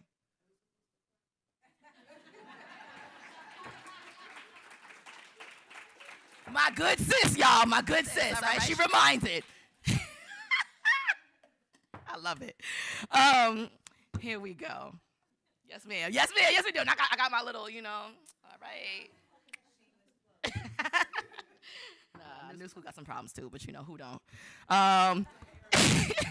Environmental Justice Principle 17 requires that we as individuals make personal and consumer choices to consume as little of Mother Earth's resources and to produce as little waste as possible, and make the conscious decision to challenge and reprioritize our lifestyles to ensure the health of the natural world for the present and future generations. And that is really what it is that I was just speaking to, right? It's gonna require a shift in our behaviors and our habits that are gonna be uncomfortable and make you feel like, why am I doing this? Like, I watch a lot of DIY stuff and people are like, who got 3 hours to do this to save $2? And as quiet as it's kept, I don't have 3 hours to save $2. It's worth the $2, right?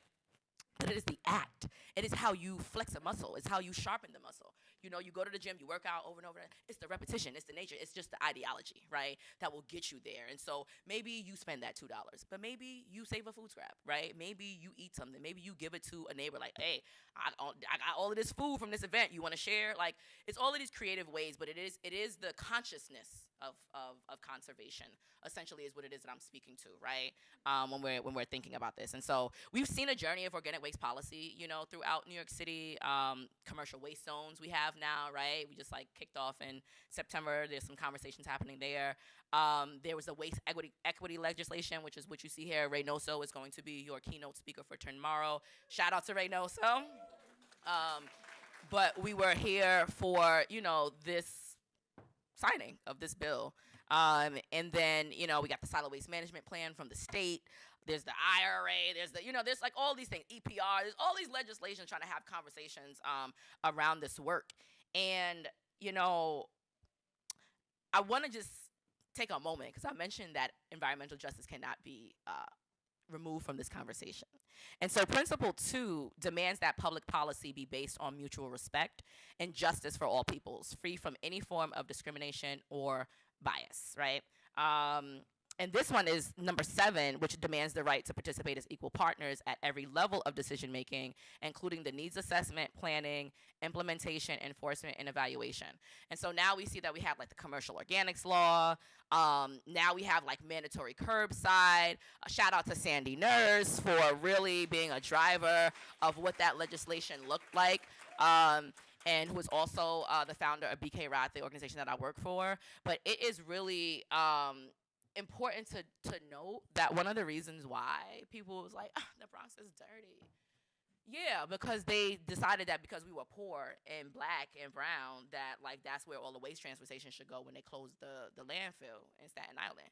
They said, oh yeah, put it there in them neighborhoods. That's an environmental justice issue that we're still dealing with. So when people tell me the Bronx is dirty, I'd be like, oh, you ready for a history lesson? Because you're not going to tell me that the Bronx is dirty without understanding the history, okay? Without understanding what it is that, like, really, folks used to come in for insurance money and burn them buildings and leave it. And this was okay in the sake of, for the name of what? Money and capital. And so I just wanted to really highlight that and lift that up really quickly, because I think that I do this work because I don't want the Bronx to be dumped on, right? I do this work because I'm a young black girl with locks that gets to inspire other little black girls in the community to compost. You know how beautiful it is to go somewhere and to see a young lady to run up to me with eyes wide because they see that I look like them? We need more of that, right? We need to create more spaces for that. And yeah, we're gonna keep doing this work. This work is really special in so many different ways. But environmental justice principle number 3 mandates the right to ethical, balanced, and responsible uses of land and renewable resources in the interest of a sustainable planet for humans and other living things. Let's be clear that compost is so much more than what we think about it.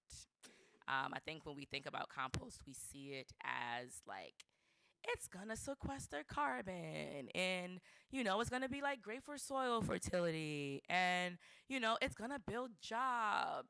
Yes, it's true.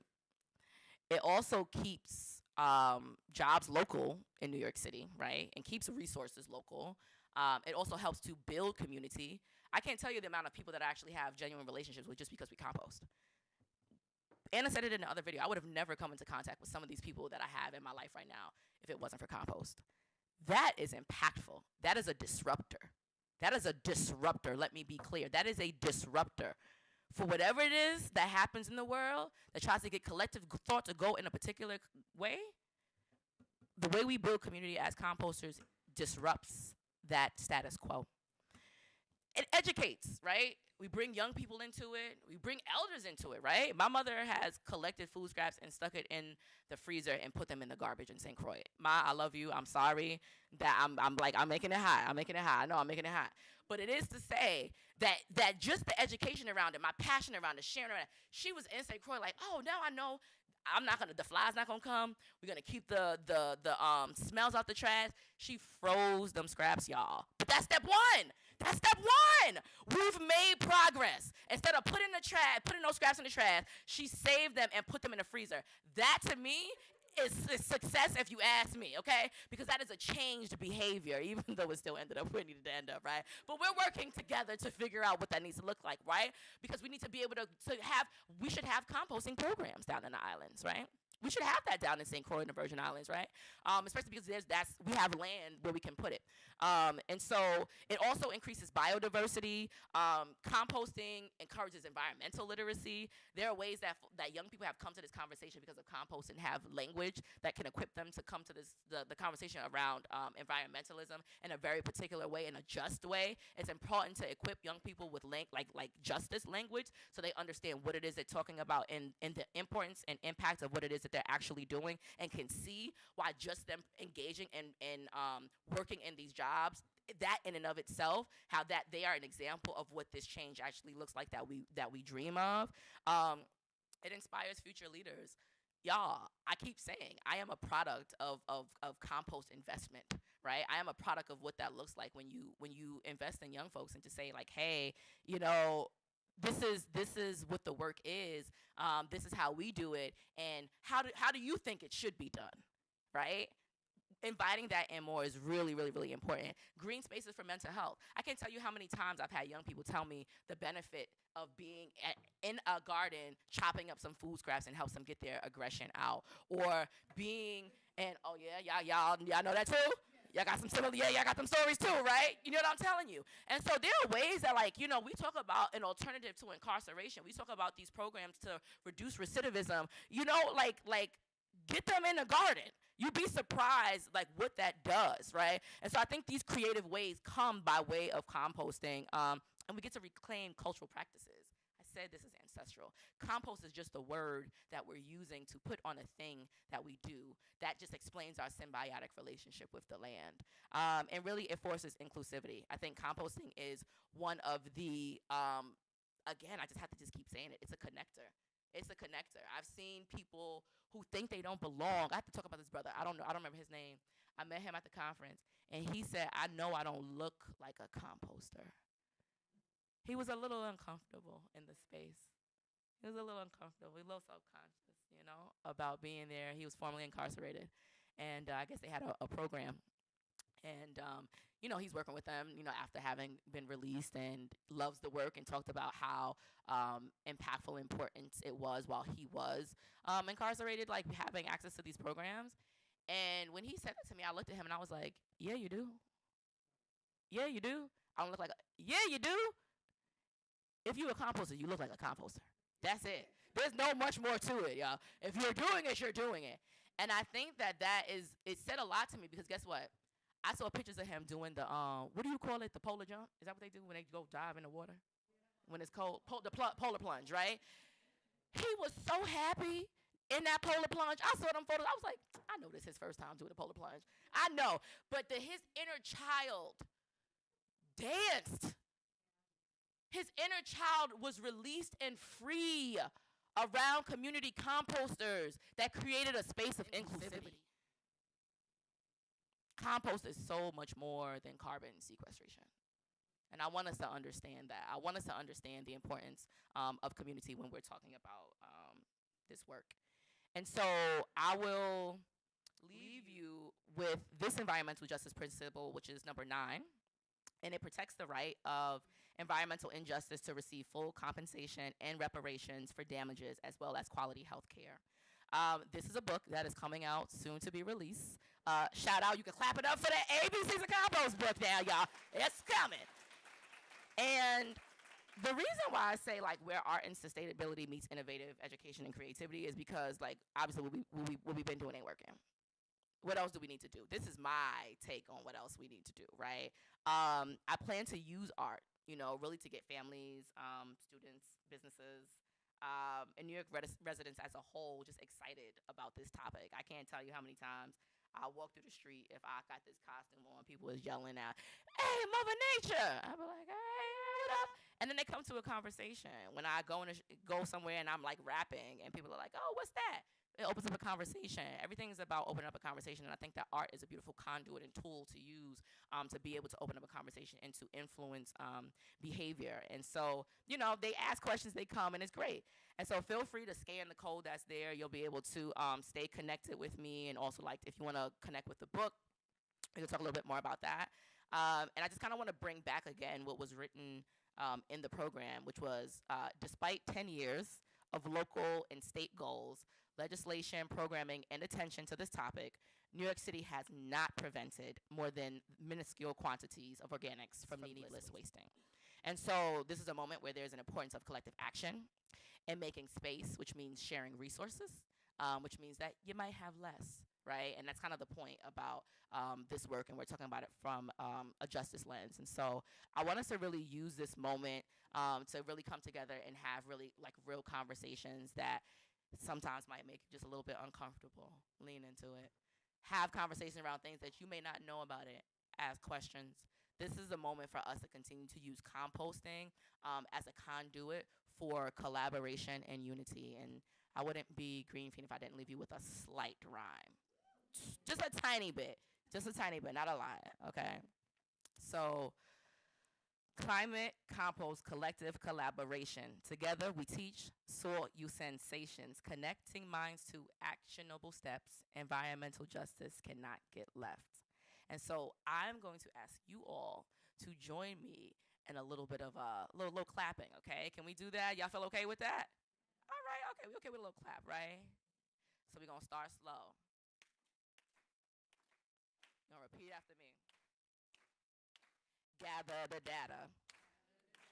Gather the data. Gather the data. Gather the data. Gather the data. Gather the data. Gather the data. Gather the data. And may we use this information to be better. May we use this information to see each other clearer. May we use this information to soak our toes in the soil and thank our ancestors that we may be here today to even have this conversation. Thank y'all.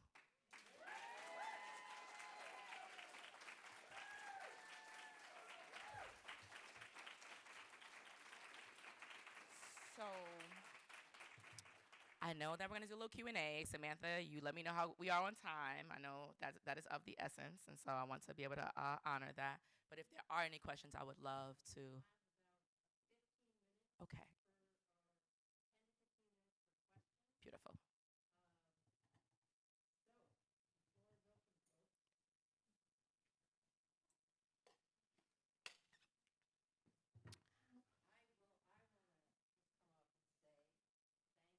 Mm-hmm. Thank you for going Absolutely. through each one of the environmental justice principles.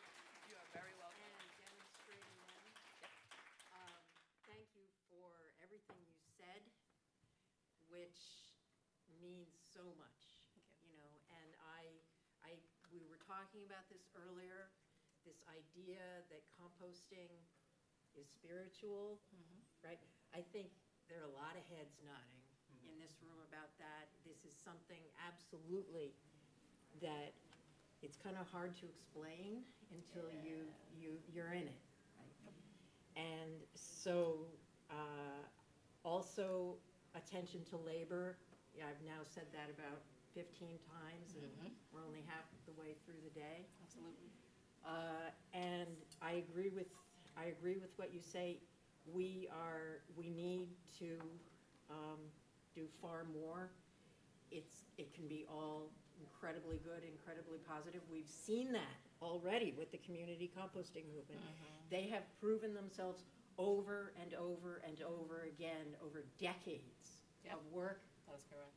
And if the Department of Sanitation cannot pick up from residences, then it's time to step out of the way and let someone else do it who can, is really my idea.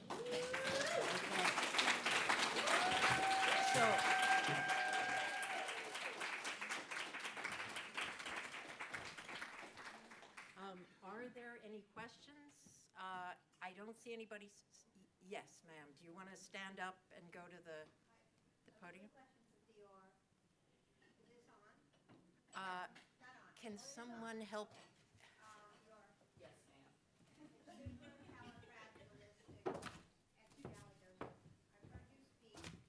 Like 100 times. And each time, like a little tear, and so inspirational. So, you're a visionary. So, we know that the minuscule amount of the organics is being picked up. We have a passionate community composting organization, many organizations. We have a little bit of effort on the part of DSNY to move this forward. So what is your vision for increasing that minuscule amount? Yeah, having more microsystems.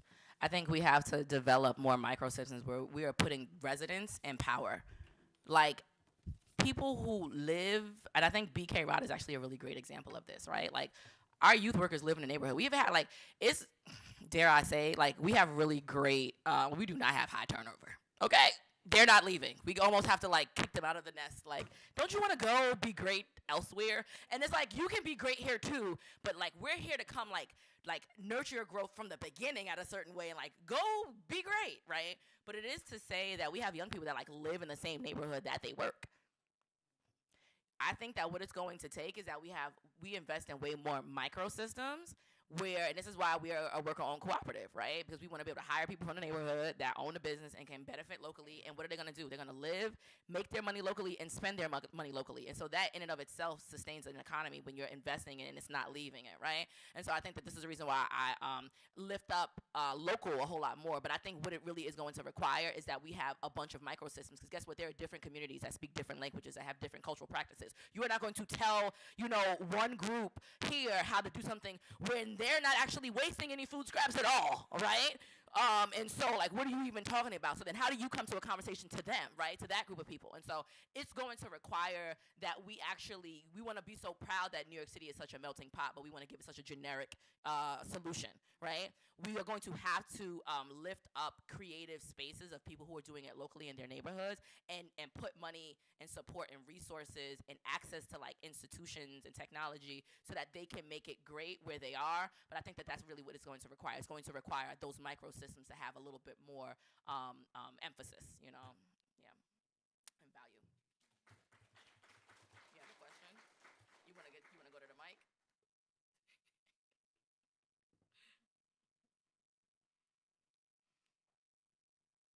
Hello, I'm Shani. I'm from BK Rock. My first time hearing Dior speak. What a joy. That's a joke. Dior's my boss. I was going to ask what your ideas are, your thoughts on how we as composters and waste researchers engage with the other side of that horseshoe diagram that you showed us of like food rescue and animal feed. Because I think that's something that we often don't have time to address, at least on where I'm coming from. And I do think that's like a really vital part that we're kind of like not as connected with as we can be. Yeah. So I think that that's why I was mentioning to like invite composting in with the different sectors and schools of thought. And so that's really what it's going to require is a collaboration. So I think really like the food rescue organizations, I think is a good like conduit, like middle ground. Because they're the ones that are responsible for rescuing the food. So if we can develop a partnership, partnership, let's talk about that, Shani. So if we could talk about partnership, right, between a food rescue organization, then what that does is it allows us to be able to grow not only our reach and our impact, but we can grow who we have access to within the conversation, right?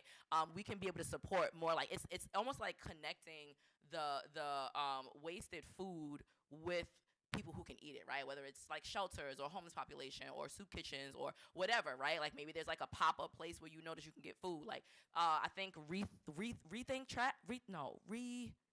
what is the, come on y'all don't know them? Rethink Food, I think it's them. But like they do the work where they actually will take the food and then they'll work with chefs and cook it, right? So that they're actually like serving like hot meals to people. And so like those kinds of models. So I think for us as community composters, we're organizing that right now, right? I think that we have to be really clear and strategic that this is a space for this kind of thought, and let's keep that going. Like we have like people like Claire, who I think is in the room. Is Claire here? Oh, hi, Claire. Claire, really does a great job at the Institute with, I think Zero is one of them. Thank you, Zero Waste Design Academy. And the work that Claire does, like, puts it in a way that gets the data to you so that you can analyze it and figure out what you need to do to move forward. We need to keep having these kind of conversations in spaces. But I think as we're organizing as community composters, we need to be organizing based on this food wasted scale. We need to be organizing in a very specific way, like I mentioned earlier, to say who's missing from this conversation. And this is the reason why I keep saying it needs to be connected more to food. And so I'm so excited on what that can look like for BK Rot. But I do think that working, instead of feeling like you need to be the one to do the work, pulling in that organization and then you all kind of like co-leading what it looks like to get that out into the world in your neighborhood. Any more?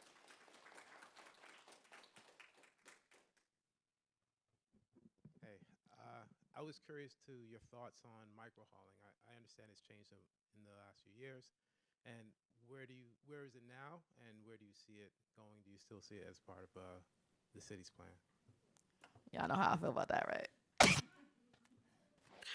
So, what do I think about microhauling? I think it's a necessity. I think it's still, if I'm being honest with you, I have my political dreams. Like, if I feel like I've been successful in this work, is to like create a microhauling zone in an environmental justice community where no diesel trucks are allowed to go. That's my big goal around policy, if I'm being honest. And so with microhauling, it allows that to happen, right? Where you can collect on bikes and consolidate it somewhere. Like, you can collect on bikes, all of this, okay, great, so consolidate it at that one spot, right? That one spot is the only spot that the truck could go, right? And then maybe it's electric, right? But it is to say that microhauling absolutely has a place in this conversation about the ways that we can dream and imagine and think about it. Where it is now, it's at a standstill. I think where we're at now is that the barrier to entry with BIC is so high and so difficult that it makes it it's hard to get in, right? The requirements doesn't lend itself to a newcomer that's up and coming and trying to start out. And so we have to navigate that. And I think that as community composters and microhaulers who are really just like overworked and under-resourced, these are the kind of spaces that say like, hey, how do we connect ourselves to funders? How do we connect ourselves to like philanthropists and be able to get access to the dollars that allow us to be able to increase our capacity so that we can be able to do exactly what it is that we need to do, which is organize amongst each other and then inspire other people to want to do it as well. But we have to be able to show that the model works and to be able to prove it. And so that's where we are right now. Like, we're still microhauling. We gonna microhaul, you know what I mean? Regardless or not, we're gonna still microhaul. But I think where we are is that the same groups of who have been doing it are still the same people that are here. There might be like a few new players and newcomers that are coming into it. But yeah, we need to organize more around it. But it absolutely still has a place, especially when you're talking about places that have like really poor air quality. And so when we think about microhauling by BIC standards, it just basically means that you're using bike or an e-vehicle, and not necessarily that you're just collecting locally. And so, there's some hurdles with that model, but it is to say that when we're thinking about microhauling, the emphasis on it is local. So we're collecting locally and we're also processing locally. And so that will always, always have a space.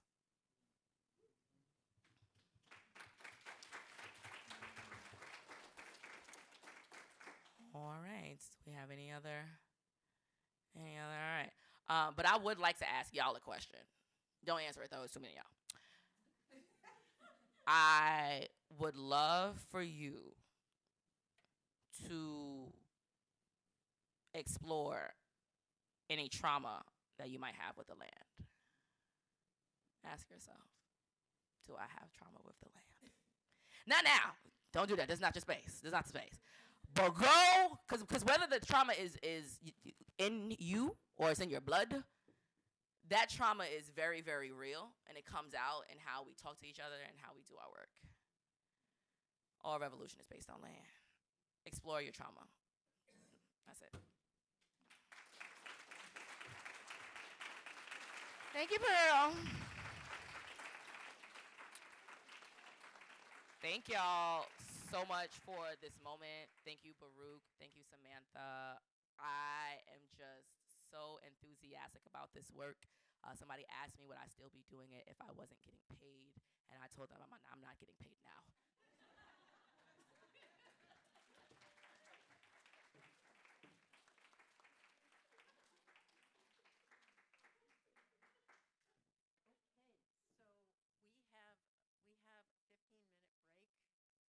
Mingle, meet, talk to each other. At 2 p.m., we're going to start our next panel of academic researchers. And I'm going to set up for that. And thank you again, Dior. This was really, really great. Thank you so much.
It's, you know, I don't think we ever know.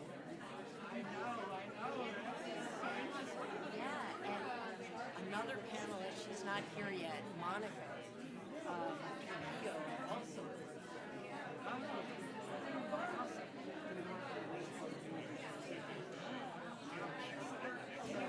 Really, really thrilled to have you. Jason, hi. See you. Hi. And I've been It's really, really nice to meet you Yeah, we're guys. excited to be here. This is Dr. Joshua. Chang, soil scientist. Amazing. And Jason and Nancy.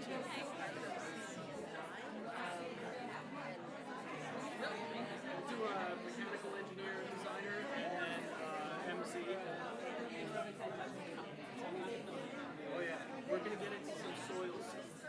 So how do we Biodigestible. Soil, improving soil quality. This is what it's all about. This is a cute little So tip. very excited. How do we advance our presentation? So you can all just sit down there when it's time to do your presentation. Yeah. It's okay.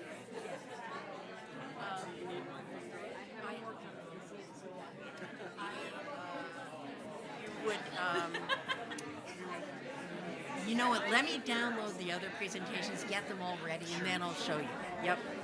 We'll stand by and wait for you. Okay.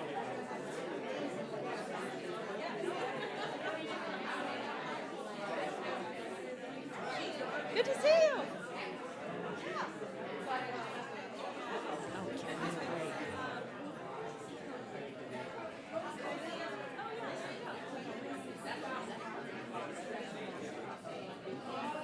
Hi.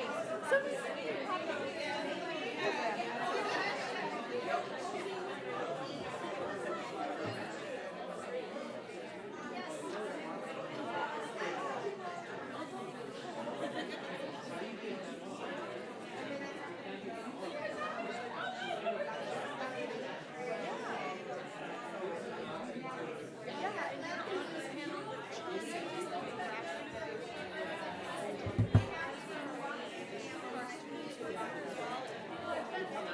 I'm excited about it. Yeah. Jason's also a great champion. He's a champion.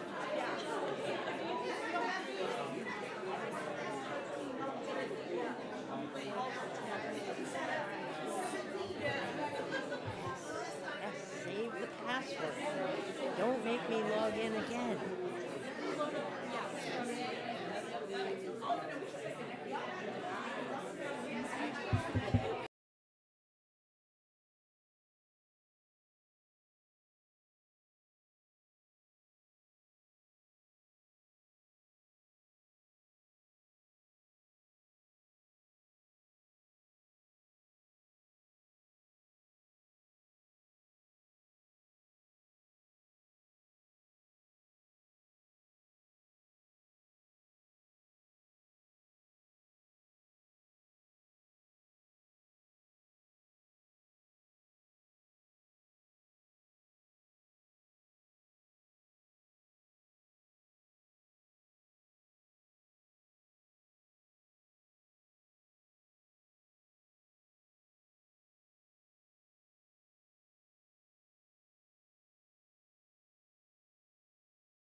professors and graduate students, Check. members one. of Sibyllus. academia. Sibyllus. And Gong and Chelsea, if you guys can sit at this table here.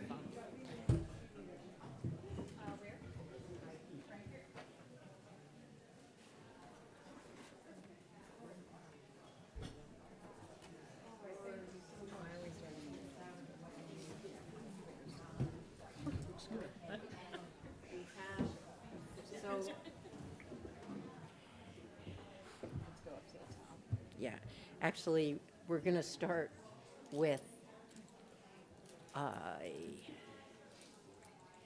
introductions.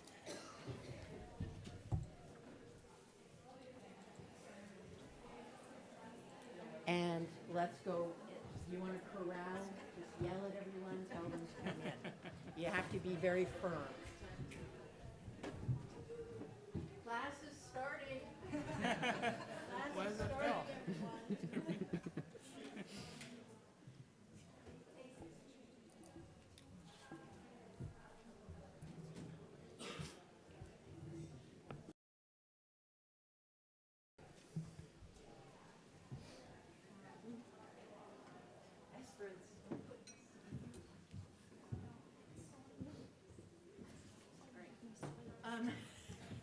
Okay, folks, so we are starting the panel that is academic waste research at CUNY. And before starting this, actually, I'll wait to see if Dior can be in the room to say, and here is our last panelist. It's totally fine, Monica. Everything is in place. So when I was putting this conference together and day one was going to be about CUNY, I wanted to start on the ground, and that is with CUNY facilities and operations. And then with this amazing, among other things, Baruch alum, keynote speaker, and frankly, thought leader in New York City, Dior St. Hilaire is, listen to her, she's right on everything. So now what we're going to have are, I contacted academic departments far and wide throughout all of the CUNY system, and I was able to gather together these scholars and researchers who are doing research on aspects of organic waste management. And so I'm going to introduce once again in alphabetical order. We have Dr. Pearl Eggendorf, who is from Pace University, it's true, but did her PhD at the CUNY Grad Center. That's the tie-in.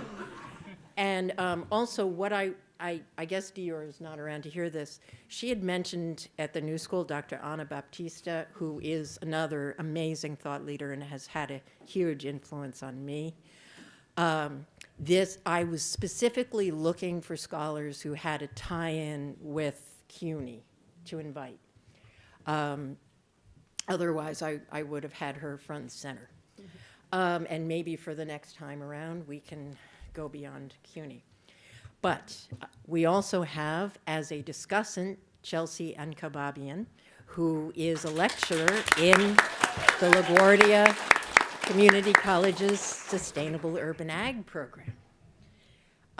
We have MZ Goodman and Jason Oakes, who I just recently met at another CUNY sustainability conference, and they're going to be talking about biodigestion.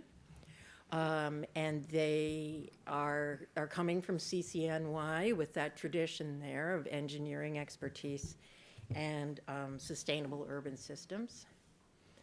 Gong He is another discussant, my friend, my colleague. I got to know Gong earlier this year when we co-taught a class. It was a lot of fun. I learned so much from you, Gong, and I have not had the chance to collaborate with you in your area of expertise, which is energy policy. But I've been telling Gong there's so many connections. And so he's here also to be a discussant. And then our other two speakers are Joshua Cheng and Monica Trujillo from Brooklyn College and Queensborough Community College, respectively. I know both of them from my work at DEP, because DEP, Bureau of Wastewater Treatment, the work that I was doing there had to do with academic collaborations and research that is about wastewater treatment, about solids and biosolids, and a field that many of you may not have heard of, but is very related to organic waste management in a really different way, and that is wastewater-based epidemiology. So I would like to call Josh up first, and Josh, I'll bring your presentation to get us going. Let me just open it up.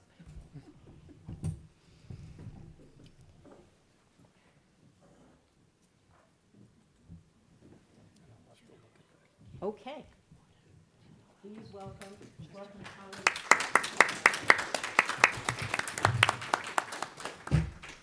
Hi, everybody. Hello. Oh, microphone. I thought I can speak loud enough. My students always say I'm speaking too loud. But anyway, what a venue, and I like the energy here. I like a lot of familiar faces, whether through in-person contact or through Zoom. It's sometimes really feel interesting. It's the first time I'm meeting some in person here, actually. But I've met with them many times in Zoom. It's a pandemic effect, I suppose, right? So yeah, I loved actually the keynote speaker earlier. I think I said something about how the composting make people better, make a person more kind. I always say that we run an urban soils lab. We always tell people, do some work with soil, you'll be better, right? So all the nice people, all the kind of people that we work with. Anyway, anyway, so I'm going to talk a little bit about some of the work that probably not very well known by my colleagues or some other folks. And this is the work that we did from 2019 to 2022, I think, for the biosolids material that we helped to characterize from New York City's water resources recovery facilities. Okay, people call it the wastewater treatment plants. Most people call that, but I think it's a mentality change. I love that. DEP is switching to a new, different thinking about the treatment of resources, not the waste. Okay, I think I like that. So this was supposed to be a phase 1 study of the beneficial use of biosolids in the urban environment, but after the phase 1, there was no phase 2. So we're still recovering from the pandemic. So trying to see what we can do next. I think I'm hearing a lot of good things, from this room. I think we should, to try to talk more. Anyway, this is a work by many different groups of people, and also many individuals, from here, and also actually a group from Italy helped us to do quite a bit of microplastics characterization as well. So I have to say loud to really appreciate Jennifer McDonald, and she actually moved on to sanitation, I believe, and she played a very key role in getting this project going. And we did 1 year of sampling of biosolids cake material from these dewatering plants. I know that some people say it's a cake. It really looks like a cake. Is that the cake material that you bought? I don't know what that is. It looks like it. It really looks like chocolate cake. Yeah.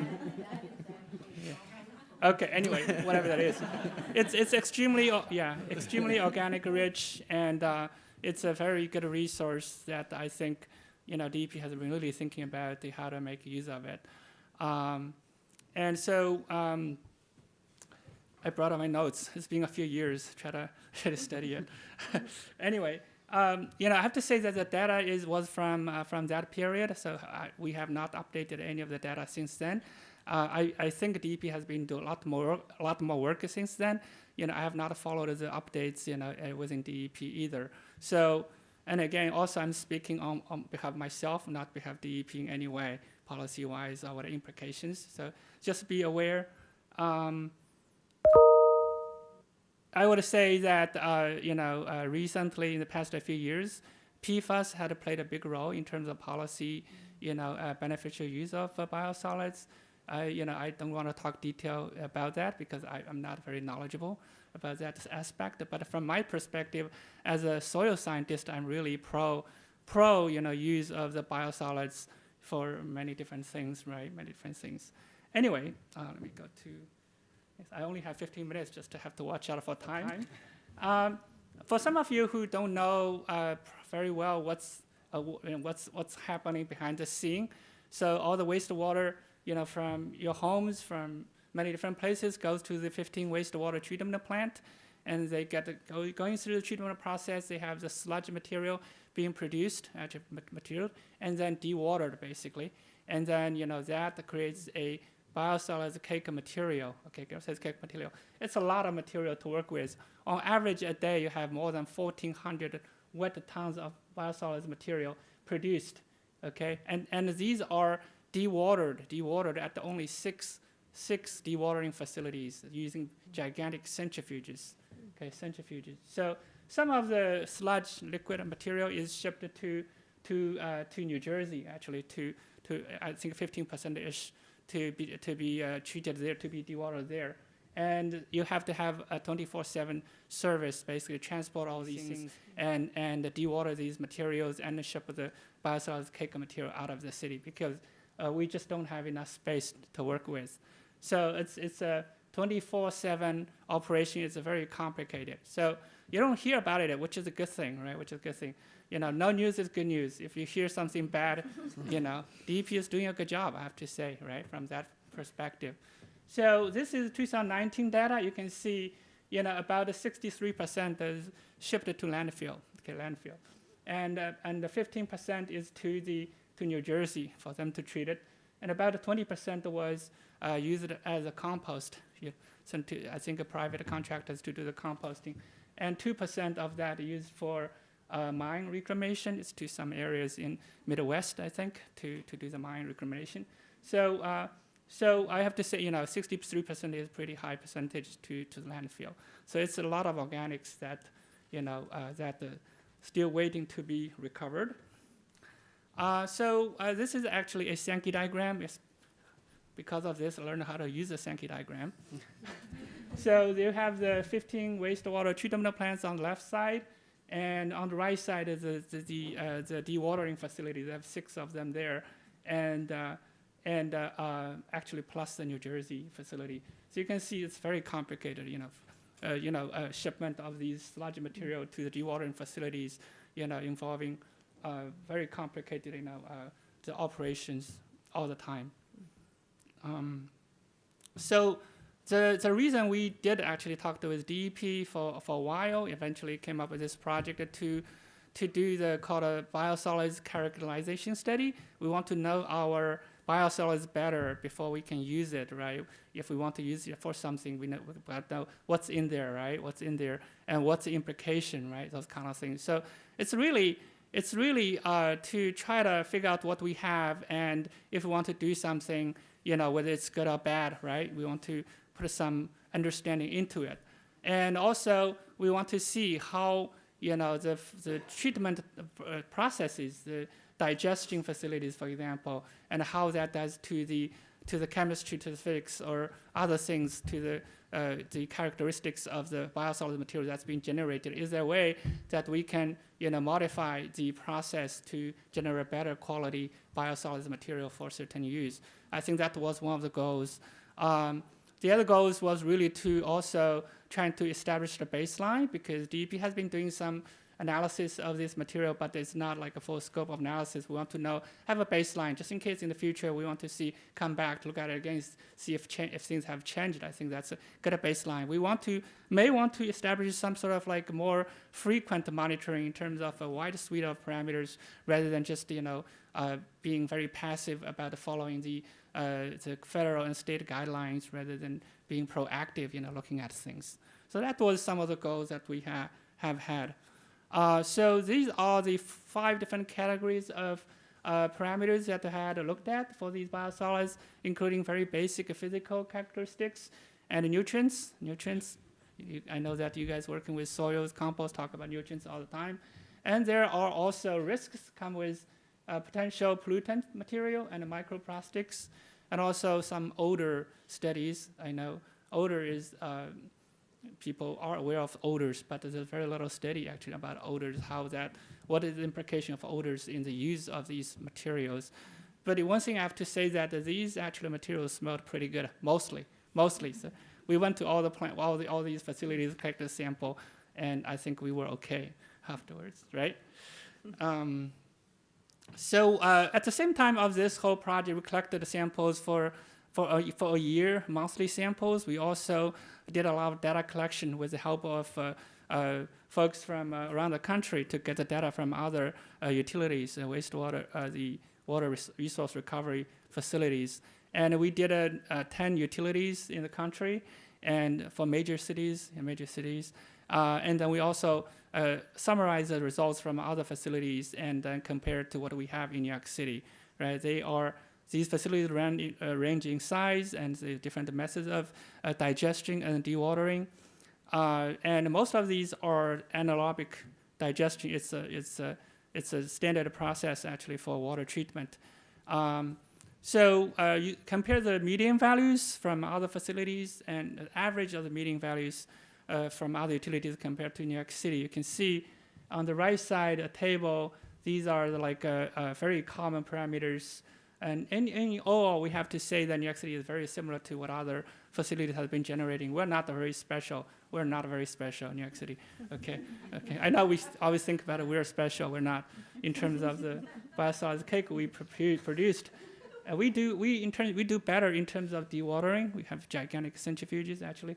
So the percent of solids is actually higher than most of the other utilities. We have relatively high nitrogen as well, which is think about the beneficial use.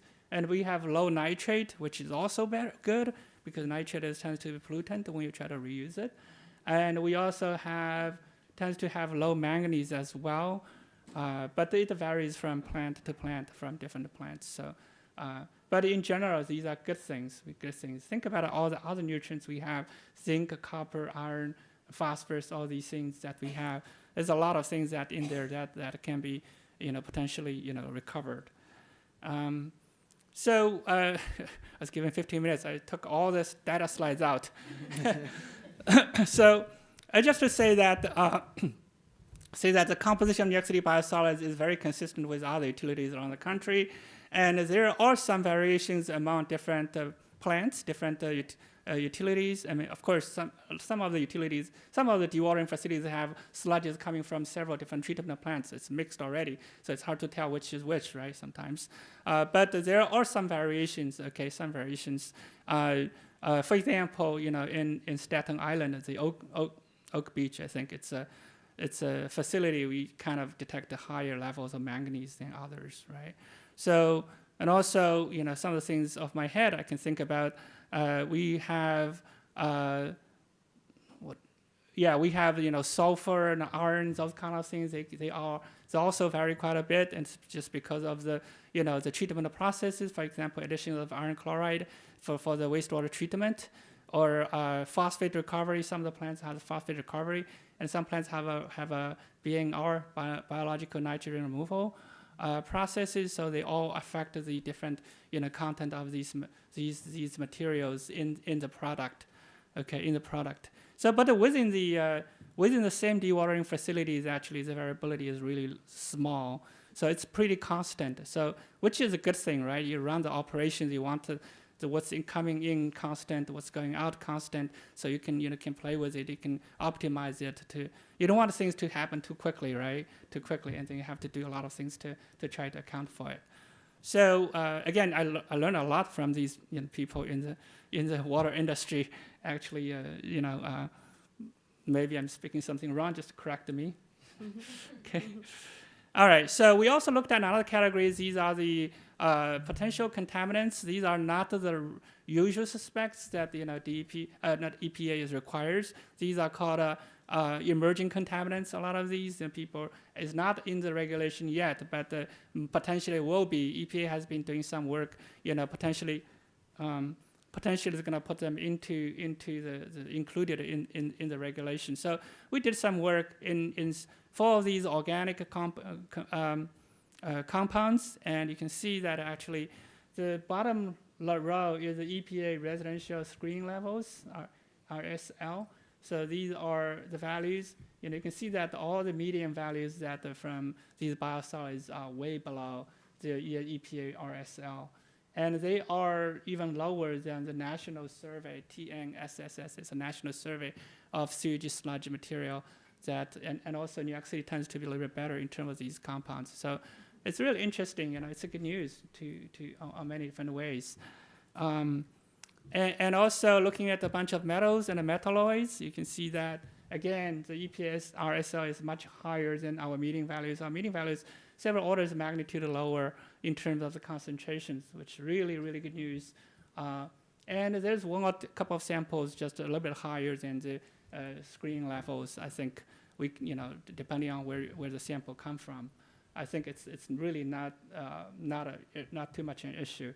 I think overall, I think these are really good news for beneficial use, right? We have to, when we think about it. The other thing we did is odor testing. There's actually probably just only one lab in the country at Penn State that they do odor test. Interesting that they have a panel of experts to do the smelling test. They can't allow, other people can't do it. Just their nose is more sensitive, I guess. So they dilute the sample, collect a fresh sample, they put in a jar, let them sit for a little while, and then take the air and then dilute it, and it's for people who study biology knows that doing the dilution, right, until you can't smell it anymore. That's how you determine the concentration of the odor. So it's a really interesting way of doing it. So we sent samples out on the same day as drove over, and they did it for us. Really, odor is two things. One is that odor can be a factor in terms of people acceptance, right, to use it. And also can be a factor when people in the wastewater treatment plant. They are living in that environment, right? So I think something that it may be able to do to adjust the process, looking at the causes for these odors, and then to do some corrections if needed. I think this is very few studies actually in the literature looking at odors. I think this is something that we're trying to just collect some initial data, right? Initial data, and this is a table. This is a table that actually compares the data from our study versus another study that looked at a bunch of other biosolids cake material. I know you can't see the words or numbers, right? It's done on purpose because you can't figure out which one smells bad, which one smells better, right? So anyway, the moral of the lesson, the observation here is that the DEP's biosolids does vary a lot into the smell. Some pretty strong, some are really, very good, not much smell at all. So, but I don't think, we should look more into this. What are the causes of these? What can be done to these? And I assume that the one that smells better is shipped out for contractors to do composting, right? Not the ones that have strong odors, right? Okay. Anyway, so I would say don't let the smell prevent you to use this material, right? There's, once it's composted, it's all good, right? It's all good. Anyway, so and a few words about the microplastic study, and I know that some of these very fancy instrumentations attenuated the total reflectance, FTIR. Near infrared techniques with some of our Italian colleagues actually did some characterization. We did actually a lot of work in the lab trying to isolate the microplastics and for characterization. So there's a lot of things that went through it. There's a lot of went back and forth in the publication process as well, because the material microplastics goes through the digestion process. They got modified a lot actually. So a lot of the things are not the same as what you see, normally in daily life. So some of the things are transformed into something else. So it's a very complicated process, but eventually it got published. So if you're interested in this article, I'll be happy to send it. But I don't know about the final report of this whole study. Is it public now, or I don't know? I don't know. You don't know? Okay. Anyways, yeah. Samantha was the one actually reviewed it. I know that in the later stage. Anyway, so some of this is just on the right side is some of the spectrums that from the FTIR really helped to identify what's actually in the biosolids material for the microplastics. I would say that we found almost all the plastics that categories actually you can find in our human environment, you can find in there, but they're mostly PETs and HDP, LDPs, and PS, PP, and PAs. These are the first couple ones are the ones that are very hard to degrade. It's not surprising that these are the more dominant form of the plastics, because even though they went through the digestion process, they're still there. A lot of the other things probably disappeared, after the digestion process. And one of the things that we have learned is that a lot of these are probably from the consumer packaging material, and also from the cleaners or your washers places. There's a lot of things in there. I have to say this study is not a very thorough. We need to do more work in terms of understanding a little bit better. About what's in there and what happened to it. During the digestion process. Finally, I have the final slide. I always always very arguing for beneficial reuse of biosolids. I know that DEP has been really thinking about it and convening a lot of experts and industry to see what can be done with them, right? Capture the carbon, which is a lot of energy in there, capture nutrients, a lot of nutrients in there. We did some estimates about the nitrogen in biosolids in New York City. It's about 10% of the fertilizer we buy in New York State. Okay, that's the amount of nitrogen we have in there. So phosphorus, of course, we have too much phosphorus in the environment right now. So it's sometimes viewed as negatively. Okay, negatively. So biosolids tend to have a higher phosphorus to nitrogen ratio. So it tends to have too much phosphorus when you use nitrogen as an indicator for soil health. So, but anyway. I guess, in urban areas, especially, I do soils. We did, more than 15 years of urban soil study. We know that soils are contaminated in New York City and almost all the urban areas. I think there's a big need for clean soils, and for agriculture, for horticulture, these things. So they need a soil and need organics, need nutrients, all these things. Can we think about ways trying to beneficially use these kind of material? Figure that out, right? So this is also a very critical issue for urban sustainability, right? I always say one bird kill many stones. One stone kill many birds. The other way, stone kill many birds, right? Waste deal with the solid waste problems. You have deal with the soil contamination issue. You also generate some food, right? And all the other things, all the other benefits come with the urban greening, urban agriculture. And I always say that, we always looking at what's the benefit and what's the risk.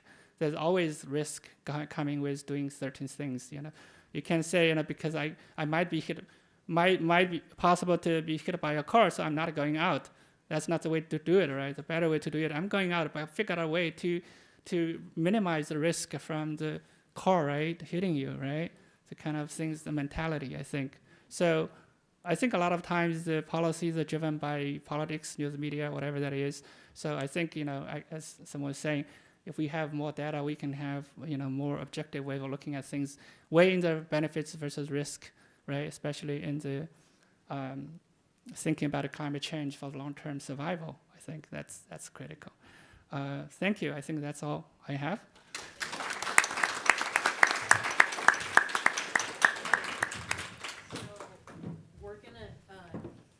Q&A at the end. I'm going to get Pearl's presentation up.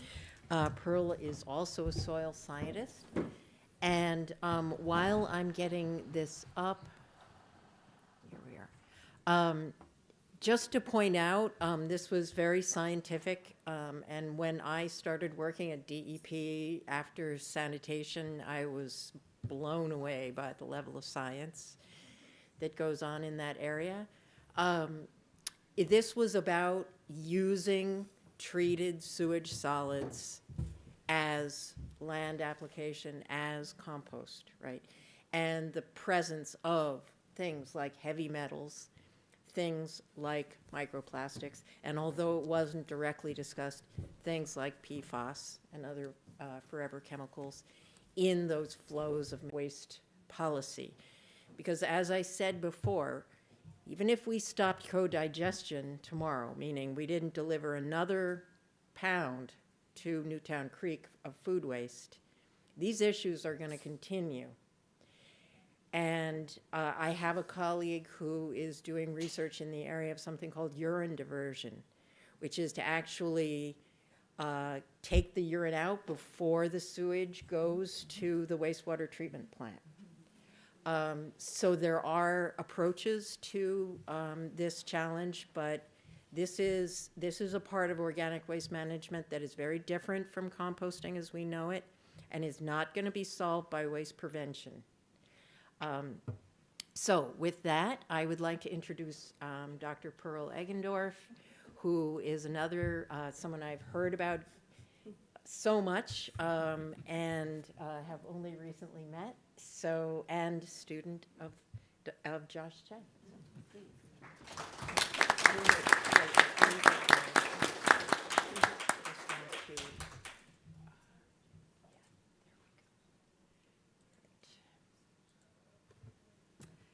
Thank you so much, Samantha. Thank you all for having me here today. It's really an honor and a privilege to be here. I'm a proud graduate of the CUNY Graduate Center and also Brooklyn College. So Joshua Cheng was my advisor for my Master's of Science, yes, and for my PhD. And so I wish, if I had my slides like Dior had of all of my mentors and how I got here, I mean, he's a major, major one for me. So it's an honor to follow Professor Joshua Cheng.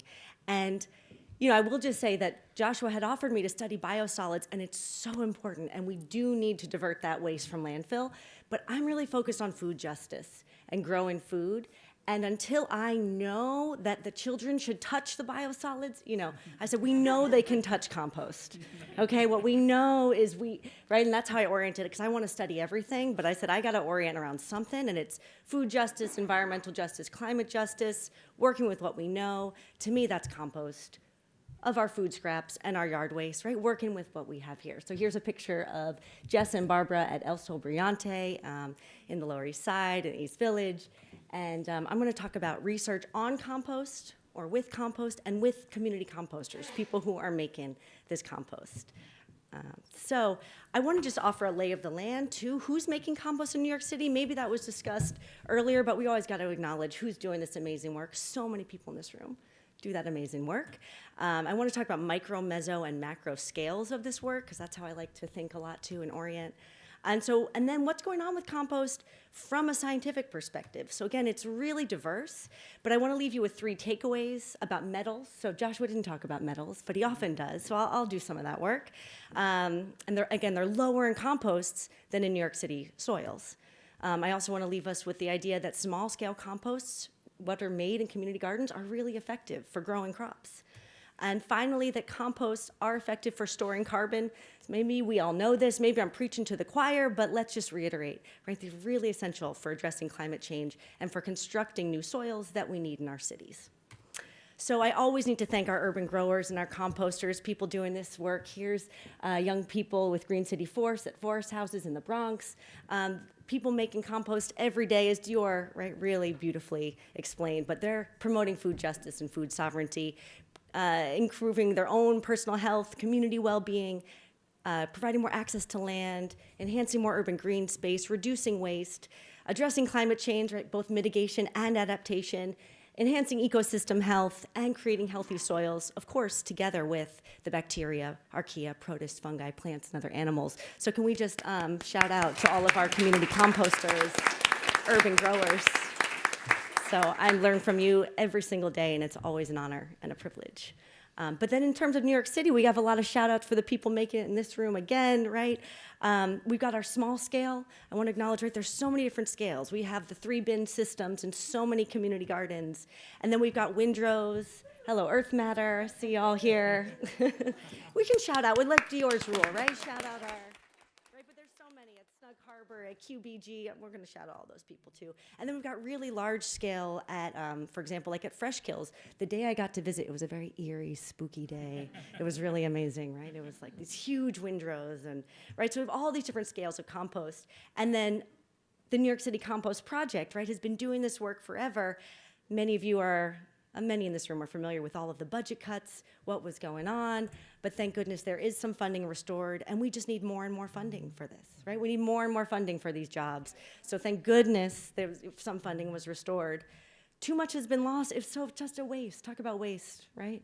Waste of so much expertise and people having to leave. But now we're expanded a little more, right? We've got big reuse. We can clap for all these folks. MBK Rot, and Cafeteria Culture, and Compost Power, Earth Matter, East New York Farms, Lower East Side Ecology Center, the Brotherhood Sister Soul, the Red Hook Initiative, Grow NYC, Brooklyn Botanic Garden, NYBG Bronx Green Up, Queens Botanical Garden, and Snug Harbor. So thank you all for all the work you're doing making compost. And I had the ones in red because they were the old classic, right, our New York City Compost Project sites. But now we're expanded even beyond, and Grow NYC was kind of an intermediary there.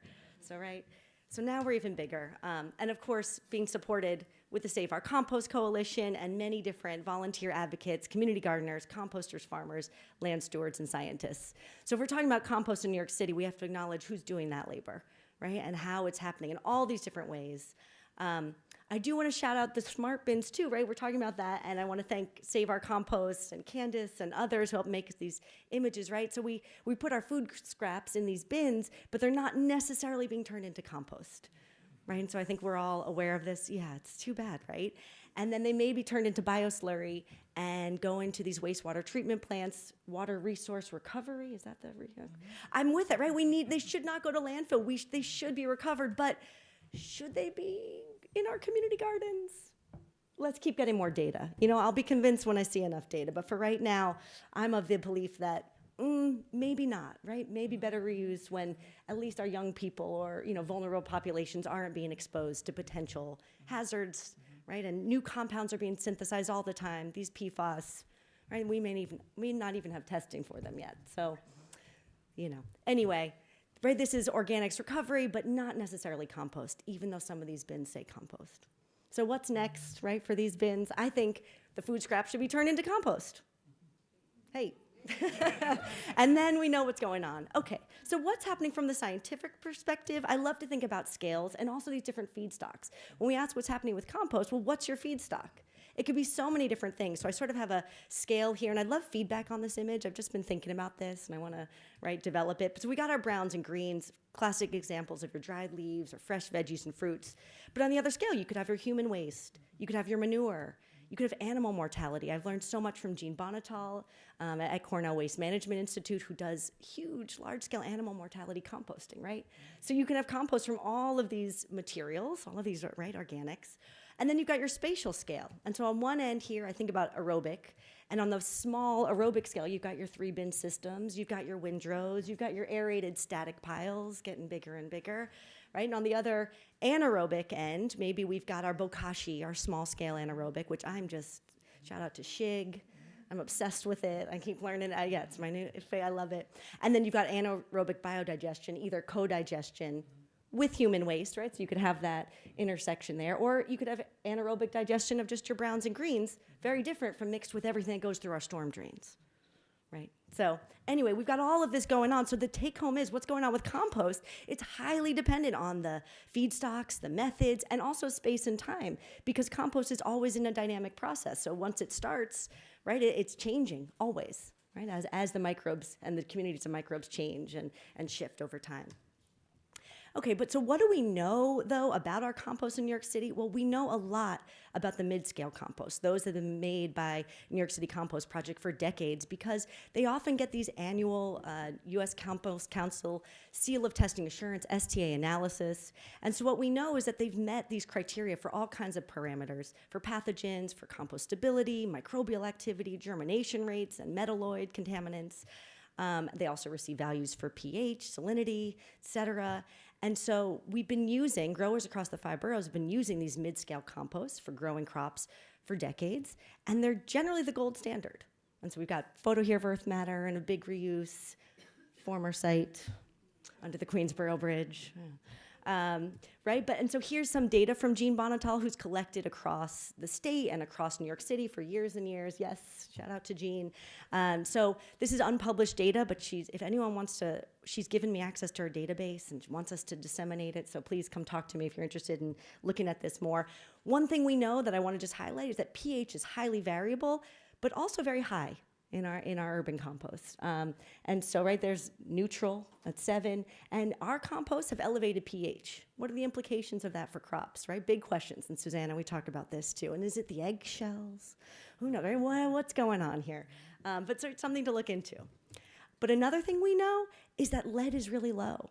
And these are data from 2016, and everything I see, and we offer lots of free screening events. Been doing that with the Bronx River Alliance for a number of years and other folks, and lead is low. And so EPA has, thank goodness, lowered their soil screening level to 200 parts per million. It should even be lower, but this was older data, and everything is below. So what does that really mean also? This is data from Joshua Cheng's lab. Notice that all of the areas in red have a median value of 400 parts per million, right, which is now should be 200. So a lot of the places in yellow might actually be red. This is our city, and this is everywhere, right? Urban soils hold this legacy of contaminants, especially from leaded gasoline, lead paint. So they stay in our soils, and right. But the big take home for me is that the lead in compost is a lot lower than the lead in our soils. So this is really good news, right? And so I'm talking about remediating our soils. Well, we've got to add compost. Okay, but what do we know about our small, that's what we know about our larger mid-scale compost. What about our small-scale bins? Right, people have trained, NYCCP staff have trained community composters for decades. People make them all over the city in their community gardens. But how much data do we actually have on them? Right, very little. And so that's why Debbie Sheintock, who, when she was at DSNY, reached out and said, can we study the small-scale composting gardens? And I said I would love to, and we worked with Earth Matter and studied composted 10 different community gardens across the 5 boroughs. But we also did a study at Brooklyn College. I wanted to share some highlights from our greenhouse study there. And what we did was we took sediments from the Clean Soil Bank, which I'll mention. We took compost from 6 different sites that were participating in the study. There's my kid touching that very, very clean sediment from the New York City, from the Clean Soil Bank. And we grew seedlings of kale. We started them from seed in the greenhouse, grew them across these pots. We had mixtures with compost and sediments and just top dressed. We collected leachate to see what was leaching out. And across 11 weeks, here you see on the left are the mixed materials, and here's the top dressed. And we had really nice growth of kale over 11 weeks, very dependent on the material we grew in. And here's our some of our data from that. So what we see is for kale biomass, and this was very similar for kale plant nutrient content, especially nitrogen. It was very variable across the sites, but in general, all of the sites that say site 1, 2, 3, 4, 5, 6 were very high. We had great growth from these small-scale composts. And our control, which was just sediment, actually a commercial compost we purchased, and one mid-scale site was actually reduced. Right? And so what we found is that these small-scale composts, this question was, well, are they good for growing crops? The news is yes. Small-scale composts that people make in their community gardens are really good for growing crops. Woo! It's great news. Right? And with high yield and high plant nutrient content. Also, here's data from what you see here is the green dots are when we had top dressed with compost just on top of sediments, and the blue dots are mixtures, and the red was control. And this was from leachate at the beginning of the growing process. And what we found was a lot more leachate of phosphate and also nitrate from those mixtures. So that means that top dressing is really, really a great practice, right? That it prevents more of the leaching of nutrients while still promoting adequate growth. So takeaway 2, small-scale composts are great for growing crops, and top dressing, right? Just adding that compost on top is a really effective method for producing less nutrient loss. Okay, I have to say though, because we're in Compost and Climate Conference, we got to talk about the implications of climate change. And as a CUNY graduate student, I got involved in 2 different projects. One is Carbon Sponge. You can check out carbonsponge.org with an artist led by Brooke Singer. Many different projects going on there, and we've got a manuscript under review. And the Just Soil Project, which was a collaboration with New York City Housing Authority and Ravenswood, and the New York City Compost Project hosted by Big Reuse. These were both started in 2018, so they've been ongoing in various forms. But I'd like to show you some data from Just Soil where we mixed compost with sediments from the Clean Soil Bank at 0, 10, 20, 30, 40, and 50% ratios. Here's our tomato growth, right, yield and fresh weight. And what do we see? More compost, more growth. Not shocking, but like, oh, we have some data that shows, right, that it really does work. And what we also see is more compost, more microbial biomass carbon. So again, we're not shocked by that, but it's really confirming what we know, right? What many people know to experientially be true, right? But there might be too much. We actually might have a better ratio around 40%, right? With not too much respiration. But our takeaway 3 is that compost increases crop yield and microbial biomass carbon in our new soils. This is, again, really good news. And we know this, right? We know composting food waste releases fewer greenhouse gases than landfilling, especially important to turn in thermophilic phases, limit water, right? This is published in Nature, right? This is like, you know, really important data that we know, and I think our data in New York City support this, right? We also know that adding compost to soil can help store soil carbon and mitigate greenhouse gas emissions from soil, also stimulating plant growth. We also know that multiple small additions, and as we're showing with, you know, top dressing, can store carbon and reduce nitrous oxide, another powerful greenhouse gas. Again, so this is published. We know this science, but we're finding it here. Okay, and I want to leave with, I mentioned the Clean Soil Bank. So has anyone here heard of the Clean Soil Bank? I love that. So I started working with the Clean Soil Bank in 2014 when Joshua said, why don't you go to this meeting and find out what's going on here, right? And this is where this material comes from. It's basically when there are sites being developed and they've done a thorough site investigation, they find that there's clean materials at the subsurface quite often, right, that have been untouched by human activity, right? If there was a major, you know, oil spill or something there, the materials wouldn't be suitable. When you can show they're clean, they can be reused. And now OER has a stockpile. The Office of Environmental Remediation, right, runs a stockpile out of East New York. It's my favorite place ever. They're giant mountains of clean dirt. I think everyone needs to go. I think we should have parties there. It's really incredible, right, that you can't even see the scale. And so this is the only free municipal clean soil distribution system in the country. And we believe the world. And we have it here in New York. And when I first applied for funding to study this, the EPA said this could never be done in New York. It'll never happen. And here we are, right? So these systems can be built, right? And they can function, and we can keep investing in them and using them. So anyway, this is really good, clean sand. But if you want to grow food or have other, you know, beneficial uses for it that involves green spaces, you need a high-quality compost. That's the takeaway again. So we need to invest in making more and more high-quality compost. And this was a slide I made about 10 years ago as a graduate student. I was like, let's cover the contaminated soils. Let's add sediments. Let's add compost, maybe perennial crops, study how these soils form and aggregate, you know, how we get microbial communities in them, and then create more jobs and education. So it's really about creating community around it too, as Dior so eloquently said. So this is happening in our city, and I think we can just keep investing in this more and more and more. And so thank goodness we're not fighting for more funding now, although hopefully we don't have to do that again, right? Like, we're here, but let's keep growing this, right? And because we need, the data show that we need high quality compost to limit exposure to lead, to build soil carbon, to mitigate greenhouse gas emissions, to adapt to climate change, to limit waste to landfills, to build an environmentally and scientifically literate public, to build community, and to foster food justice, environmental justice, and climate justice. So thank you all. Really a pleasure to do that with you.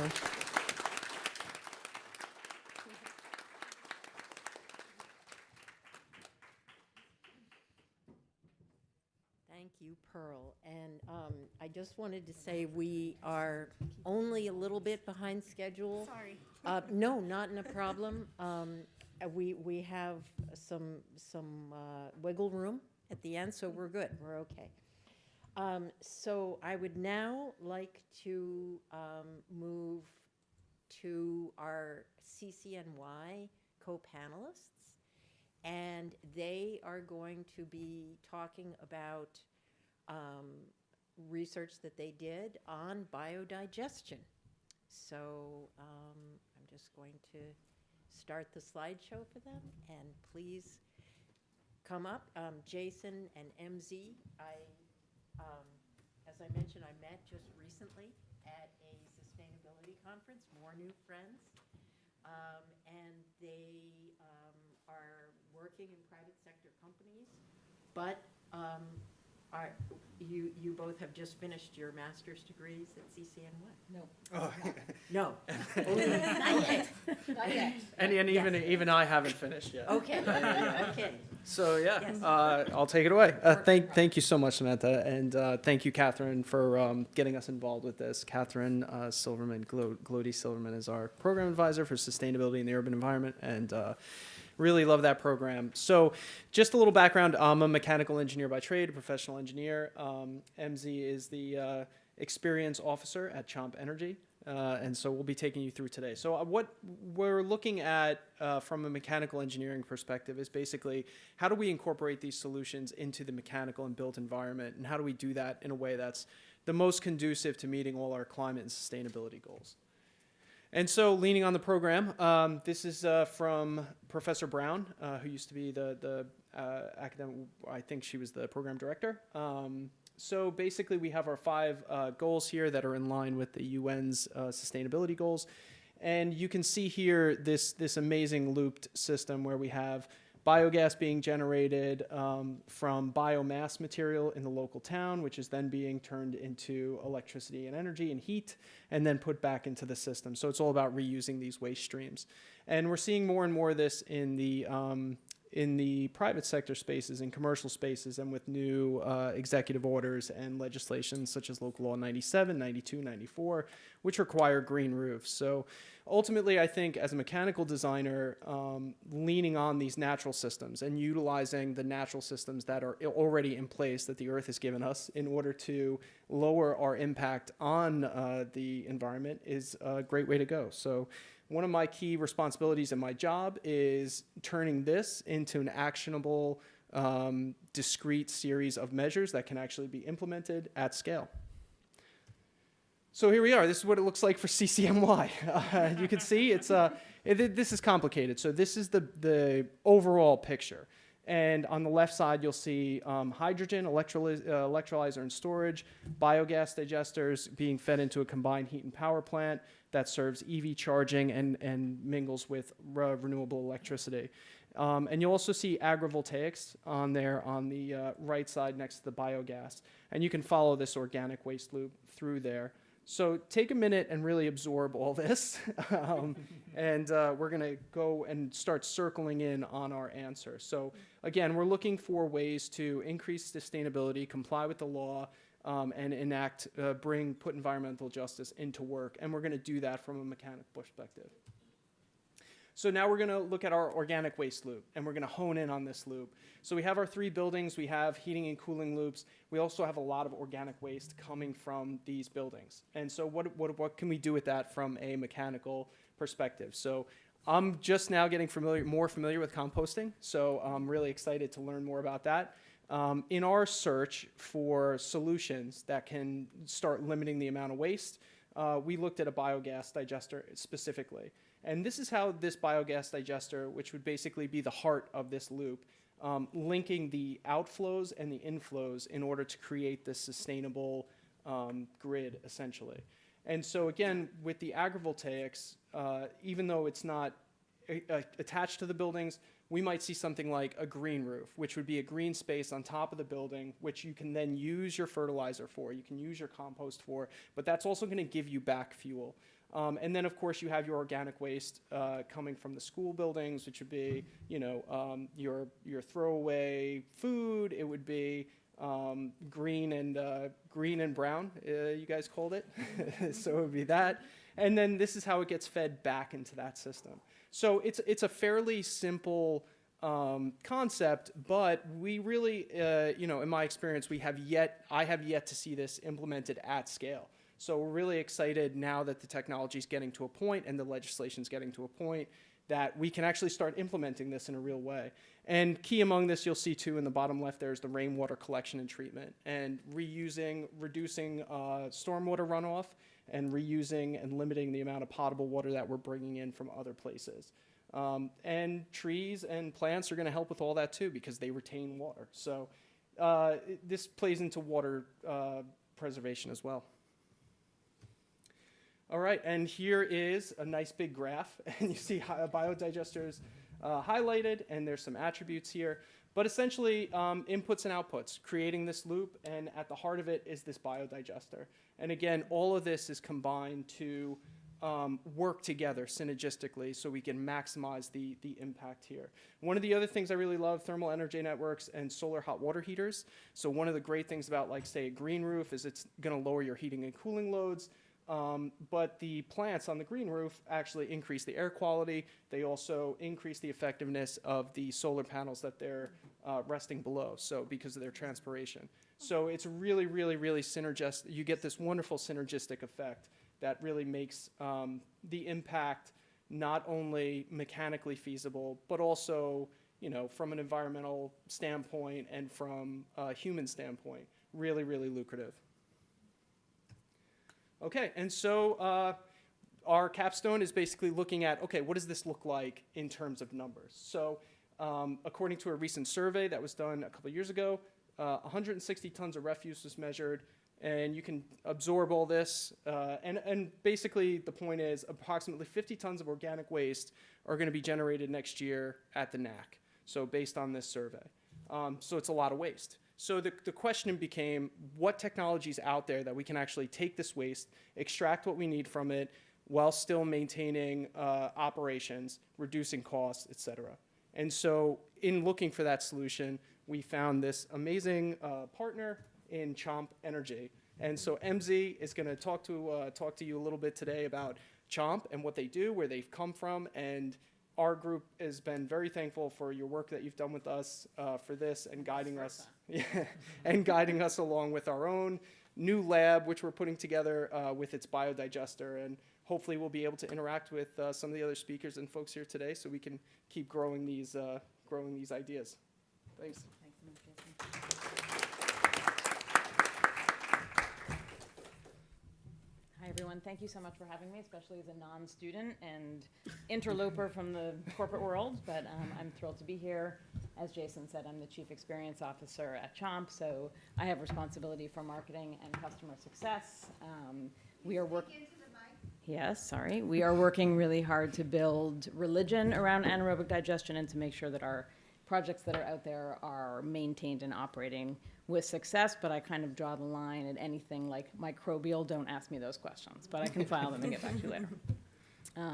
So Chomp is one of the only US-based producers of modular organic anaerobic digestion, and we are specifically designed to sit at the point of food waste generation. So our innovation is really in our size. We hold IP around the containerized nature of our solution. And because we are intended very specifically for use in urban and suburban environments, we spend a lot of time and R&D effort working on best-in-class odor control so that our solution will be accepted in these very dense areas. So this unit that you see on screen actually is on site at the UC San Diego campus. It's right in the middle of the campus, and the biogas that it produces feeds a fire pit where the students gather right in the middle of campus. So super cool kind of use case. So we were founded 10 years ago by a gentleman named Jan Allen, who is still with the business today, along with the two engineers who founded the business alongside him. But Jan built his first anaerobic digester when he was an undergraduate at Purdue University in the late 70s. So he's been doing this for a really long time. He's been involved in AD, in composting, in municipal waste management for the entirety of his career, and he's really a recognized authority in our space. We shipped our first digester in 2015, and we've been working since then to optimize and improve the platform. So our platform diverts food waste from landfill, and it reduces the methane emissions that would have otherwise been generated from the food waste sitting in landfill for a particular period of time. Our systems create multiple value streams for our customers who not only see reductions in their waste disposal fees and potentially also avoid penalties for sending their food waste to landfill, but they also see a reduction in their energy costs, in their fossil fuel energy costs. We often can feed the biogas that comes out of our machine directly back into the facility behind the meter. And at a certain scale, our solution can generate environmental credits. So we work really closely with our customers to demonstrate the best use of the biogas output, which you can see here. It can be used to generate electricity, for heat and hot water, for CNG vehicle fueling. We have a couple of trucks actually near a tofu plant that we work with that are running their trucks on tofu, which is super cool, or for EV charging. So, and then another one of our outputs is a very nutrient-rich biofertilizer, which we've touched on here, and we've seen in the trials we've been running in the Pacific Northwest using this new, what we call a biofertilizer. We've seen a 20% increase in yields in produce, and some farmers are actually just using the biofertilizer as a water replacement. We can process a very wide spectrum of food waste, some tableware, and some other organics. We could as well co-digest, but we have been focused very specifically on food waste and mitigating for the food waste problem. So our product line is divided into 2 different size platforms, which are really differentiated based on the volumes of waste that they ingest. So we have what are called our mini units. Our smallest unit processes 25 tons per year of waste and is really purpose-built for campuses and other community hubs like arenas. Our largest unit is part of our core system that can process up to 4,500 tons per year of waste and is really better suited for food processors and the like. And they can also be stacked. So we're working with a food producer in the Pacific Northwest who would install 2 4,500s to meet their capacity needs. And just to give you a sense of the outputs, the Mini 25 generates about 100 MMBTUs a year in energy, and the Core 4500 generates around 20,000 MMBTUs a year, just to give you a sense. Some of that is dependent on the feedstock, but those are general numbers. So this chart that we worked on together with Jason and his team shows the estimated outputs for about 50 tons of organic waste fed to the digester on an annual basis, and really represents the typical energy outputs and emissions reductions for what we would consider a full spectrum cafeteria diet. And we can adjust the residence time to accommodate for different types of food or irregularities in the cadence of the feeding cycle like you might have on a campus. And just a little bit more about us. When we made this map sometime last year, we had delivered about 14 units to date, but since then we've shipped another 2 just this month actually, and we now have something like 200,000 operating hours under our belts. We've seen some campuses working on really innovative curriculum programs so as to engage their students around waste collection, feeding, maintenance, and operation of the machines, but we can support with our service teams to whatever degree is desired or needed. So we would love to see more of these happening in New York City and New York State. Thank you so much.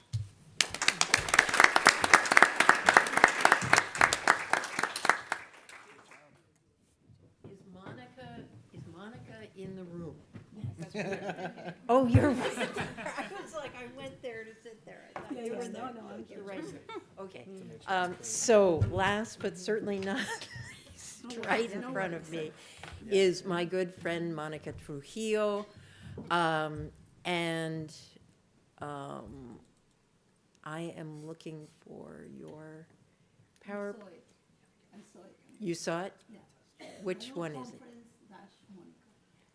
There we are. Of course. Monica, you're right in front of me. So Monica and I worked a lot together, when I was at DEP. And it is not for the faint of heart, right? To be a researcher, and maybe you've experienced this too, Josh, it is not for the faint of heart to be a researcher and try and work with the huge city agency bureaucracy. So I have enormous respect for you just to begin with that. But what Monica's going to talk about is actually not about composting. It is about another side of organic waste, a side that we've touched on a bit with talking about toxics, right? So health, organic waste. What does organic waste tell us about health? And we're used to thinking of organic waste as a health threat, right? If you haven't treated it for pathogens, and it also can contain heavy metals, and now new generation forever chemicals, and that's all unfortunately true. But it can also tell us other things about human health. And here to talk about this is a groundbreaking new area, right? And Monica is on the forefront. Thank you. Thank you for a very kind introduction, Samantha. I would agree 100% that it wasn't for the week to interact with the people at New York City DEP. But I do have to say that we learn a lot, and I think that I will be able to share some of our knowledge in that relationship. And I am very proud to say that I consider myself a good friend of Samantha, and I profoundly respect the work that she has done there. Thank you. So most likely everybody knows what the urban wastewater treatment implies, even though I do have to say that when I ask my students what happens after they flush the toilet, the only thing I get is like, ugh, right? So I think that it's something that we do need to encourage every citizen in the world to understand this. What happens in urban settings, what happens in rural settings, I'm not representing that, but we are responsible till the end of a day of what we produce, right? So this idea started most likely, as many of these things do, in Scandinavia. There was this idea that we can test public health through looking at wastewater. And I would like to emphasize that this cannot be done in an empty context. This touches a lot of things. It touches how and what we can detect. It touches how we're going to quantify it. It touches what we're going to do with it from a public health point of view. And it certainly touches very deep issues in social justice, right? So it's tempting to look at this only from a scientific point of view, but I think we will be missing a lot if we don't see it in the wider context. So what I have chosen, I am a microbiologist by training who became a little bit of a virologist because a unique opportunity that the pandemic presented us with. But what we do know is that in wastewater, we do have all these microbes that are right there that can give us a lot of information about the health of the residents of a city. So this is a story that started in 2020, in the middle of the pandemic. I want to say that it was a unique opportunity to collaborate, right? The city was undergoing a very difficult time. A lot of the difficulties that DEP had and has to share some of the data were kind of erased under that big threat that we were all going through. So I think that the best that we can say is that there were the good people of New York that wanted to do the best they could to help everybody. And there was this big concern, in which I was certainly part of it, what was happening to the population that did not have access to health? What happened to the undocumented? What happened to the immigrants that at the time, as you probably remember, were blamed for the impact that this had? So our story is kind of simple. We thought about what we could do, and it's a very funny story. I sent email after email to different people across New York City, and I got no response.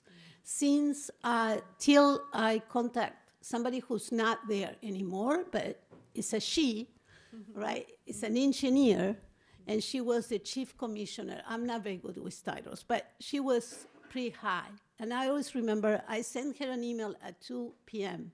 I got an email at 6 p.m. saying, tomorrow we are going to discuss. Everybody's interested in New York's wastewater, but you guys are CUNY, so we will always have something to talk about. So it was through her leadership that we started developing a protocol that allowed us to detect how much of the signal of SARS-CoV-2 was present in the water, right? It can be technically challenging, right? We were lucky that we had, I'm going to show you now, we had a group of people that work with us. Okay, that's not what I wanted. So we had the students of Queens College through my collaborator, John Dennehy, who's a professor of biology there, who we put a team together where he was the only American-born one.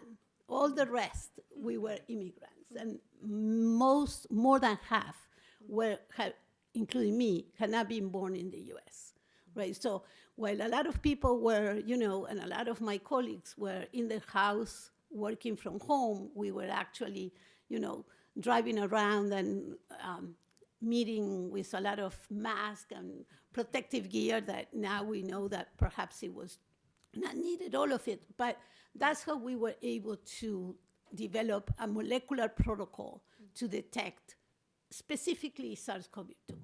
But I want to move, and what you see in the bottom are publications that were done through this work.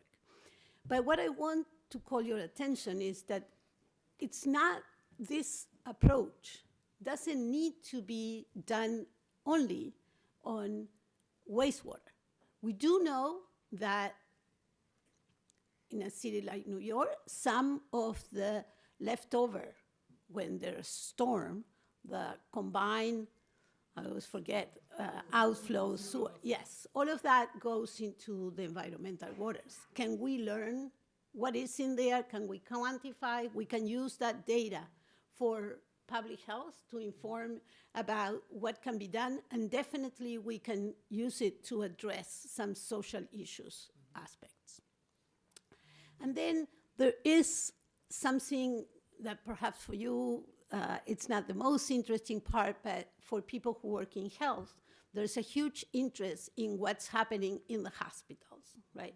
What is coming out from the wastewater that the hospital is releasing. So we do have some active drugs. We have a huge problem that I'm sure needs to be developed and studied even more, that is antibiotic-resistant genes that are present there and have an impact on living organisms.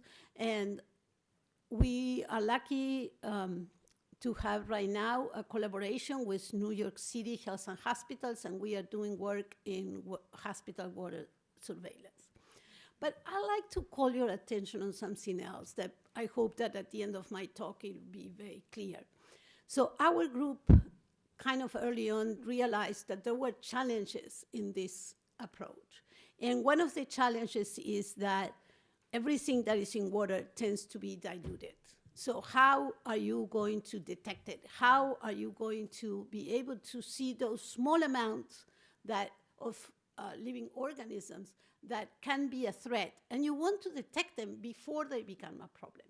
And so one of the members of our team kind of designed a device that allowed to concentrate and capture all these living organisms in situ. And the reason why I'm mentioning it, because it's a combination of what I hope CUNY can do. So we were able to patent a product. It was done by a postdoc in our lab. And he is working to develop a company to be able to implement this solution. So it's a combination of thinking that you can fix the world with some real knowledge. So I brought, and I'm willing for you to see it, I brought some of the devices that we created, and if you want, you can kind of see the evolution that happened during the process. So this was thought to be deployed in a wastewater treatment plant because it needs to be able to resist everything that happens there. So this is a big container. If you want to open it, you can see what is inside, all right? And what we have inside is this inert material that can capture can capture things that are covered by a membrane. That's how we define the biological thing. So we deploy this. We can leave this for 24 hours. And so everything is going to be concentrated in here. So this was the beginning, right? Everything is sterile. You don't need to worry about anything if you want to pass it around. Mm-hmm. So then we move to something that perhaps can be used for at a smaller scale, that people can deploy it in like a small pond, right? This is, I think, I'm not a fisher woman, but I think this is a fishing line, right? And we 3D printed this, right, to make sure that perhaps if somebody wanted to use it and didn't have access to an autoclave to then be able to sterilize it, they could use it. And I think, yes, so here you can see it, right? This is another color if you want. And so what we are actually doing right now is we are using this system into New York City hospitals' pipelines, right? They resist pretty well. We deploy them, we leave them for 24 hours, and then we take them out. Something else that is important is that this inert material that is inside binds extremely strongly whatever it's found in the wastewater. And that reduces significantly the health exposure to the people that are working with. So when Samantha and I worked together, one of the things that I needed to do was to drive my car to Newton Creek to get a cooler where I had one bottle of 250 mLs of wastewater per wastewater treatment plant and go to Queens College and pasteurize that. And so we were extremely careful about what we were doing. I had a nightmare that if, something happened to my car and somebody stopped me and found me with that, how was going to explain what was happening, all right?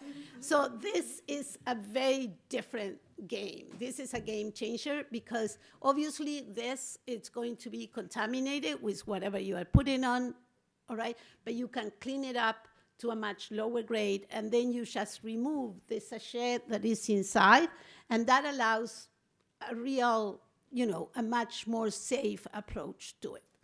So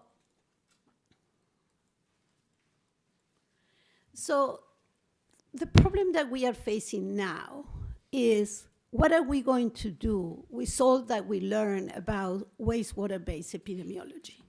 And what it looks like is that what we do is we get on the first tube, what I'm trying to show you is that through this process in which we concentrate, then what we do is we lyse that, nothing survives because the only thing we take is nucleic acids, right? With those nucleic acids, well, if you're a biologist, you know, if not, I'm gonna try to explain it really fast. So you do have a mixture of DNA and RNA, but as of now, you can only sequence DNA or quantify, so everything needs to be converted into DNA. And the first arrow, it's showing what we do in terms of surveillance, right? And there's one technology, the one that is first is quantitative PCR. The next one on the same arrow is digital PCR. This is how fast technology has been kind of catching up to use state of the art to be able to know how many copies of this pathogen or this other pathogen or this indicator, because it's very important to be able to relate whatever you see in the wastewater with how many people are contributing with that, to that wastewater. If not, it's very difficult to use it for public health. So, but what we know today is that this has shown that we can use this technology to know what is new. What else is present there that we are not aware yet? And that requires doing a different type of sequencing that is even more challenging in terms of the quality of the nucleic acid that you need to have access to. So what we are thinking is that our device perhaps can be useful for this, so we are trying to get funded to study that. So here's a summary of what we have done.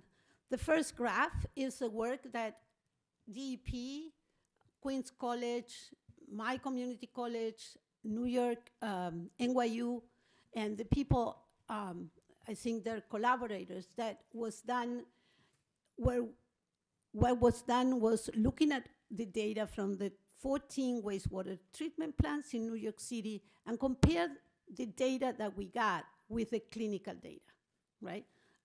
Christine O'Hare is a postdoc that was working during that time. She really did a wonderful job sharing her knowledge and training the personnel at DEP. And I think it was also a unique experience of different academic groups working together and city agencies working together. The one in the middle, where it talks about variance and evolution, is the work that was done mostly by a group trying to find what was new in wastewater that was not represented in clinical data. And so that was really interesting because our work allowed us to understand where Omicron as a variant could have come from. And the last one is, oops, not this one, is what other people have done, using this shotgun sequencing where you don't know what you have and you are looking to detect new things. And we think it's really important to develop the wastewater-based epidemiology in such a way that it can be also used for that. So there's no doubt that there is a relationship with social justice. I just picked these three things because it kind of show, I'm sure I'm preaching to the choir here, but we do know that pandemics and epidemics do not hit the same way to all of us. We are not equal, even in our chances of getting sick. What we do know is that in the richest country of the world, there is an invisible public health crisis that talks about wastewater, right? And not having decent wastewater treatment plants. And it doesn't happen to everybody, it happens to some, right?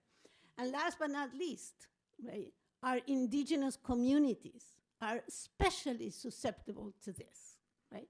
If you are interested, if you want to like Google wastewater and tribal nations, it's hard not to be annoyed or to be profoundly saddened by what it shows, right? Access to water is a real limitation for many of them, right? And the hope is, while I was listening to the presentation of my colleagues, I was thinking, my talk is gonna be boring. I'm not offering any solution, right? Because I can't tell you how to solve this, right? But I think the more we learn about this, the more we understand the possibility of almost anybody, right, being able to get this data can hopefully make a difference.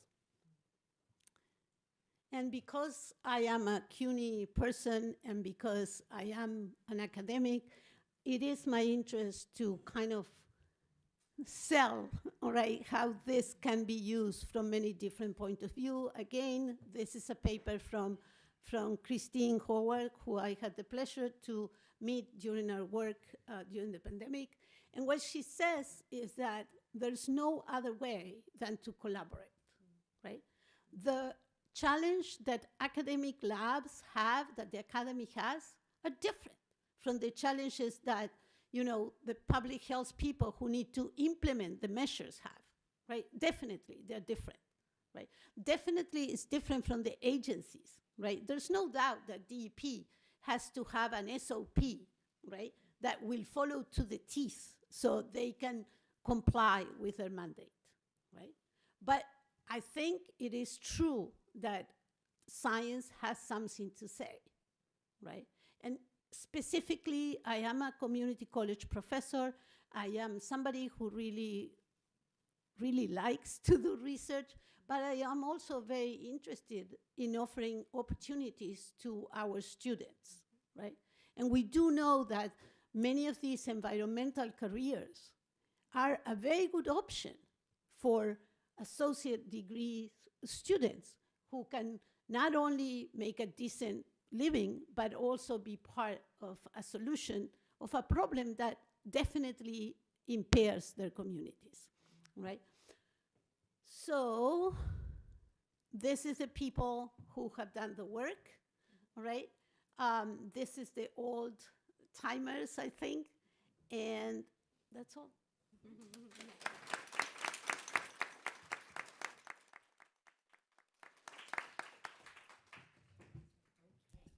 What I'd like to do is just move this over.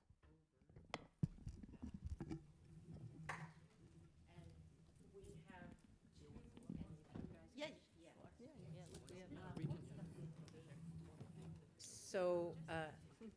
So we have two discussants, and I would like to open it up to you guys.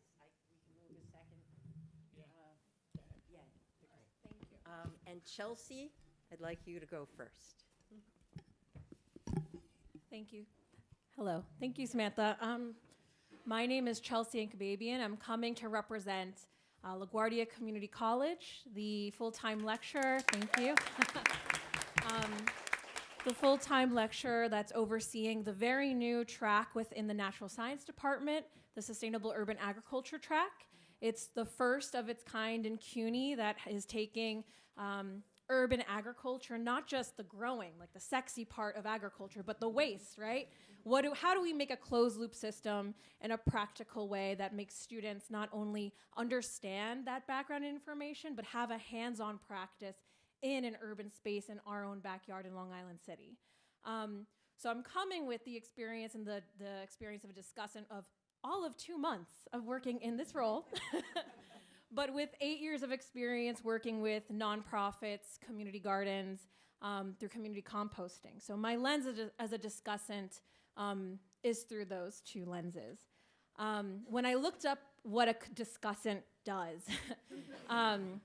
because I've been a panelist before, but not quite a discussant, it's really to synthesize what the panelists have shared so that our community of folks who participated in this great conference can better understand its connections. And so as I'm listening to these varied presentations, that's the first thing I thought. It's quite varied, right? This research is really diverse. And so thinking about like, how do I synthesize this for our community here, both in person and on live on YouTube, I really thought of these 3 things that really were take-home messages for me as I thought of listening to this great research being done, and also thinking about the earlier conversations that we had with our panelists from CUNY earlier this morning. So the first thing that really struck me was that not only is it our research varied, but the need for research and collaboration with community.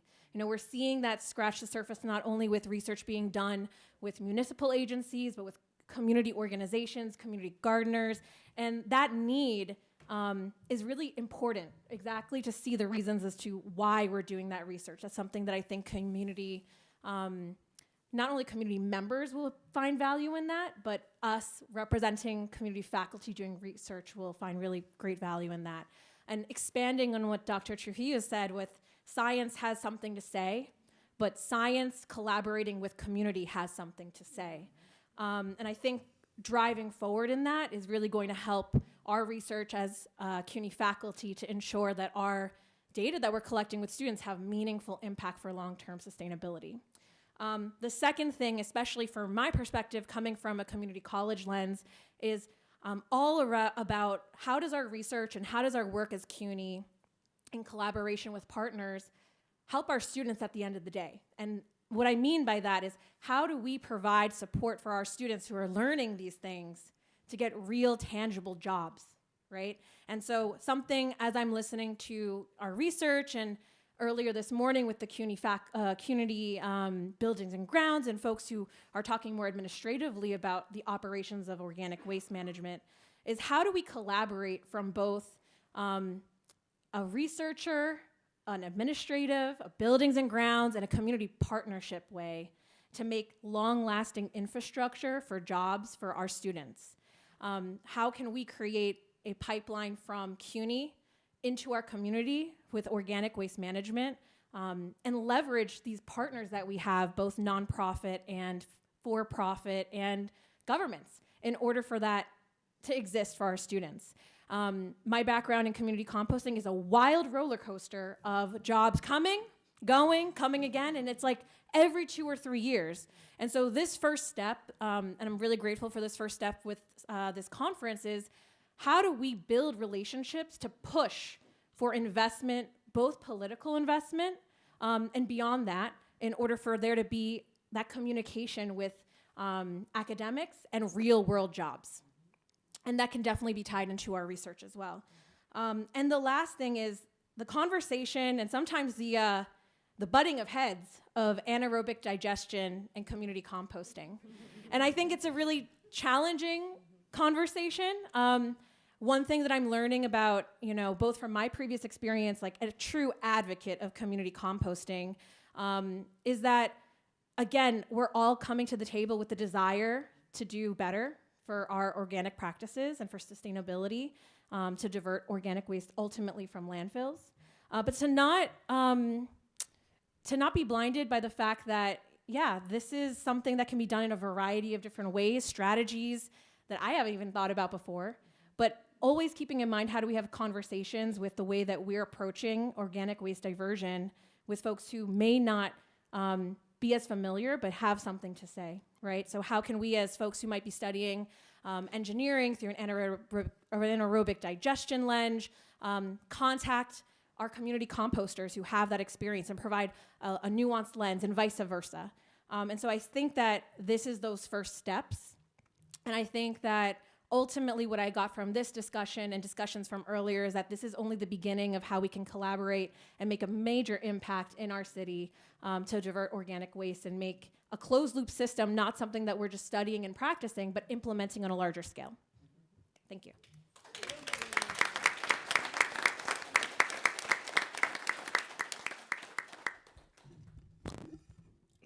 I agree what the chair she just said. I'm done.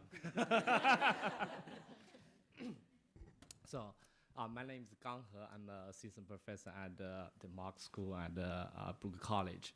So I'm an energy system modeler doing research on energy and climate policy. I learned a lot from today's session. I hope to bring up a little bit some topic along the lines that in the field, the energy, food, water, maybe you can add X, right? This X can be land, can be soil, can be other ways, yeah. So this really present a systematic thinking about how we address the challenges under climate change and the many other challenges, including waste, energy, and those are fundamental to our human being and our survival. So I really appreciate the different components that bring up the discussion of the system perspective. That's the first reflection I hope to share. And the second, amazing research that I learned. This is just amazing. Data-driven, some of the new developments on the technologies I learned, new evidence on the benefits and the impact of the compost from Josh and Peria and from Jason and MZ on the new technologies and Monica and the really amazing research. So this is all present, compost is so good, right? So why people are not doing it? That's my sole question, right? The fundamental question. So I'm an energy researcher, right? So energy efficiency face very similar case, right? Energy efficient, everybody knows it, but why people are not doing it? So there are missing pieces, or what we call the energy efficiency gap, or if in this case we call a compost gap, right? So there are market failure and there are behavior failure. That's the main two gaps in this. So very briefly, for information, many people they don't know it, or they know it, they don't know how to do it. And they know how to do it, they don't know how to do it sustainably.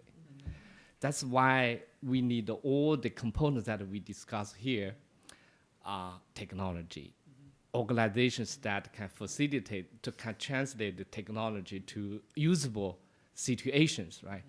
And the policies and incentives to provide the right incentive to help people and the organizations to do it. I just hope that we always face the challenge of we cannot sustain every 2 or 3 years that we have to find the same challenge.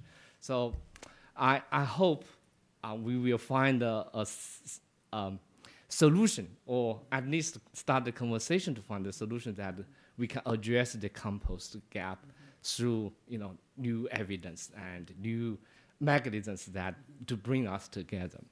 So this being said, I like Josh mentioned, compost is a one stone, two birds, maybe multiple birds. So in energy, we very often we talk about there's no silver bullet. That means that compost, yes, address many of the different elements, right? But we also need to think of beyond the compost. We have to think of the larger picture, how to address the waste, address the energy and the water, and the big questions that I just bring up. That's all my thoughts, and I hope I look forward to join the discussion and hear more reflections. Thank you. It's so interesting for me to hear your responses to this, and to be able to share, especially with you, Gong, but also with you, Chelsea, but here at Marx, to share my passion for this subject, and I am passionate about it on the level that Dior is passionate about it, and I also do feel that kind of anaerobic digestion, we need to look at it we need to look at it closely. We need to look at the context in which it is used and isn't used. We need to understand how it works. What are the principles upon which it works? And even more than that, we need to be aware that there is massive, massive, massive investment going on from the Department of Energy on down in non-composting, right? In taking organic wastes and, as I mentioned, transforming them into fuels, petrochemicals, precursors for plastics, right?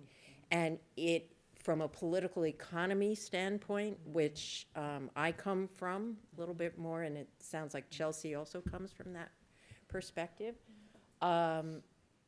the tendency is to be somewhat critical of that, and I understand that tendency. But we also need to understand these processes, these technologies, the science involved, as we are critical, because some of these technologies and other forms can be returned to the scale of the community. And sometimes we do need anaerobic digestion, especially with our sewage. I'm going to say it, we need it. If we don't do anaerobic digestion with sewage, we're going to have to massively treat it with alkaline. It's not like we can just compost raw sewage. So thank you to all of the panelists, to the science that you've shared, and this has just been really, really exciting. We have 5 minutes for questions, and I also want to set up our next presenter. We'll get started just a tiny bit late, Adrian. Again, combining science with on-the-ground, community-scale solutions. So any questions for our panel? Do you want to come up to the microphone? Yeah.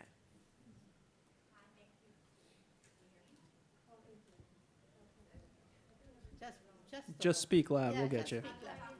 I work in waste, and one of the big issues with compost for us now is compostables. Would love to know if you've done any research on the impact of compostables on maybe some of your. What do you mean by compostables? Oh, compostable serviceware. Okay.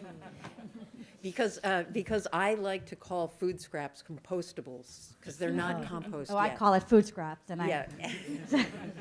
No, like Newtown Creek, they tell me it has no energy value, so they pull it out of their system. Anyways, wanted to know what you think of, like, how does that impact soil health or quality? If you've done that research, what does it do for CHOMP? What are you seeing it in terms of the mix? Thank you. I'll just say I have more questions than answers, and we I had a lot of questions. I was talking with folks at Big Reuse about this last fall, and then there were budget cuts to deal with. And losing sight, so there's much more pressing concern. So I'm hoping to return to some of those questions and look into, right? And what happens with the compostable serviceware? And Earth Matter had some questions about the Gore-Tex use, and right, like. So I don't have an answer now. From our perspective, not all of it is digestible, which is, I think, what you were inferring. So we can digest some tableware depending on its composition. Other, we need to fish out of the digester and not digest it. Though I will say we've been in talks with a number of arenas who are really designing their entire kind of service operation from the ground up to be green, which is really heartening and encouraging. So they are actively sourcing serviceware that can be easily digested in an AD process. I can't speak to composting, it's not my area, but that is encouraging, so maybe we'll see some strides there soon. So I don't have an answer for that, but I would like to kind of make a call for action in this field, because I think that it's a very complex landscape. And I think that we have a unique opportunity because we are CUNY faculty, because New York City is a unique, city in the United States. And we serve a unique population of students that I think that if we open the discussion on these things and we say it's complicated, it's not black and white. It's not a one solution fits it all. We need everybody on this. I think that could really make a difference, right? So I didn't touch any of something that's a huge concern. What happens with climate change and wastewater treatment plants, right? What happens with the septic tanks when there are accidents, climatic events like the hurricane in North Carolina, right? People tend to believe that we are protected because we live in the richest country in the world, right? But really, it's not true, right? Because this dreadful climate change that it's our making has, in a way, leverage, right? Because it doesn't matter. When it hits, yeah, money helps, definitely, always. But we are exposed to a lot of things that we thought we would never be exposed. So I really want to thank Samantha for calling for this conference. I think it's a unique opportunity. I would love to have another one where certain people from certain agencies in the city would be willing not to fight. Don't get me wrong, not to fight. I think there is opportunity to make things better. And I'll just say on a personal / professional note regarding the compostable plastics, I worked as the compost manager at Queens Botanical Garden, where we accepted compostable plastics and cutlery. Anecdotally, it all broke down. It's a mid-scale composting operation. Research-wise, to see if that impacts on pathogens or trace particles of that compostable plastic, we have not delved deeper in that research. Yeah. Sir, did you have a question? Yeah, hi. So I noticed that in one of your slides, you mentioned that it's now called the New York City Compost Collective, and that is incredibly problematic because there's actually a group in Queens called the Compost Collective, and we don't want to take credit away from the work they're doing, and they're doing amazing work. They're collecting more than 2,000 pounds a week without any funding. That was my mistake. It has since been changed. And I cited someone else for giving that slide to me. And these things are updated all the time. So I think that's been addressed. All right, great. Okay, we have last Easy answer. question from Kendall Christensen.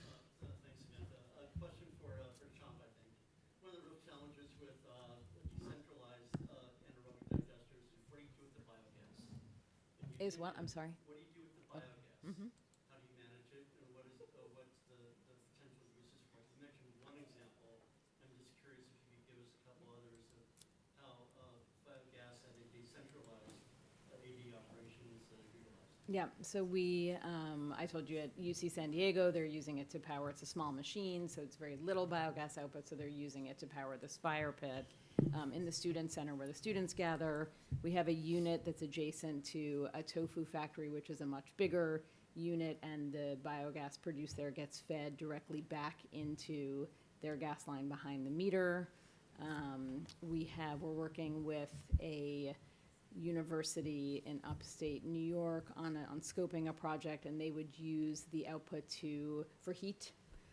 For their boilers. So there are a variety of use cases, and we actually it's not a one-size-fits-all situation. So we spend a bunch of time in the upfront discussions with our customers trying to understand what their potential applications are. And sometimes we'll recommend against AD. So as example, we had outreach from a very large coffee producer, right? And their feedstock is very dry and isn't very energetic and requires a lot of water to digest. And we said, you'd be better off composting this. Like the non-yield of the energy is not going to be material for you. So it's a discussion with every sales process, which is what makes it hard to scale the technology. Yeah, do you want to add to that? Is this the system that used to be known as Bioenergy Force? Yeah, Impact Bioenergy, same company. Yeah. And I just wanted to tack on to that real quick. So the new technologies that are coming out, especially linear generators, are low combustion, low temperature, low combustion. So we can do a variety of things with the fuel. We can use it in the gas form, or we can convert it to electricity for EVs, for cooling, for heating, et cetera, et cetera. I think our project called for that to be used for a community cooling center to produce electricity and use it that way. So we're accomplishing that social justice piece. Yeah, we actually also just got outreach from like a data center that wants to use the output to power, because there's so much need to power all of these, right, data processing centers now. So I think you'll see that as well.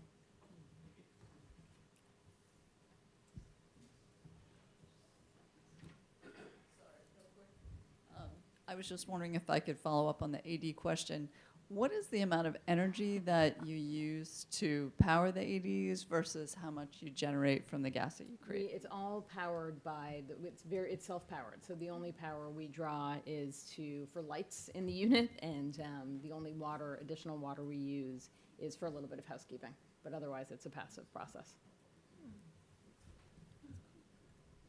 This is a little nerve-wracking getting all these questions from academics, but I'm trying to hold my own here. Everybody, let's take a break until 4. There's coffee, refreshments, stretch. Yeah, we got to link up, biodigestate. I would love to get And then we're going to come back at 4 and hear about black soldier fly. Yeah, if we can. Tell me what I'd love to link up. Do you have a card or anything? I'll be here tomorrow. I'll be here. I'm going to come tomorrow.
Pipe down.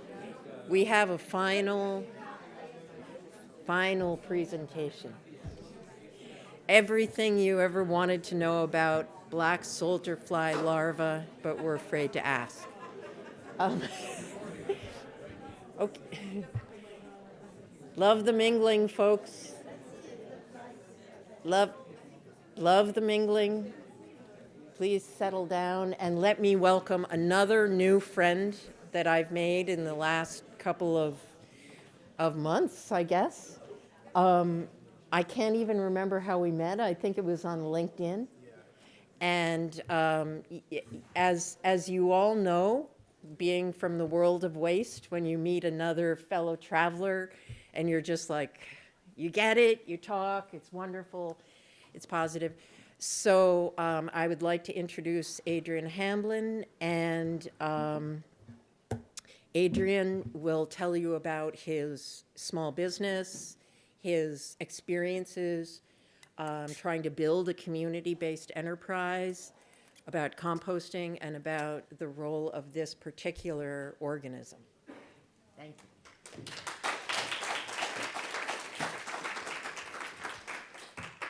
Good evening, everybody. And we have, you'll tell them about this. Oh, yeah, I'll tell them. So first I'd like to thank you, Samantha. This is, my partner always talks about whenever I get around people that are in waste and composting, and we just nerd out. She knows this is my thing, so she's like, if she was here, she would understand. Like, this is perfect. Everybody, my name is Adrian Hamblin. My company is Integrated Organic Solutions. We're a circular company that focuses on recycling organic waste and bringing them back into products that we can use. Right, that's the gold standard. That's what we're trying to do here. And we do that specifically with the black soldier fly. The black soldier fly is a very, it's a simple insect. It does very few things, but it does it very well. So it's really nature's composter. What they tend to do is they find organic waste that is usually the stinkiest, the worst. They lay their eggs. They consume voraciously, and then they go to restart the cycle. So what we have here, if you look at, this is the life cycle of a black soldier fly. It starts out very tiny. It starts out smaller than this. Actually, in the egg size, you can barely see it. And you see on the right side, the flies, they lay their eggs, and what they try to do is they try to infiltrate. They try to lay their eggs right where they could just come out and start eating right away. They eat, and they can eat 4 times their body weight within every day, and they can do this for about 15 days. So what we do is we just leverage that natural ability for organic waste, right? So instead of thermophilic composting, yes, it takes time. It takes a little bit more time. You can go through a cycle in 10 days. So in shipping containers, we compost 3.5 tons in 10 to 12 days. It's a little bit more manual than thermophilic, because thermophilic, you're letting the microbes do the work for a longer period of time.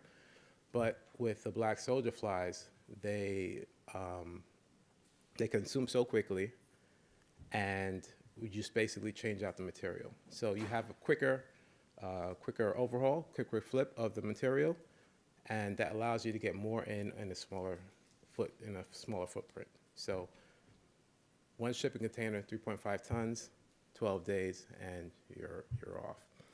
A lot of great things about the soldier fly. One, 80% reduction. So when they eat through the organic waste, you're left with 2 things. You're left with the soldier fly themselves. They grow into a larger, like we showed on the slide before, and then you're left with their frass, which is their excrement, but that is also used for a fertilizer, right? You're compounding the food waste into that organic frass, and you have a great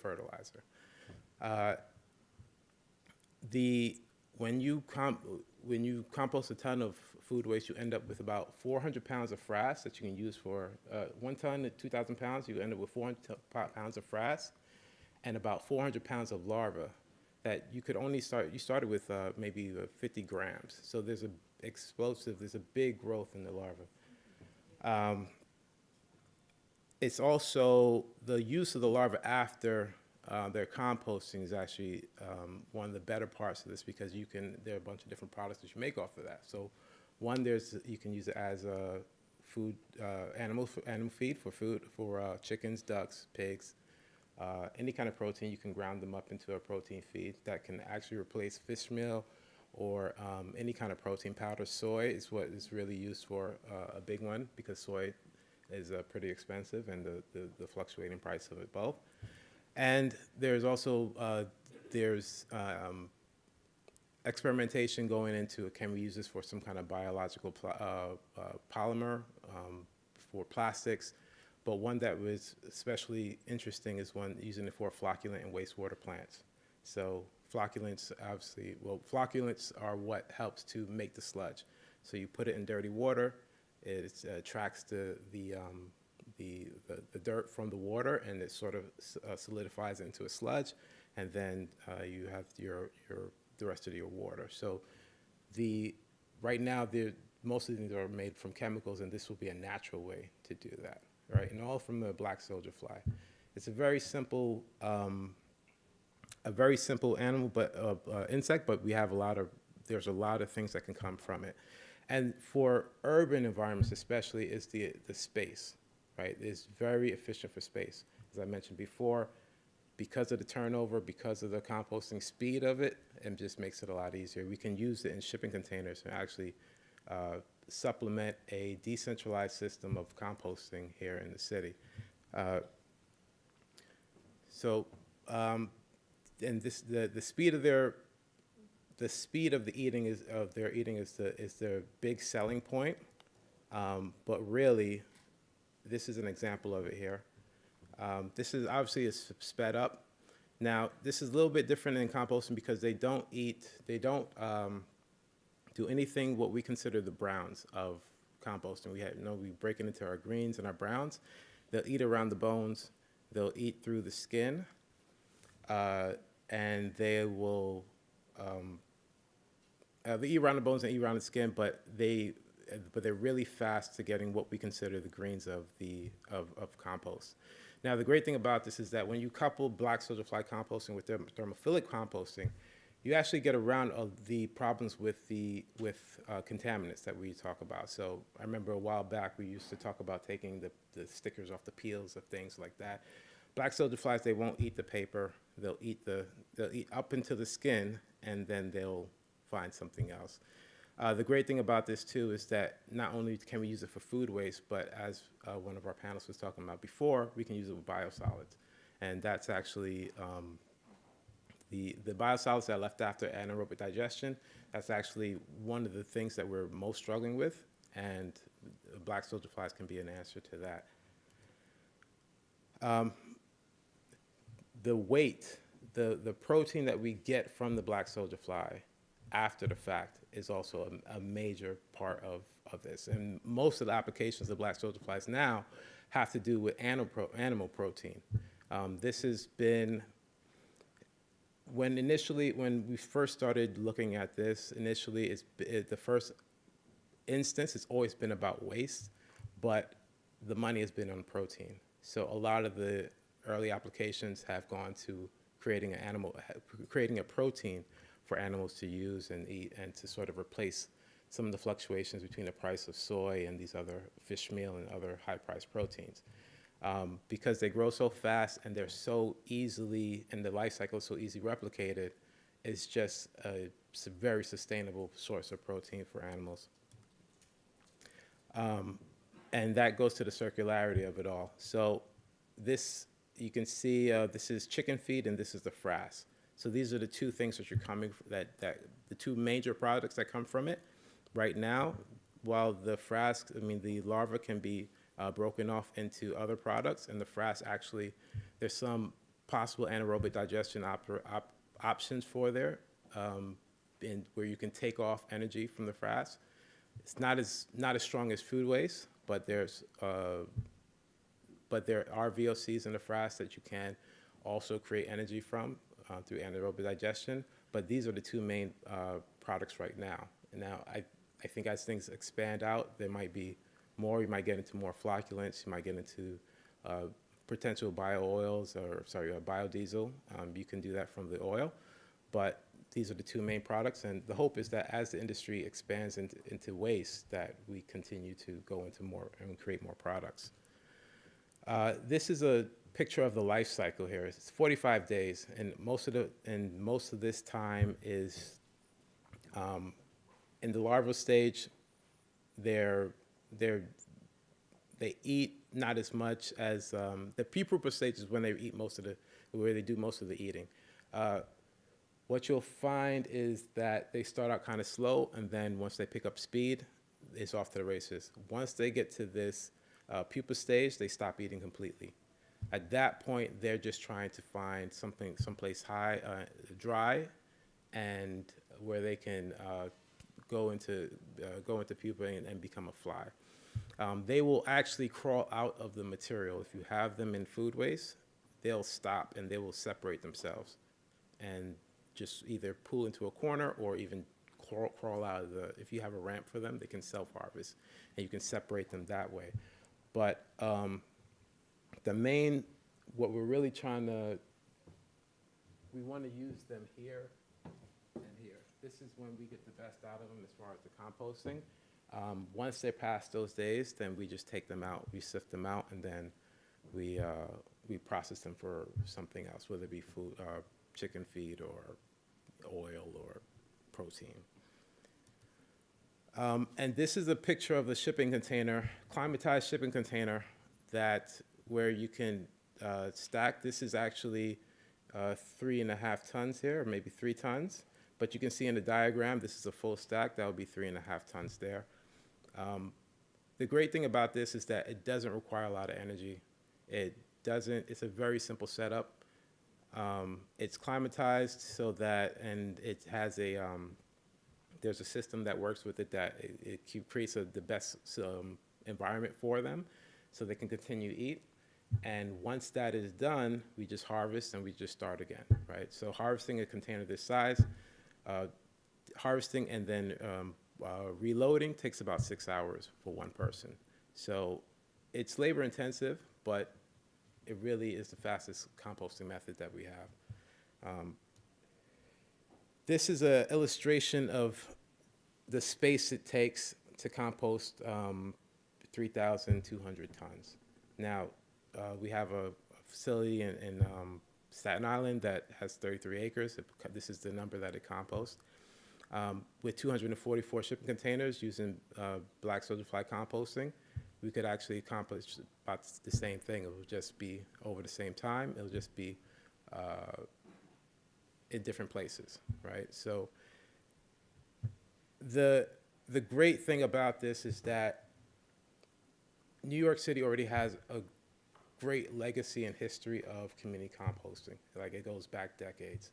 We have infrastructure, we have people, we have knowledge. I mean, I stopped by Shig yesterday, the day before, because part of this process I use bokashi fermentation for, and just the knowledge that he has and the knowledge that is all throughout the city for composting is just, I think it's unmatched.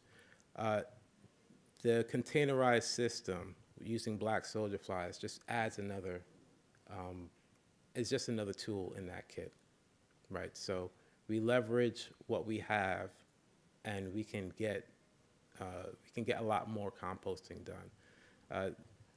If we're ever the places that do well, or the South Koreas, the places that have great composting, organic waste collection and capture, they do centralized and they do decentralized, right? We already have a history of decentralized. We just haven't leaned on it the way that we should. So this system is meant to do that. It's meant to sort of lean on that decentralized composting history that we have here. We have a we have the people, we have the places. I mean, I went down. There's 3 community gardens in in a few blocks, a few block range when I was visiting Shik the other day, and it just makes it. If you have the people and you have the place, you can help drive better results that we're looking for here, and that. Part of the vision for this whole thing is to create an option that can sort of empower our local communities. If we can increase composting, we can go into people's homes. We have to change behaviors, and we have to change systems, right? But we can use the people that we have now to go and help change behaviors, right? It's not. We can't wait for people to just figure out that we have to compost and just come along the way. We have the people that we can go and help bring people along, holding their hand.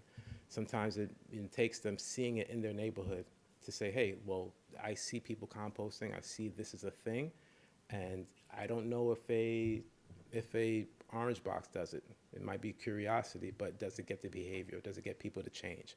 So we want to empower more of our community gardens, our decentralized system of composting, and we want to sort of use that to drive more behavior to get us to the numbers that we need to get to. Okay. Oh, and so I forgot to. So I have over here. This is just an ounce of black soldier fly larva this is at their egg stage. Would anyone like it to take home?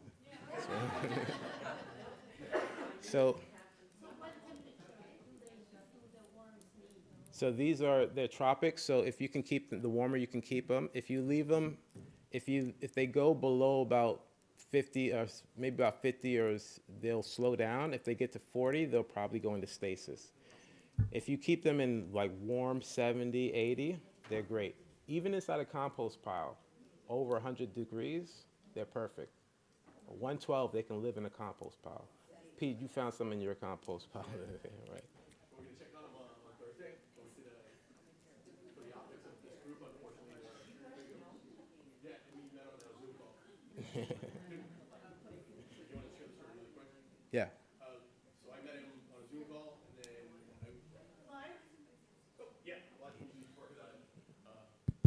So I met Adrian on a Zoom call and was kind of blown away. But then a few days later, I was working on a community composting unit that I oversee, and we opened it up, and there were some maggots down there. I knew what I had was pretty much gold. Yeah. So I rang him up, I'm like, what do we do? He's like, let them do what they got to do, watch how fast they work. So I threw there was some discarded watermelon and just a bunch of rotten stuff, and they just went at it. They just destroyed it. They took it down so fast. They'll find that stuff in your compost, right? They're attracted to the scent. Anytime they smell something rotting, they get there somehow and they start laying eggs. They lay about 500 eggs per mating pair. So the way that they reproduce, it just becomes so much faster, right? Especially if you're in a controlled system. I'm not doing breeding now, but if you're breeding, you're doing just that one pair is going to do 500 eggs. You're going to have 500. Your survival rate, it might not be 500, but you're still going to have, at least 60% of those eggs come to fruition. So that's just one mating pair. So this is why the system becomes so more sustainable, is that you can mate them very quickly, right?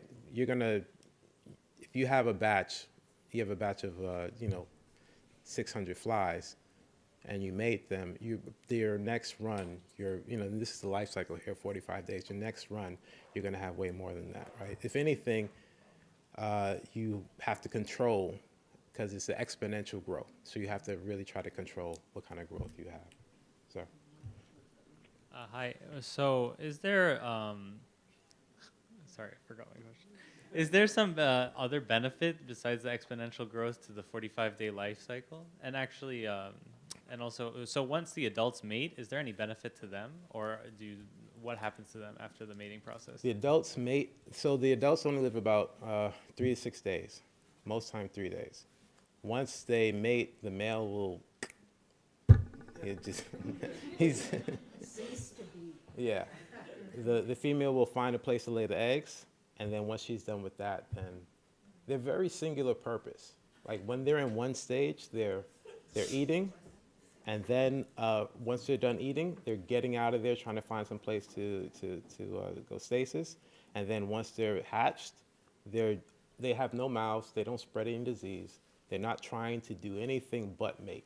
And once they mate, the female's just looking to lay. They're so singular. Adrian, thanks. As you probably know, this system is getting a lot of investment attention in Canada. Yeah, yeah. But two questions. One is about the curbside organics. As we collect it, it has a lot of contamination, 10 Yeah. 20%, maybe more on average. How does your system deal with that? And the second is a process question. At scale, is your process a batch system or a continuous feed system? Okay. You probably understand what I Yeah, I understand. And maybe define batch and continuous feed for the audience. Okay. So I'll start with your second question first. Oh, okay. Okay. Oh, I'm sorry. No, that's all right. So there are questions around contamination. Right now, I know where my food waste comes from. This is what we believe happens, and we know that this happens to an extent. It's just the question is to what extent. Whatever the contamination is inside the food, then the larva will bioaccumulate that inside their body. So we see that with heavy metals. We know that's documented with heavy metals. We think that might be the case with PFAS. It's just a matter of to what extent. There's still a lot. This is obviously still pretty new, especially when it comes to waste. The companies in Canada, for the most part, most of the other companies, they deal with industrial waste.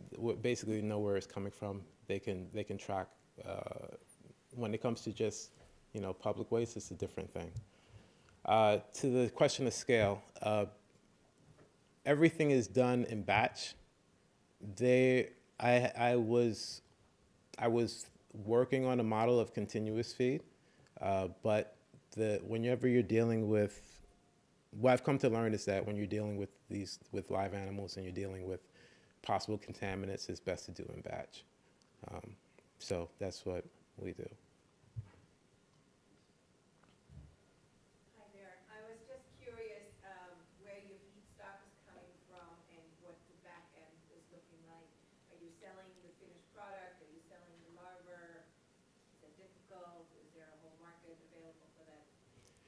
So the most difficult part with this kind of business is that you're doing three things at once. You're doing three sales functions at once. So on the collection side, that's right now I don't collect for that. I collect from like juice bars, a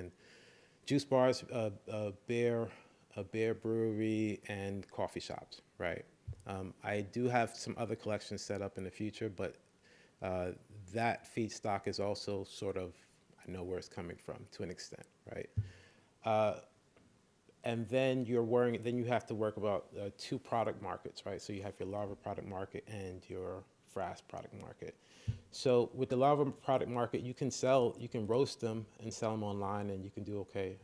Amazon.com, you'll see if you look up chicken treats on there, they sell about almost 2 million or 1.7 million every month in chicken treats. That's just roasted black soldier fly larva. But the other markets are being made, right? So it's tough, because it's something new for the most part. And then even the infrastructure for creating the products is not there. That is being made as we go along. So if you want to make a protein powder from black soldier flies, there are very few places that do that. But if you want to do grinding or milling of some other protein, there are places that do that. So it's still in the beginning. It's still early. It's still early.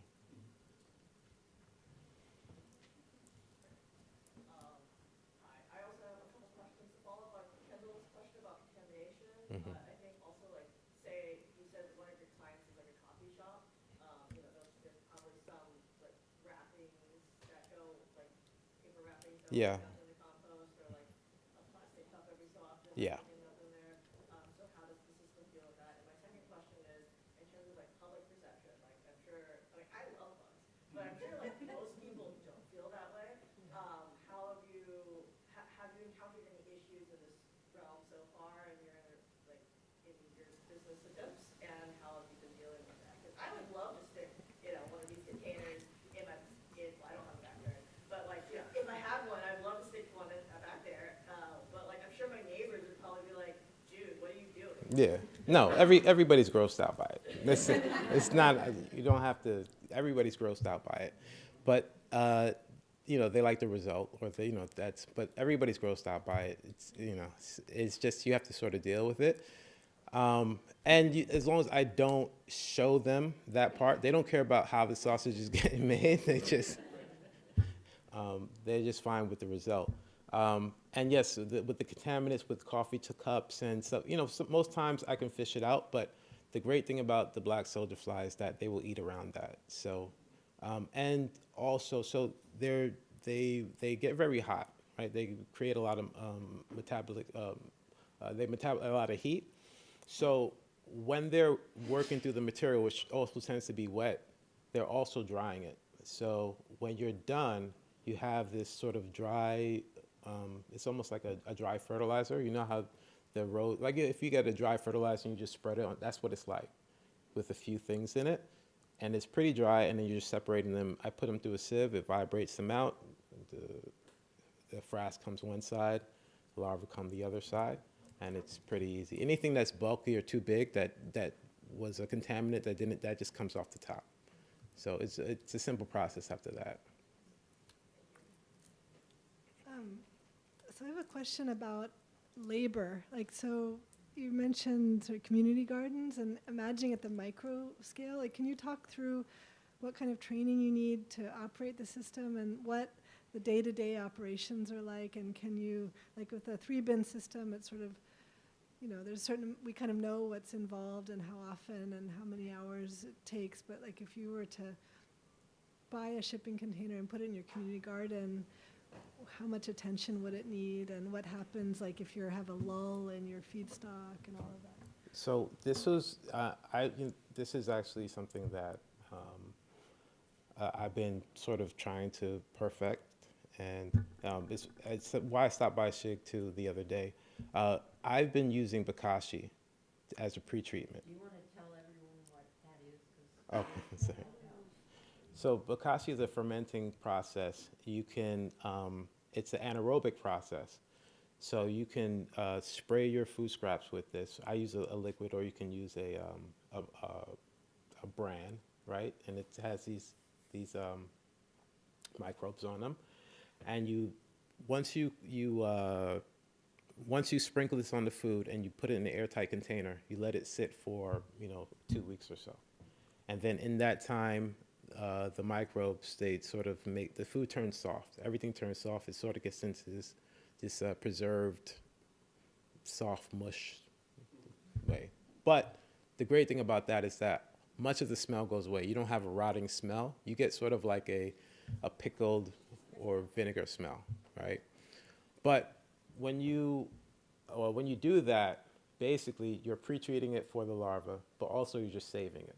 So if you're in a setting where you have a community garden and you want to have a shipping container for black soldier fly composting, this is what your process will sort of look like. You will probably collect for however many days until you get to 3.5 tons or less, or whatever your, maybe 2 tons. And you would just treat those with bokashi.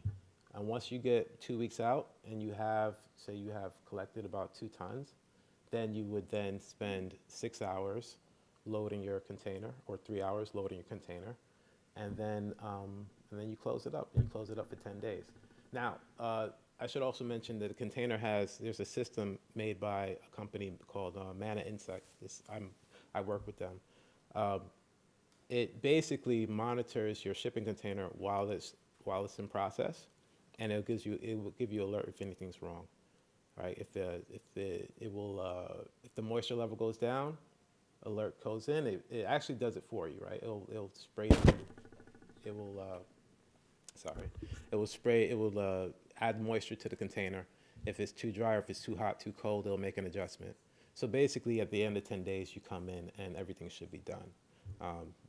The software, the system works pretty well. So it's like usually that's what your process would look like. So then at the end of 10 days, I think what I would do is then I would have the same, especially if it's a community garden setting, same people come in, they unload, they, you might not have, if you have a way to separate the frass, you might, or maybe just throw it to the side and just reload again. And so all the rest of the time you're just doing bokashi, and then on that 10th day, you're just going to load and reload, or unload, reload. So you can sort of organize your labor in a way that's efficient.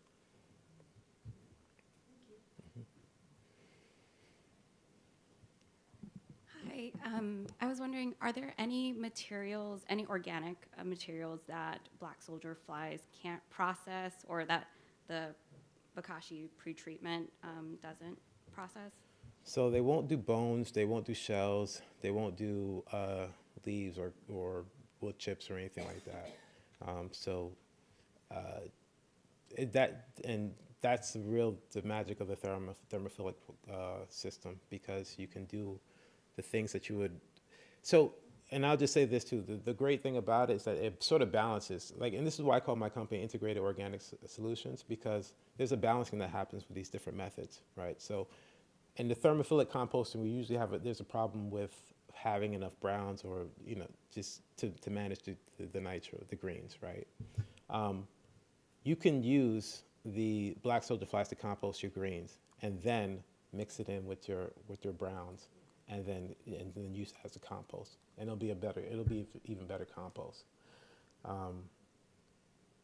But yeah, those are the things that usually give it trouble. It won't do any kind of carbon, but especially, and anything that's too hard, it will eat around, like something that is like a leek.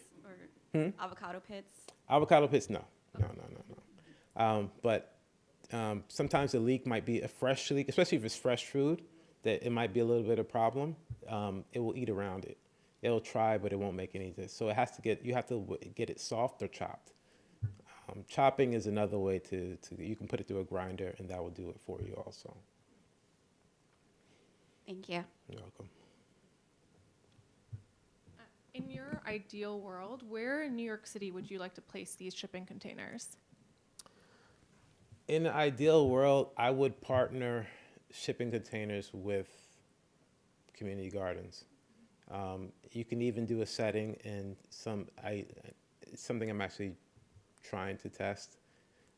If you can do something like this, a system like this in the basement of an apartment building, could you get people to compost this way, and sort of, you get to a reduction right there in the building, right? And you're using the heat off of the boiler system. That's usually a pretty substantial boiler system in an apartment building, to keep the system warm, so you don't have the temperature control problem. You just have to keep it contained. So in a world like that, I would have these around every corner. You can use it as your drop system, right? We have a drop-off system now. I would just make it a more consistent, uniform time drop-off where everybody has the same thing, because everybody has the same capacity, and then maybe inside apartment buildings. And I imagine you can and you'll still have your centralized solution, but when you're getting a 80% reduction in waste, or a reduction in material, and then you're also getting a material that is much easy to transport. I think the system changes dramatically, because now, instead of a ton of food waste, which is heavy and is waterlogged and everything like that, you're going to have, instead of 2,000 pounds of food waste, you have 400 pounds of just frass, fertilizer, or whatever. And then that's a much easier thing to manage, So the more that we can compost in place, or compost in our locations, I think the better we can manage. I think the system, there's a system here. Like, the beautiful thing about New York is that we have these pieces, and it's just, we just have to put the glue. We just have to draw the lines, you know. But there's a system here. Hi. Hi. Do you have a larva nursery within the container itself? A Or is the nursery? entire container a nursery? Oh, okay. So, yeah. So normally, what would happen is, so I nurse my eggs. This is one thing about the process too that is that I've learned. The whole process of breeding and nursing and then composting is a lot, right? So I get my eggs and then I nurse them to a certain point and then I use them to composting. So you outsource your larva? Sorry? How do you source the larva? Yeah, I partner with a company that breeds it. Because it's the early versions. People have done this. This is not new. Larvae have been out for the beginning of time. But the problem with the earlier versions of this type of company is that they've tried to do too much, and the breeding just is a whole thing in itself. So now there's companies that help you that do breeding specifically to help provide for, or they have systems that you can use to breed, but it's a whole thing in itself. And you're not collecting proteins and fats. It's all vegetable. You're not. No, you can do proteins and Oh, fats. no, I know, but you specifically are not doing. No, right now I don't do it. I have a food partner that is probably going to add that now. So, yeah, but it's definitely, you can do proteins and fats. I do my personal proteins and fats through black soldier fly. Food waste, not food waste, chicken or animal doesn't really matter. If it's organic and it's not the wood or anything like that, they eat through it. Right. Yeah, also one other point about the soldier fly is they appreciate an 80-degree environment, and largely a moisture-rich environment is also ideal. Yeah. So they do exist within somewhat of a narrow temperature range, although it does expand out, but your yields vary the cooler or hotter it gets. So. This is the funny thing about soldier flies is that they're so finicky, right? Yeah, like they're called laconic. Called what? Laconic. I haven't heard. They're laconic breeders. Hmm. They're not particularly interested in sex.